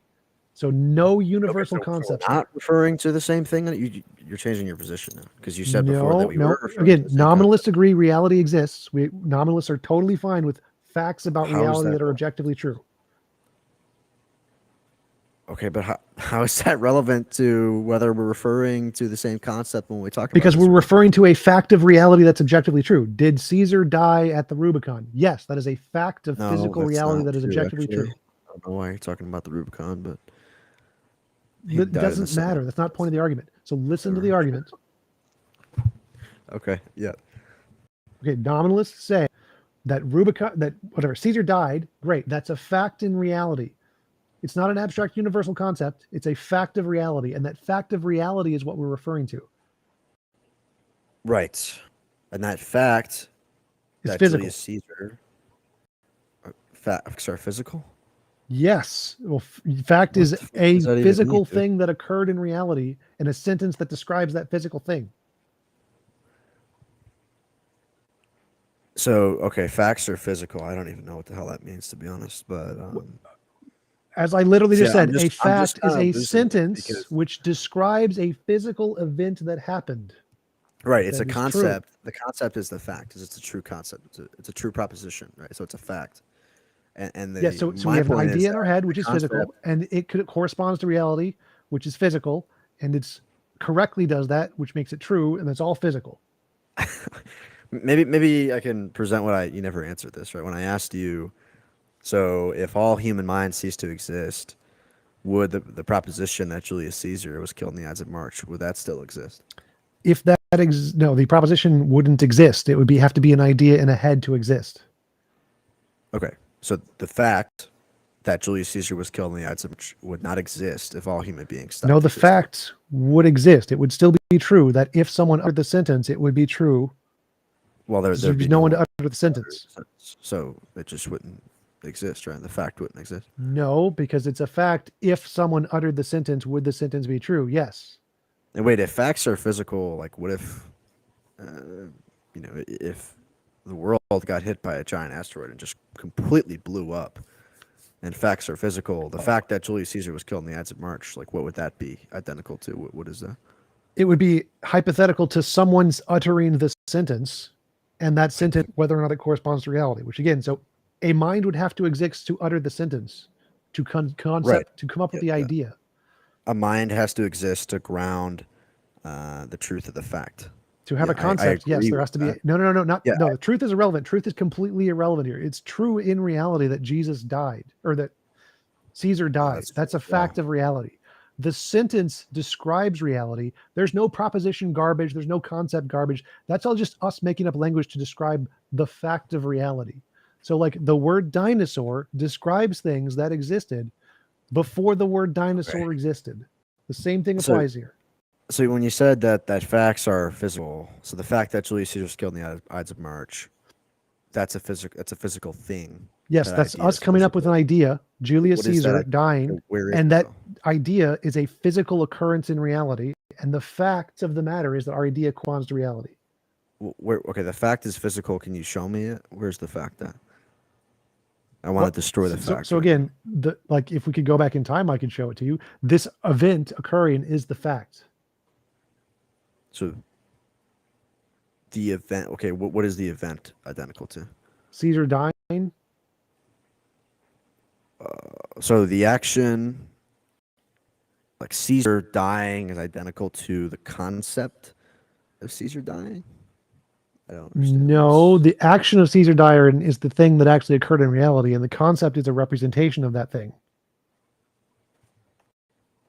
Okay. But you're trying to say that the representation is identical to the event. No, You that's said facts are literally physical. stupid. Where's It's the physical? our representation in our brains is representing that event. They're not synonymous because there wouldn't be a representation. Obviously, it's a representation. I don't think you're really not getting my question. Like I'm trying to ask you because you're saying that again, our concept that Julius Caesar was killed on the Ides of March is physical. That sentence is physical. Where is it? Idea is physical. I want to Yes. destroy it. Tell me where it is. What? The idea is in your brain. It's literally an idea in your brain. Okay, so if I kill every human being, then no one would have the idea. There would be no more idea. It wouldn't exist anymore. But So would that the fact sentence wouldn't still exist? be true? Yes, because it's an idea in our brain right now when we're talking. okay, but if we all die, the fact wouldn't exist. Because the ideas in our brain right now, because we're alive, when we form the sentences, do dinosaurs exist? That sentence is true. The sentence is in our brain current right now. If no human existed, no one would ever think of the sentence. Would the sentence still be true? Yes, but you'd still need a brain to think of the sentence. Okay, so how could it be true if it doesn't exist? Because the fact exists and you have to have an does idea it to exist? represent that fact. So if no ideas existed, no brains existed to make the idea, then it wouldn't be a sentence. There would be no sentence. Great, I agree with you, but the problem is There's no problem there. This literally, like, nominalists have Problem answered is this that like you're saying, decades so, like, ago, and everyone in dinosaurs academic exist, philosophy right? accepted that this has been answered. Like, this is not an issue. That's completely I've answered your question fully to the like academic this- express. Like, you're the dumb. problem of universals in philosophy is highly debated, so that you don't tell me This problem isn't like this problem of just saying that do concepts represent reality and can that be physical? Yeah, that's been answered. Like, there's no debate on this. Is this a plausible answer? Dude, Yes. nobody's Like, it's going to say that facts are identical to physical things. Like that's really no. weird. Again, you're not understanding. Fact is a sentence, an idea, which is physical, and if that idea represents reality, whatever it's representing, which is let also me physical, then So- that's a fact. Yes. You're going all over the place. I got to clarify some things you said. So you said that even if there were no human minds to conceive of it, dinosaurs existing would still be a fact. You're conceiving of it right now. There has to be a brain to conceive of the sentence for it to be true. I get it. But okay, there has to be a brain to conceive of the fact that dinosaurs exist for it to be true. You think it needs to be a human physical brain, right? So if That's humans the only don't exist, evidence that there is brains, human physical brains. There only is evidence of those. well, that's not true. But That is true. That is the consensus in every field of brain Oh. science. I'd Okay. very much like to hear this evidence of something. well, the argument proves that there's a necessarily existing, omniscient, immaterial mind, right? He's just No, it doesn't. He's just digging into absurdity to try and get around the conclusion. So, okay, let's back up for a minute. No. Just Facts. because the argument is valid doesn't make it sound. This thing does not exist, and you can't demonstrate that it does. Valid answer. But hold on, I want to keep No, talking. it's not. You haven't. No, you haven't. I'm trying to talk to TJump. Hold it. So, okay, the fact would be true even if there were no humans to conceive of it. That's what you said earlier. Sorry. My dog Yes, was if the idea was presented in any mind, like if a sea potato magically had this idea that dinosaurs existed, the sea potato would be correct. It is a true statement, but you need a There's not brain gonna to be have any the human idea minds. for it to be true. There's not going to be any human minds. Then to there's ground going to it. be no sentence. So to say a sentence, if you're going to ask, did dinosaurs exist? That sentence must exist in a mind which exists. If that sentence doesn't exist, you can't ask the question. So let's take like your grandfather, the primordial soup of singular celled bacteria at the beginning of the world, right? The fact I honestly think that we can move on from this because it keeps getting the pieces keep getting moved around the board. Well, let me there's just been no make this evidence last for point. it. There's If been you no wanna move evidence on, for let a me God finish my presented, point. and your argument is not convincing. As I'm trying to see what he's trying to say. No, what you're trying to put TJump to the test, and it's not going to work. The name of the stage is Man, convince us that God or goddess exists, and you have thus far failed to do so. Okay, You've gone so far into the meta that it's literally become pointless. So when the primordial soup of single-celled organisms existed before human beings did, is it a fact that they existed before human beings? Was it a fact that the single-celled? Yes, I've literally answered this 50 times, corrected you on this mistake like 50 times. I've been correct 50 times. So what happens is, wait, stop, just listen to the words while I correct you again. Even if no brains or minds exist whatsoever, we right now, our brains can come up with sentences, and those sentences can be true. Our brains right now is where the sentences exist. So the fact that amoeba existed is in your brain and my brain. If no brains existed, that sentence wouldn't exist and the sentence couldn't be true. I'm talking about before evolution. Can I just ask Matthew a clarifying question, because I've heard people do this and go around and around. Matthew, do you know what a state of affairs is in philosophy? Yeah. Okay, so if you replace the word fact with state of affairs, does anything you're saying mean anything, or are you just like confusing the terminology? Well, I don't think a fact and a state of affairs are the same thing. That's why I'm asking you this, right? Yeah. Because your question sounds like you're trying to conflate the two or do some kind of weird like equivocation about it. Like if you would just agree that there was some state of affairs that was not mind dependent or not a belief or a fact in somebody's mind, some state of affairs like amoebas or dinosaurs or whatever, right? What is it what you're asking TJump add to that concept? You're arguing, he's explained to you what he takes a fact to be, which is like a proposition in someone's mind that's true, like about a state of affairs, right? So prior to minds, there's states of affairs without any facts in minds. Right. So I'm asking you think that the fact that amoebas exist, that the fact would be true before human minds evolved. Right? That's what I'm asking him. So Ix is correct here. You're conflating the fact, which is a brain with an idea, and that sentence corresponding to reality, with the state of the affairs, which is the fact of the which is like, is it true in reality independent of brains? So you're just doing an equivocation fallacy, trying to confuse a fact as in a person's idea or sentence and its correspondence to reality, and saying if there are no brains, can that idea exist and be true? And as I answered like 20 times, you need a brain with this idea to even ask the question. You can't ask the question, would an amoeba have the idea that they exist? They don't have the idea. We do. You're the one asking the question. So when you utter a sentence, because it's coming from your brain right now, the sentence coming from your brain right now is true. But if you asked, would this sentence come about during amoeba? No amoeba would ever come up with this sentence. If something did, then it would be true, yes. But this sentence would not exist before humans, ever. So nothing is there to ask the question, which means that sentence would never exist prior to humans. And it was my understanding that you agree that facts are identical to propositions which you think are physical brain states. So before the brain states existed, you don't think that facts exist. No, again, you're conflating a state of affairs and a sentence in someone's brain can correspond to that state of affairs. Again, you like Ix was correct, or you're just using an equivocation fallacy. That's been debunked. That argument has No, been I'm debunked. not, because the fact is Literally an equivocation fallacy. distinguishable from the state of affairs, right? Those are not A the same fact thing. is a brain state corresponding to a state of affairs. Right, exactly. And so if there are no brain states, then the fact doesn't exist. So facts didn't exist before brain states. That's the conclusion of your argument. Yes, because you're equivocating fact and state of affairs. The state of affairs existed before brain states. I got it. So yeah, great. So but the facts don't. Right. So didn't we already exist covered this. This is your before human equivocation mind. fallacy. So the fact, if Do you define agree? fact specifically as an idea in a brain that corresponds to reality, yes, those didn't exist before brains, obviously. Okay. So concepts didn't exist before brains, humans obviously. existed.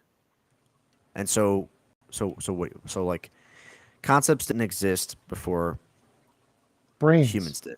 And if the laws of logic are necessarily true concepts, and they didn't, and the laws of logic wouldn't have existed before brain states, then, right? So that's going to be problematic. Right, but Your there's a problem state. No, is there's that no you're- problem. There's no problem making- there. The your state of problem is that affairs of you're reality making is true ontology just about fine.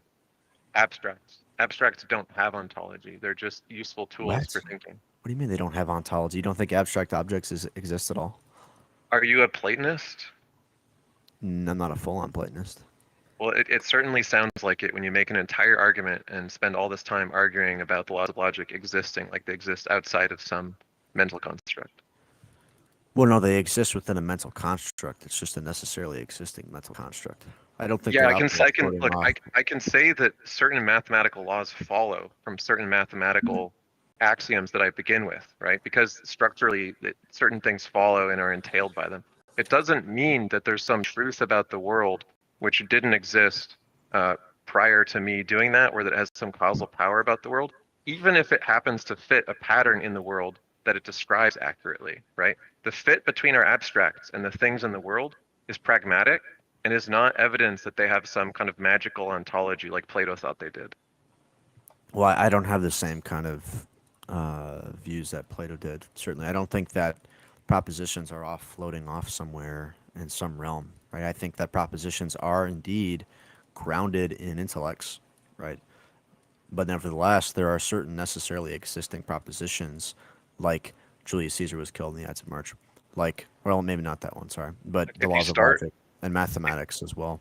Yeah, if you start with certain axioms, the axioms entail conclusions. That doesn't mean that they have an existence in the world independent of starting from those axioms. I'm not sure the relevance with that. Like, the laws of logic and mathematics are necessarily existent propositions. Abstract. What does it even mean to say necessarily existent propositions? All you're saying is that if you start from the premise that we do in our language, that you need the laws of logic to be able to operate and understand the world using our language. It doesn't mean that there's some special thing about the world that you've discovered, right? You're not a scientist for proposing the laws of logic. You're a linguist, right? You're saying how we need to understand terms and propositions to be understood and clear. You're not giving us some truth about physical existence of reality or something like that. Well, no, the point is that something like mathematics, like these universals we invoke, such as, again, the laws of logic, which is a necessarily existing mental proposition. Since it's necessarily existing, it cannot be dependent upon human minds, as TJump supposes, right? And that's the problem here. If it's not, I don't even know what you mean. What does it mean to say that some abstraction or some entailment of some abstraction is necessarily existent? You're implying ontology to something which is abstract. Yes, just because it's abstract doesn't mean it doesn't Right. So we just disagree that that's coherent. So what the point do you is have that to tell us? abstract objects exist within minds. So you His say question is, what do you mean when you say a necessarily existing proposition? Right. So, like the law of excluded middle or the law of identity. No, he's not asking for examples. He's asking, what does it mean for a thing to be a necessarily existing proposition? An abstract thing to be necessarily existing. Right. So it means that it couldn't possibly not be true. Right. It's true in all possible do you understand what it means to say, look, if we start some presuppositions and axioms, some things that we make up, and then we take what follows from them. The things that follow from them are necessary only in the sense they're entailed by the premises, right? So We if we didn't make up define the logic. numbers a certain way, then the way math is going to work is going to follow a certain way, just because of the way we define the numbers. Now, we could have a system of measurement that didn't use the same kinds of numbers.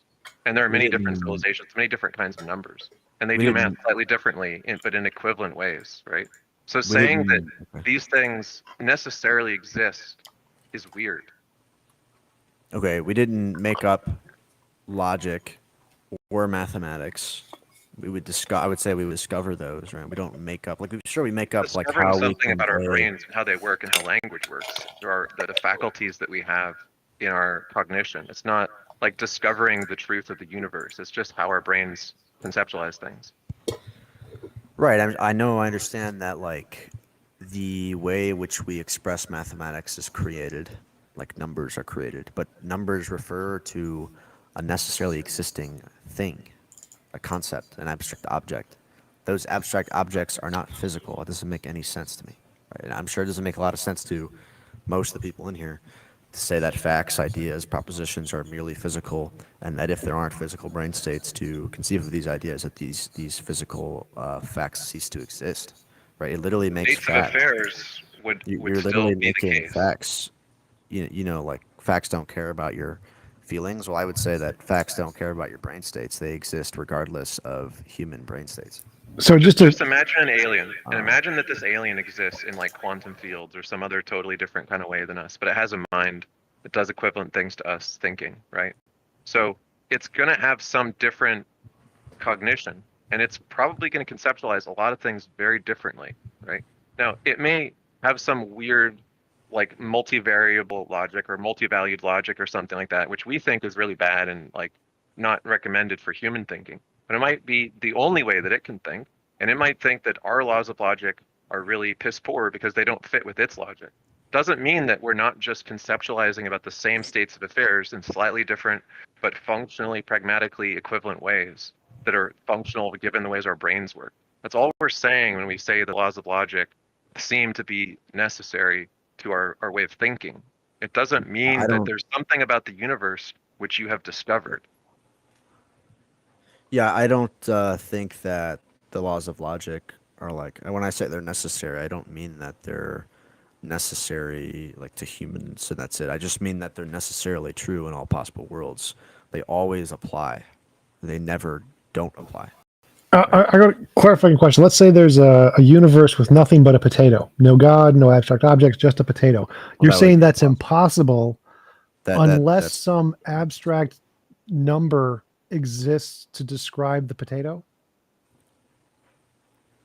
Sorry, could you repeat the question? I'm sorry. So let's say hypothetically there is a universe with nothing but a potato or a single particle. There's one particle or two particles. You're saying it's impossible for there to be a universe with two particles unless some abstract proposition of two, like the number two, abstract numbers, have to exist for there to be a universe with two particles. And if these abstract things didn't exist, what would happen? So I don't know about, it's kind of a loaded question. I mean, first off, I wouldn't say that it's possible for there to be a world with only a potato, because the reality, yeah. That's not the point. So the point is just imagine hypothetically there's a universe with two particles and that's it, and some space-time. Space-time, two particles, and that's it. Right? So you're saying that you need to have these abstract principles that also exist. Why can't the universe just exist with two particles with no abstract principles? Because even in that universe, it's still going to be a fact that the potato exists. Like, there right, is it's a still going to potato. be a fact that there's particles in that universe too, but that doesn't mean that English exists. And so in that world, it is true. There is a potato is true. There are particles is true. Those are true propositions. There needs to be something that grounds those propositions. What do you mean grounds those propositions? Because to me, it just seems like we are making up sentences to describe this universe. That universe doesn't contain any propositions. I would disagree with that. Where in that universe do the propositions exist? In the mind of God. That's where all propositions exist. Circular That's the question point. picking. It's at its no, best. not really. It's the conclusion of the argument, because again, it's a fact in that universe that a potato exists, and to say that it's not a fact that potato exists is just going to be so weird, right? That's so completely unintuitive, and it doesn't even. I can't even like We already conceive it. It established doesn't even make any sense to me, right? that you can state that there's a state of affairs that some particles exist in a universe with no minds and no propositions and no concepts, right? I wouldn't say no minds. Say no human Okay, mind. what do you think existed in the universe Oh before my god, this life is and so minds? going in a circle. Can we please get off of this? But I do want to like think I'll just Ix. summarize and then move Well, on. Or I just want to say Yeah. Ix brought up a really great point that I made, that was talking about before, the difference between state of affairs and facts. So if you define a fact as an idea in a head which corresponds to reality, you would be right that the fact a potato exists would not exist in this universe. There would be no fact in this universe because a fact would require a mind with an idea, and that idea would have to correspond. But Ix is correct.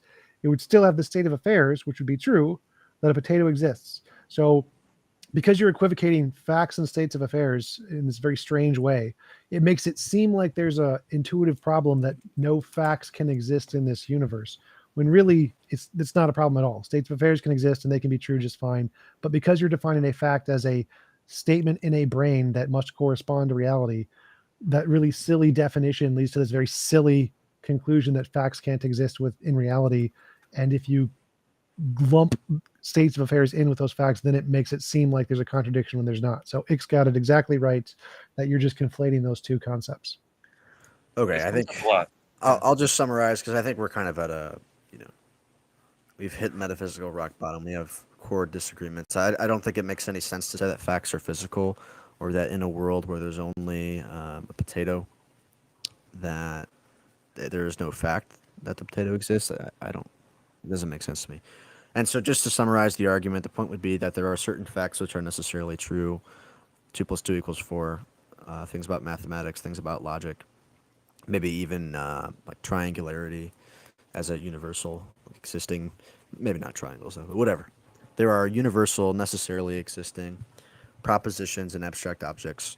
We both agree that they exist within the mind, right? And I'm just saying, well, look, if these facts are necessarily existing and human minds are not necessarily existing, then we need a necessarily existent mind to ground the existence of these abstract objects and facts, right?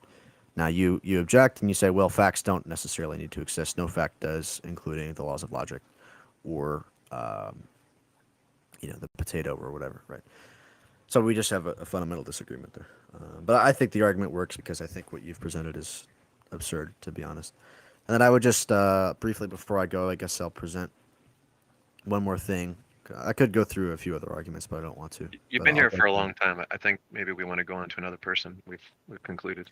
Yeah, whatever you want to do. It's up to you. Okay, but you're welcome to come back and bring up another topic or revisit this if you want. Thank you for coming up. We do appreciate your time. Wayfaring stranger, you've waited a long time now. How's it going?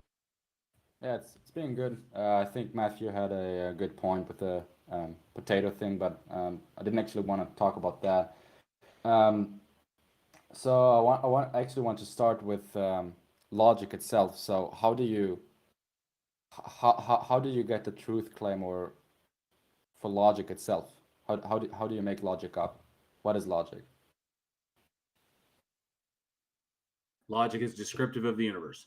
It is a descriptive language. And this language, is it objective? No, it's language. It's a concept. It's made up. So it's unnecessary to talk about logical concepts in order to talk about truth claims.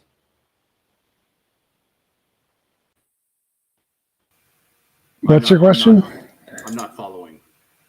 I think you're confusing the idea that something is made up with the idea that it's it's dispensable, right? Because if I make up one of several different ways of solving a problem, right? And all the different people who solve that problem agree that something that solves that problem is indispensable, right? doesn't mean that two slightly different ways of solving the same problem are any less dispensable than the other. And since they're all maybe solutions to an indispensable problem that cognitive systems have, which is a way to like represent and symbolize and manipulate those symbols abstractly. But that's not evidence that the concept is not constructed from the brain. But the logic, so first of all, if logic does not talk about objective truth claims because it in itself is not objective, how does it make sense to talk with logic about those truth claims? Because it seems to me that if you don't believe in any objective truth at all, then why do you say, oh well, I guess there is no God? I'm not sure where this whole objective subjective thing comes into this. Like, we agree that you can use logic to talk about something subjective as well as use logic to talk about something objective, right? The concept objective subjective exists within the realm of logic and is discussed using logic. So what does it mean to say that the laws of logic are objective or subjective? But how do you do that? So my point is that you just presuppose logic, right? And the question is how you do that. Because pragmatically it's useful and seems necessary. It doesn't make the fact that we can't seem to do without it evidence that it exists outside of the brain. Are you just trying to repeat the last caller's topic? No, can you actually presuppose logic without logic? So I'm not sure what your point is.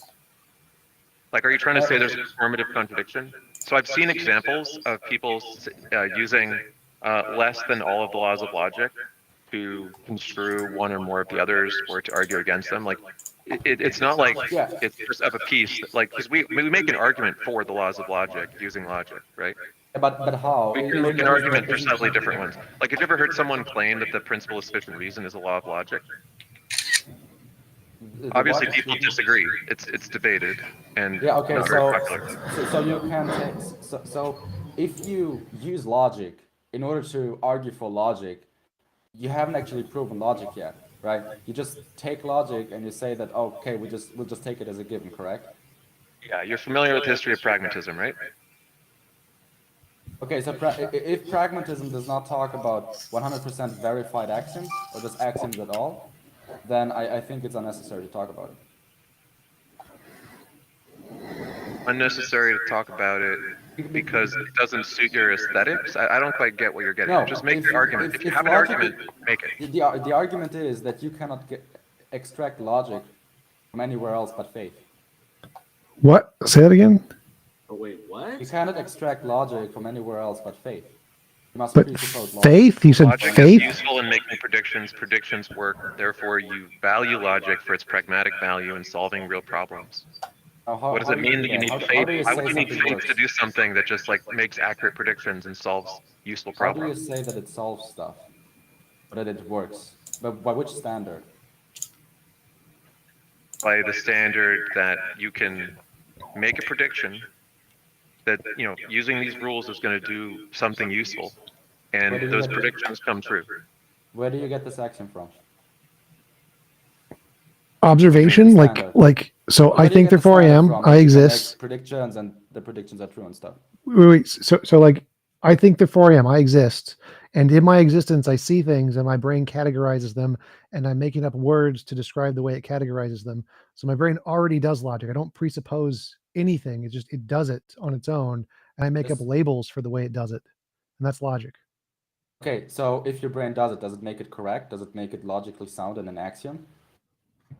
The fact that my brain does it, no. The fact that my brain does it doesn't make them correct. The fact that it describes the things I'm describing makes it correct. Okay, how do you know it describes a thing? By which standard how do you set the standard? Because that's why I'm using it. So if I say I exist, and by I mean my direct experience, then it's accurately describing it. So in the end, you have no justification for it. No, How do you know you can my trust your justification experience is that I'm using it to do the thing I'm saying I'm using it to do. I'm literally doing it right now. It's occurring. It's not an axiom in itself. What? Not an axiom. What? It's not justifiable. Well, it's literally justifiable. Like I'm literally doing it. That's the justification. If it's literally Okay, occurring, can you that's give me justification for that? yes, For your I'm literally experience? doing it. And okay, that's not justification. That's your faith in it. You have faith in logic. You No, have no, faith in those literally doing it axioms that you can't said. be faith. Like I literally have sense experience. I have an sense experience, and so that is a thing that is literally occurring in reality. There's no faith there. Okay, so let's try it another way. So presuppose that not presuppose. I think do you agree that in every worldview, in every ideology, whatever, you have axioms, right? You just have them and they build upon each other, right? No, but what? Go ahead anyway. Why do you disagree with that? My worldview just starts with cogito ergo sum. Like I have a direct experience, and then from that I build up. Okay, so how do you know that? How do you know that you can justify this experience? Like, can you actually justify it in any way, shape, or form? I don't know what you mean by justify it. Like it exists. Justify it logically. Justify it metaphysically. I don't know what you mean by justify. It's literally an existing object. When I say God, stop. It's like asking me to justify a rock. Rocks exist. I don't justify their existence. It's a fact that they exist. So my qualia experience is an existing object. It's a thing that literally exists. You don't justify existing things. Okay, so if you're talking about why does God exist, right? If you're talking about, so for example, I say God exists, and this rests upon axioms. The mere talk we have right now rests on those axioms, right? If I say God exists, I cannot just say, well, God exists. I mean, I could say that, but you would say, well, that's not justified, right? Right. Yeah. So my point is that you say you start with experience. The problem is how can you justify this? And with so if there's a thing that literally exists, your experience literally exists. What is existence? How you presuppose what is existence? You presuppose that. I'm not presupposing anything. I literally am experiencing it. It's literally occurring. I don't presuppose anything. What is experience? It's the you presuppose experience, correct? Qualia, direct experience of things. Yeah. Experience itself. You presuppose that's correct. What? There's no presupposition. It's a direct experience. It is an existing thing. No ideas come into the question. How do you know that I perceive that you even? I have no idea what you perceive. I have no idea what you perceive, but my argument doesn't contain. How do you know that whatever nothing that you experience matters? My worldview starts with I exist. It doesn't say anything about you. So I exist. My qualia experience exists. There's no presuppositions there. It's literally just a description of an existing thing. Okay, so you start somewhere, right? What? What did you say? You just said your worldview starts with you existing, correct? Yes. Yes.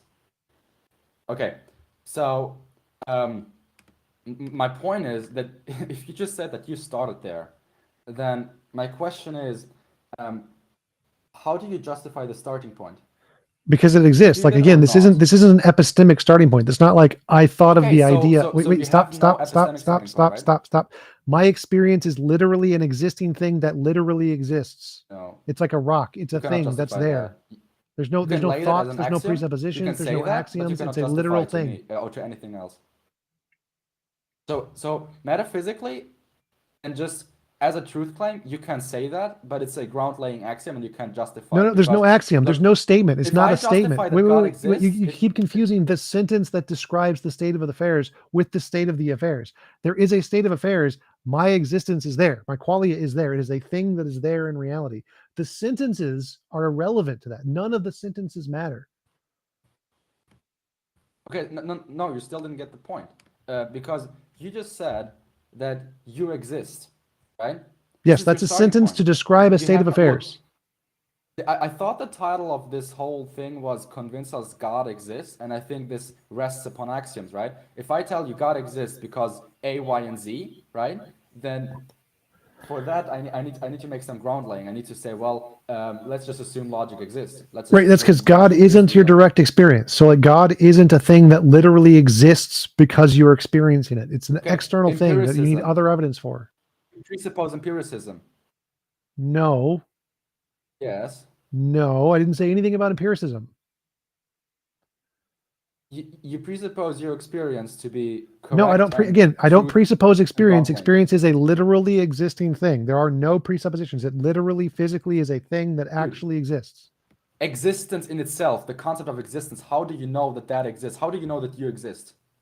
Again, I don't need to know anything. I could just be like a sea potato that has zero ideas, or an ant or something. An ant that has zero ideas has an existing consciousness. It has a qualia that exists. What is existence? That's a stupid question. It exists? No, it's not. Yes, it is. You cannot give me the reason. It's a fluctuation of quantum fields. That's what existence is, but it doesn't matter to the question. So my qualia exists. The ant's qualia exists. It knows nothing. It thinks nothing. It just has a qualia, and it's a thing that literally exists. Has zero presuppositions, has zero axioms, has zero of anything. It still exists. So the starting point for an ant is an existing qualia. It has no presuppositions. No. You have no presuppositions. You must start somewhere. The problem is that you said they exist. The problem is, how do you know? No, you're not understanding. We're talking about epistemology. If stop. I don't care about epistemology. If an ant exists, if it exists, then it has qualia. So it has qualia.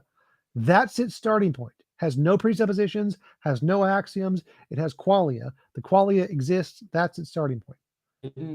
But didn't you just tell Matthew that existence and, fact only exists in one's mind? Yes.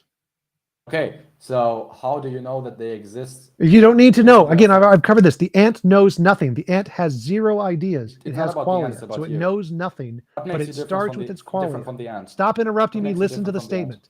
Ant's qualia exists. It has zero facts. It has zero ideas. It has zero knowledge. Has no presuppositions. Has no axioms. It has qualia, which literally is an object that exists, and that's its starting point. Where do you get qualia from? Reality. It's a thing. It's a literal thing in reality. How do you know that? Where do you? Because I'm literally having it right now. Having it right now. So that's your justification. You're having it, right? Yes, I literally have qualia experience right now in reality. That's how I know it's in reality. So you presuppose that whatever you experience is true. There's no presupposition there. Wayfaring is asking this long string of questions. We're not convinced by any argument that you put forward. If you want to get back to trying to make an argument that God exists, instead of just trying to repeat the stuff that Matthew already talked about, please state what your argument is so we can proceed. No, the point is that you lay a founding axiom and we lay a founding axiom. Now the problem is, and this is the biggest problem, when it comes to epistemological justification, everyone has faith, because everything is faith, because the ground-laying axiom cannot be justified because you have not everybody operates from theology. It's not talking about theology. I'm talking about epistemology. And even look, for that, are you familiar with Foundationalism, Susan Hack? Foundationalism. What? Are you familiar with Foundationalism? Foundationalism? H-A-A-C-K. Foundationalism. Okay, so I assume that you're going off of some like JTB foundationalism, right? Oh yeah, foundationalism. Okay, yeah, I know foundationalism. You're assuming that we're all subscribers to JTB foundationalism by making these claims about epistemology, it seems, right?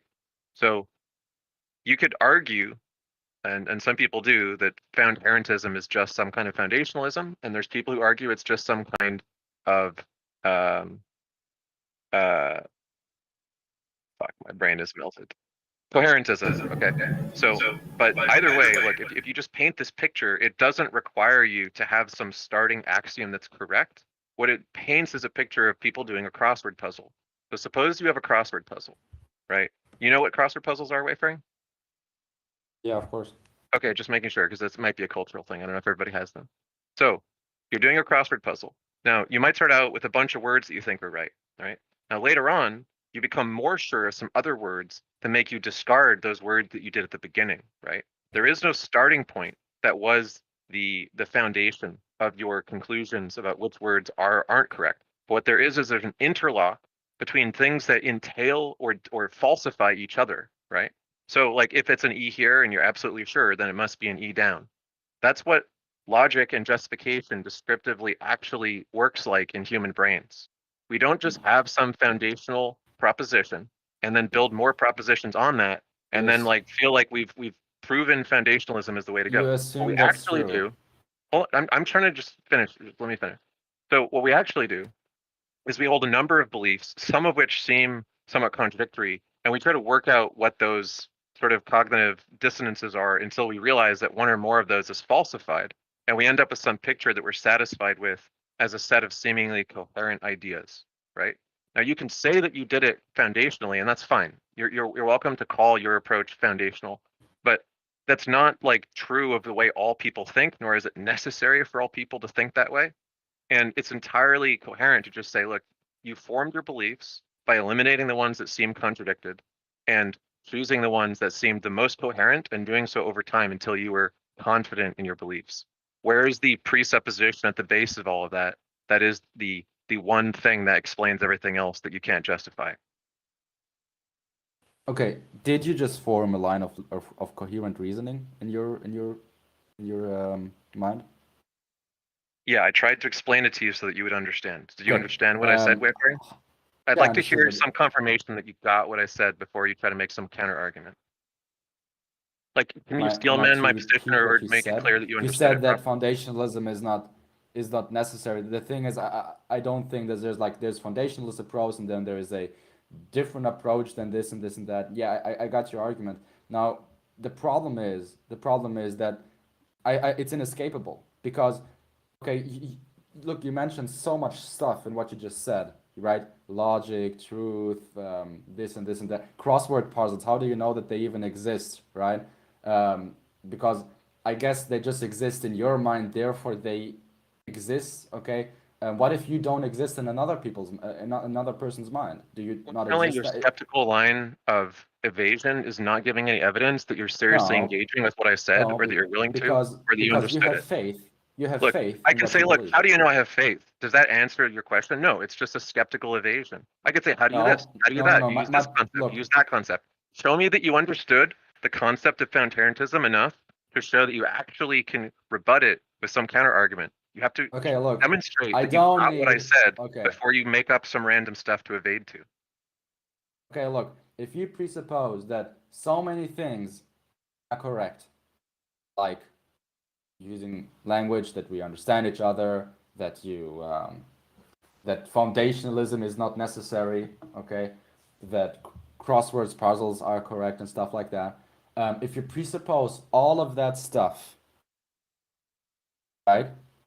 It really seems to me like there must be a starting point in which you believe that to be true, and this is the point that I'm making. The point I'm making is that everything is faith, because everyone starts somewhere. Now wait a second, because I let you talk, all right? You're conflating Because, you're conflating faith with confidence. well, okay, can I? Okay, I Yeah, thought I want to we were respond going when you're ready, because I think you Bro. said something that I disagree with.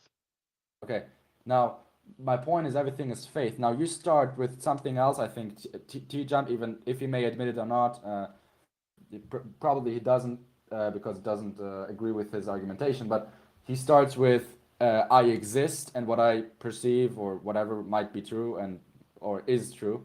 And we start with the word of God is true and everything we need to understand it. Now then we talk about what faith is just superior. It's all about that. It's not about because look, the problem is we have just too many different axioms. This is the point that Matthew was also making. If there is a world with only one potato, but you think it doesn't exist, even though for this line of reasoning we presuppose that it exists. I mean, honestly, I think that everyone who listens to this, who is kind of a sound mind, will know that this is bullshit, right? So in wait, the Frank, end, I'm gonna respond soon. Can you wrap it up? Because now you're just yeah. like you're just My point is, basically tell me saying shit. how your worldview is not based upon an axiom, upon a ground-laying axiom that requires faith. Okay. So I asked you to demonstrate some kind of steelmanning or demonstration that you understood what I said about foundationalism. I didn't hear anything in what you said. Did he disappear? Did he disconnect? I'm tired of the dishonesty. Okay. Well, You can continue. I tried to explain, but just to sum it up, look, when people make this charge of like, oh, well, your axioms must be inferior to our axioms, whatever, they're assuming that either side has agreed to be a foundationalist and a JTB epistemologist and like have a bake off about who has the best axioms or something, right? You could start with just being like high on drugs and literally not knowing what the fuck is going on, and then slowly, as you sober up, making some conjectures which eventually cohere into something like a picture of reality. Did you have any starting point that was foundational to any of your later beliefs? Maybe. Did you conclude after you got sober that it was wrong and you had the wrong ideas to begin with, and you end up with totally different ideas than the ones you start out with? Sure. That's kind of what life is like. So it's entirely possible to have a worldview that's like a crossword puzzle, where you don't have one axiom and then build everything up on top of it. You might conclude that you do, like you might agree with Descartes or something retroactively, where you say, oh, I think that's a pretty good way to start.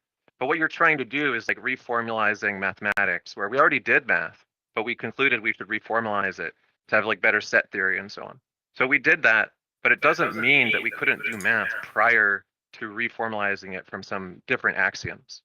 We're entirely capable of forming our beliefs in an ad hoc basis that has no single foundational starting point, and just eliminating the ideas that don't work and coming to the conclusion that the ideas that do work together must be the right ones. So that's why this whole argument in this charge is painful.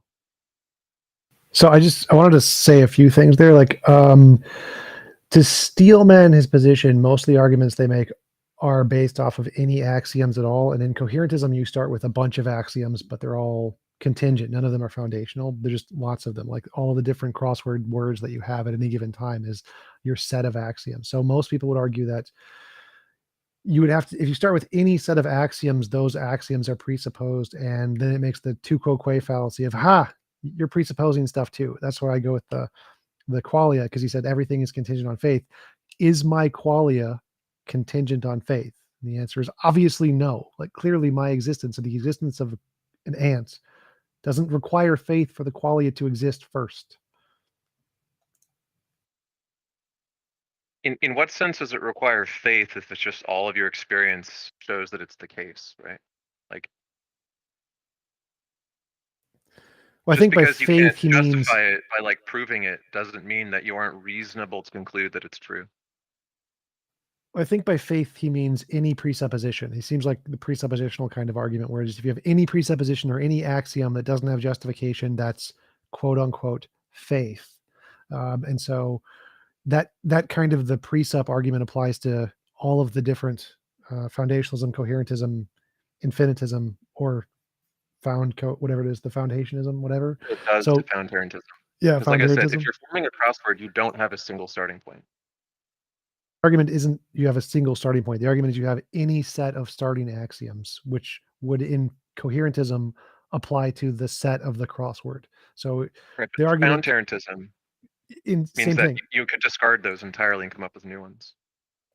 For it reasons doesn't matter what the axioms are. So in foundationism, you still start with the set of axioms. They're just random, essentially random things that you came about from your life or whatever. But the point of the argument is that any starting epistemology of any of the Agrippa's trilemma things has a set of axioms, whether or not they're foundational axioms or coherentism axioms doesn't really make a difference. The point is that you have some set of axioms, and those axioms are unjustified to some degree. And that's the only thing that matters. And so the only way to get out of that is to start with like qualia, because you literally exist. It has no foundation. It's just an existing thing. No, I get that that's an attempt to justify them, and that, like, I think therefore I am and so on is like an attempt to provide a starting point.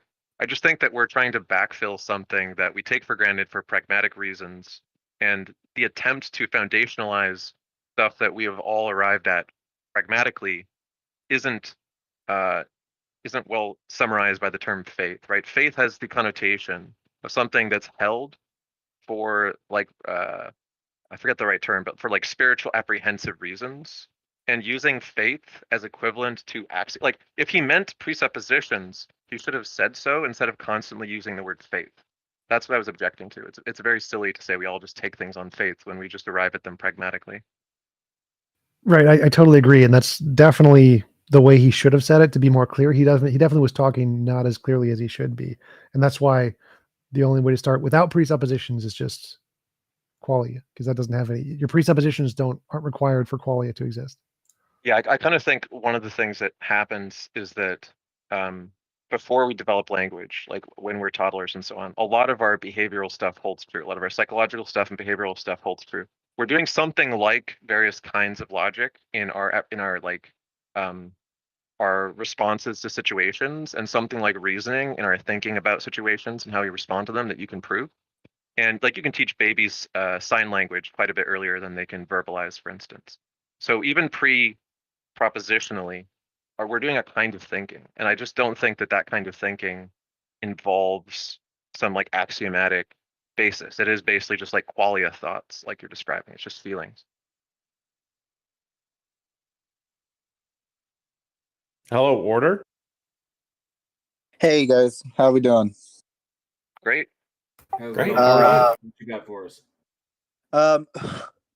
I had a question more for Tom.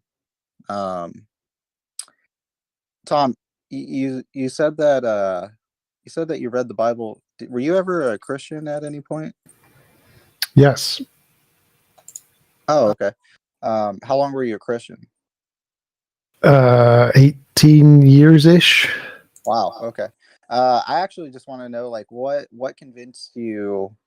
Because at this point, I don't think I can convince you guys that a God exists. You guys have really good reasons, and then as I've seen, some of my Christian brothers are coming up here and trying to point like flaws within your thing, which I noticed, Tom, you weren't biting into it, and I also want to thank you for being respectful and not, or at least I only heard you cuss like once, but I just gotta tell you, we're open to being convinced. If you're coming in with the attitude that you're not going to be able to convince people, I think that I would kind of try to discourage that. I want people to try to bring something forward, because even a slight difference in the argument, if you succeed in convincing one person, then you've succeeded. You'll be the first on this show to do so.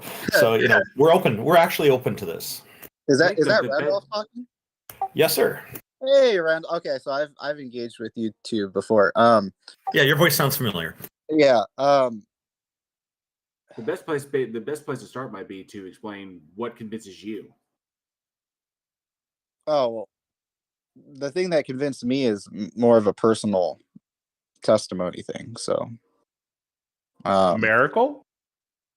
A miracle. I guess you could call it a miracle. In my perspective, it would be a miracle. But so the idea is that, I mean, if like convincing us mean that like you have some sort of argumentation or you have evidence to present that would support your claim that this thing exists, that the God exists, or whatever you happen to believe in. I don't know if you're a Christian. I don't know what denomination, or if you're non-denom. Yeah, I'm a non-denominational Christian. Yeah. It seems, to be honest, like, I mean, it's totally beside the point, but it seems like I keep running into more and more non-denoms, which is an interesting trend to take into consideration as far as the longevity of Christianity and where trends are going against it. But when it comes down to it, then it's you're convinced that a God exists, and obviously something occurred, or there's some sort of evidence you have. So then the question will then become, from someone like me, would be is, okay, so you're faced with this phenomena, and you're attributing the cause or the relationship behind it to be God, and that is your reasoning. And then I would ask, well, how did you eliminate the possibility of other things? Have you gone through that process, or are you merely holding on to this thing because it provides some sort of psychological or physiological, whatever, utility for you in your life? And you're entitled to do so, but it's important to examine these things. And just for you answer, or like one thing I'll just add to what JL is saying here is, like, when these non-denominational people come along, they're not part of a denomination, that I find that very often there's still a preference for a particular translation of the Bible. So I would still ask this question: is which Bible do you follow? Just mostly out of curiosity, because I find that the answer can be all over the place. There's one guy I was talking to back in the Google Plus days, and I think his name was Frank, and he said his favorite Bible translation is called The Message, MSG, which is like, I have run across very few people who favor that one. Most people seem to go for King James or New International Version or something like that. So I'm just curious, if you're non-denominational, which Bible do you find is preferential and why? Well, there's three Bibles right now that I go back and forth. So I'll use the KJV, and then I'll use the CSB, which is the Christian Standard Bible, or sometimes it's referred to as the Christian Study Bible. And then I forget which translation it is, like what the name is, but James White's Bible where it has like the footnotes and a whole bunch of like commentary stuff. Oh, that's interesting. I guess that can be helpful with interpretation then. And the fellow I'm thinking of from the Google Plus days, that was his primary one, was The Message. And then he said where there's things that he didn't like, he would go for a second Bible. I think it was King James. I don't quite remember. Mm-hmm. I don't know if I found something that I didn't like. I think there were things that were like, what exactly is this particular thing saying here? And like, what is the author or supposed author, like, what is their intent to the reader? Okay, so it sounds to me like what you do is you have this one preferred version of the Bible, that translation that you like, and then you go to two more for additional insight, with the third one being the one with the footnotes if you really need to go delve into it. Yes. Oh, okay, that's interesting. Thank you. Yeah. I had some questions. Okay. I'll be honest. It's kind of fallen through just because, well, I don't like how they try to trap Tom earlier. That the two last Christians. The last one was saying, "Oh, so you presuppose," and Tom made it very clear that he's not presupposing anything. It's just simple as he's living, and so therefore, like for instance, if he's living, and Tom, you can interject and correct me if I'm wrong. Like when it checks out that in life, right, that 1 + 1 = 2, you don't presuppose that that's always been the case. That just is the case, right? You know, like presuppose that, right?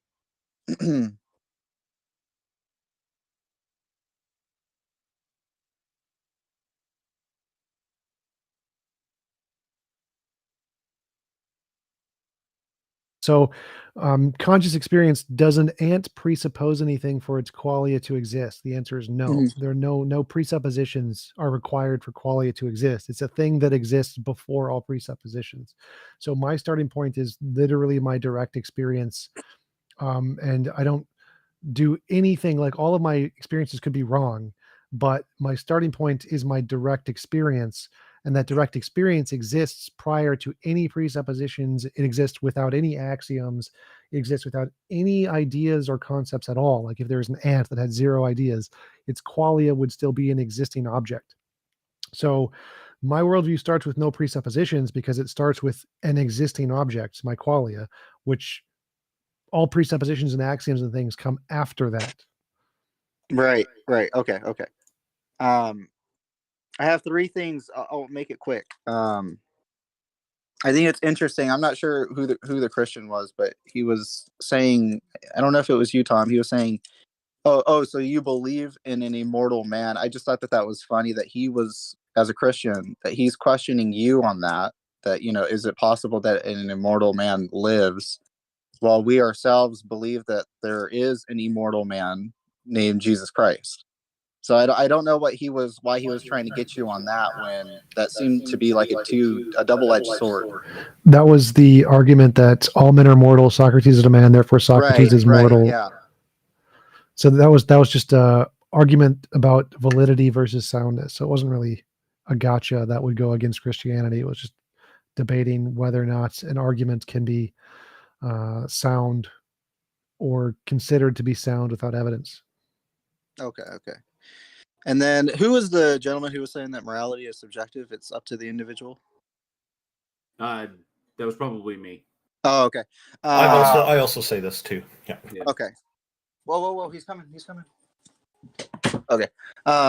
When you did you happen to be the same person who said that, like, that God is a monster? Were you saying that, like, from your guys' collective personal opinion that he is, or are you saying that, like, this is demonstrably so, or could you guys, from like, the logical entailments of God's attributes and God's actions result in there's only three intellectually honest conclusions you can draw from it. If you take everything that we know about God as I would say, is taken from the Bible in and of itself. You look at the Bible, you look at the rules that God puts down, you look at the attributes that God says about himself, because if you take it like the Bible is essentially like the breathed word of God. So essentially it's God talking to human beings through the Bible. So it's kind of like he's describing himself through the Bible. So if we take everything that God says about itself through the Bible, and then, because that's all we have as far as a reference point goes, is everything out of the Bible. So that's all we have to go off of. We take those attributes and then we look at the logical entailments of those attributes.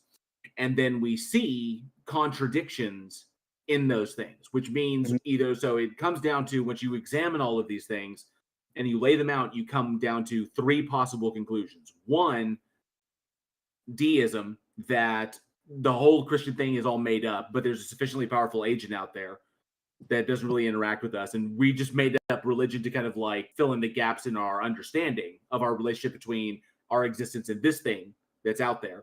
Two, distheism, that God is actually a moral monster. It is a liar. It is deceptive, and the whole purpose of all of this is to try and curry as much favor and love as it can, but it's insufficient in that respect. So it there's something lacking there. But otherwise, the nature of God is all false. It's all BS. Or three, we made it all up. So it's either atheism, or it's either deism, distheism, or atheism. One of the three. There can't be a fourth one that we haven't thought of, like a fourth option. Sure. As far as it goes, I mean, I'll never say that we have absolute knowledge on anything. The only absolute knowledge that I have is that I don't possess all knowledge. So right. I would say that maybe there could be. I don't see one of the other, given what we have to work with, because we can only work with the tools that we have. If we start hypothesizing tools that don't exist or may exist, then we run the gamut of coming into conclusions that could be really, really problematic, should further evidence come along in the future. So I simply say we work with the tools that we have, and the tools that we have are the Bible itself, which is it. That's it. There are no eyewitnesses. There's no one who is, no one that we can talk to. There's no way to verify any of the stuff. We do understand that there's a lot of historical problems in the Bible. So we begin to pick apart the Bible piece by piece. We pick apart the historicity. We pick apart the scientific accuracy. We look at it. We juxtapose it against the viewpoints of the people who lived at the time versus the viewpoints of the people that live now.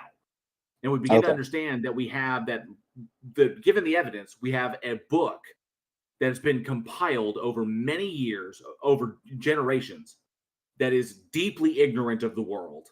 We're talking about people who had no concept that there was even an other half of the world, like a whole Western hemisphere. Right. So we look at the ignorance of these people, and we look at how they draw their conclusions and how they try to explain things like why things happen. Why do bad things happen to good people? Why do bad people get away with things? And we try to assuage our fears and our frustrations with these things. We try to make sense of them. And these are the explanations that we come out with. Now, that would lead essentially towards the atheism bit. But because we're trying to be intellectually honest, we can't completely rule out deism. We just can't do it. And it is entirely possible that if God exists, it is a moral monster, which is why it says things like, I tell you don't kill, I say don't kill, but when I command you to kill, it's good. But when I say don't kill because murder, I say thou shalt not kill because killing is bad. But when I tell you to kill or command you to kill, it's good then. So there are moral contradictions here. God's whims change on a dime. And then God changes its mind, like with the new covenant in Jeremiah 31:31, and it changes its mind on the rules of slavery, and it has it has specific things intended for the Israelites and specific things intended for others, then it violates free will in some sections. It's ridiculous. So all we can do is we can come to some, honest conclusions on this. Right. Okay, and then the last point, translation that I brought up, and it was like, You're roboting quite a bit. Oh, okay. Give me one second. J Mike said he's in my chat. He says, "Sorry, I haven't been able to come up. Schedule issues recently." I gotta head out. Please let him Good know. show. Please let him know he's welcome anytime. Jack Burton, thank you. Yeah, take care, guys. Yep, I'm gonna head out too. Thanks, guys. I'll talk to you later. Peace out. This was fun.